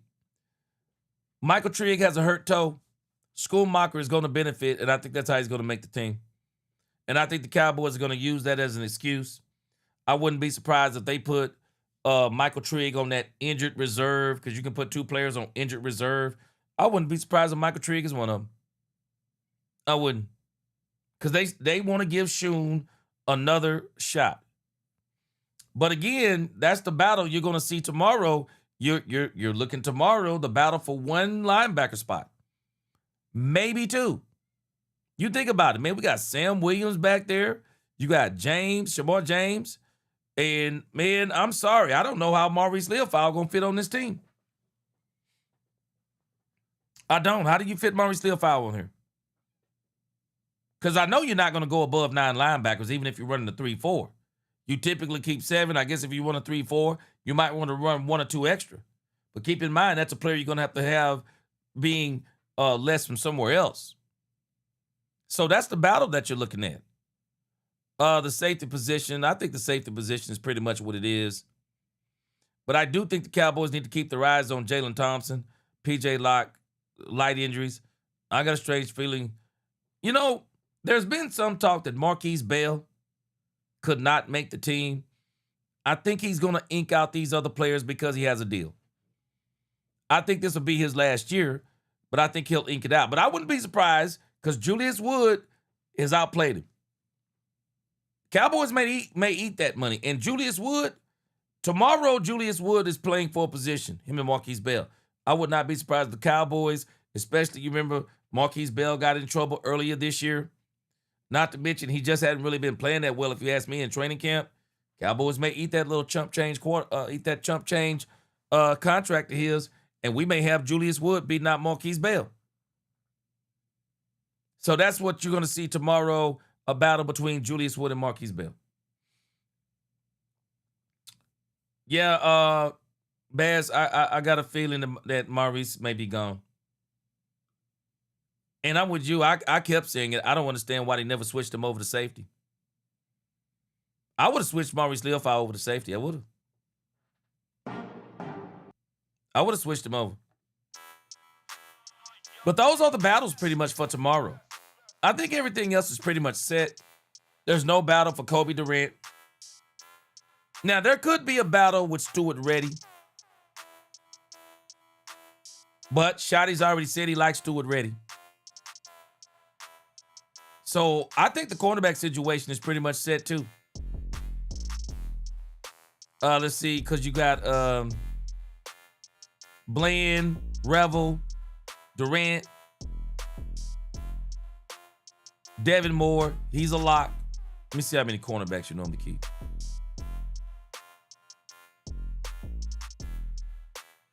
So you typically keep 10 defensive backs.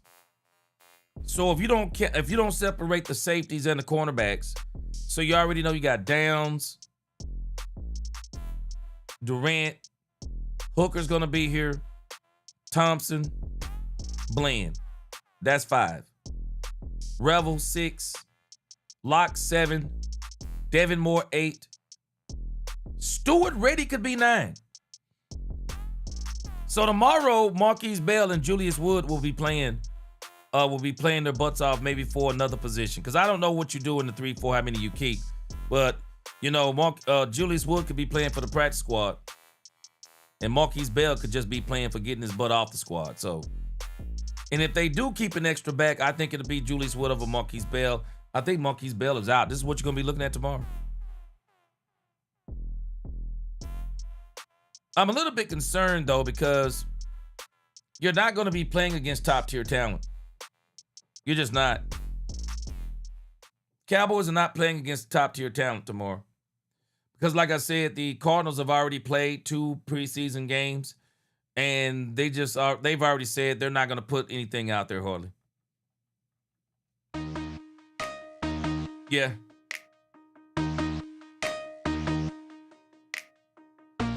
All right, Cowboys Nation. Man, I appreciate y'all rocking with me. Great show today. Appreciate y'all in the chat with the super chats. Appreciate y'all for supporting the channel. Yeah, again, Dak fan for life. I'm with you, man. Philly's offense is not gonna be that good. I just think they're regressing. They've been to 2 Super Bowls in the last 3 or 4 years. They're not gonna be in the running again. It's a new team's time. Dallas and the Rams are ascending. Cowboys got to prepare themselves for the Rams, the Seahawks. I think that's going to be their issues. You know, those will be the teams I think they'll probably have a chance of facing if they turn out the way we think. But again, man, I appreciate y'all rocking with me today. I won't disappoint y'all on the next go-round. We're going to make sure we have those memes. I'm going to try to make sure I'm going to keep those memes coming, man. Jayden Justin says some of these guys are auditioning for other teams. Oh, no doubt. And that's the danger, Jayden Justin. That's the danger of Camden Brown. Camden Brown is looking good, and I'm telling you, I'm not going to be surprised if the Cowboys try to pull the okie doke and try to put Camden Brown on the practice squad to keep, for whatever reason, Jonathan Mingo. They're going to be sadly mistaken this year because he ain't going to make it. I don't think he'll make it to the Cowboys practice squad. Somebody gonna pick him up. All right, man. Appreciate y'all rocking with me. No Cowboys After Dark tomorrow. And I think we may try to rock Cowboys After Dark tomorrow. Late Cowboys game, so we're probably gonna do the post game. The Cowboys play, I think, tomorrow at 7:30. Late game for the Cowboys, so we'll come on before the game, and we'll definitely talk about what happened after the game. So I appreciate y'all rocking with me tonight. Real Estate Vet, it'll be after the game, whatever time that is. So I would imagine probably around 11:30, maybe even 12. So it'll be Cowboys After Dark. We ain't going in overtime, but definitely Cowboys After Dark. All right, guys, I appreciate y'all. Until the next time, TC4L, God bless. Let's talk Cowboys. We talk facts. Peace.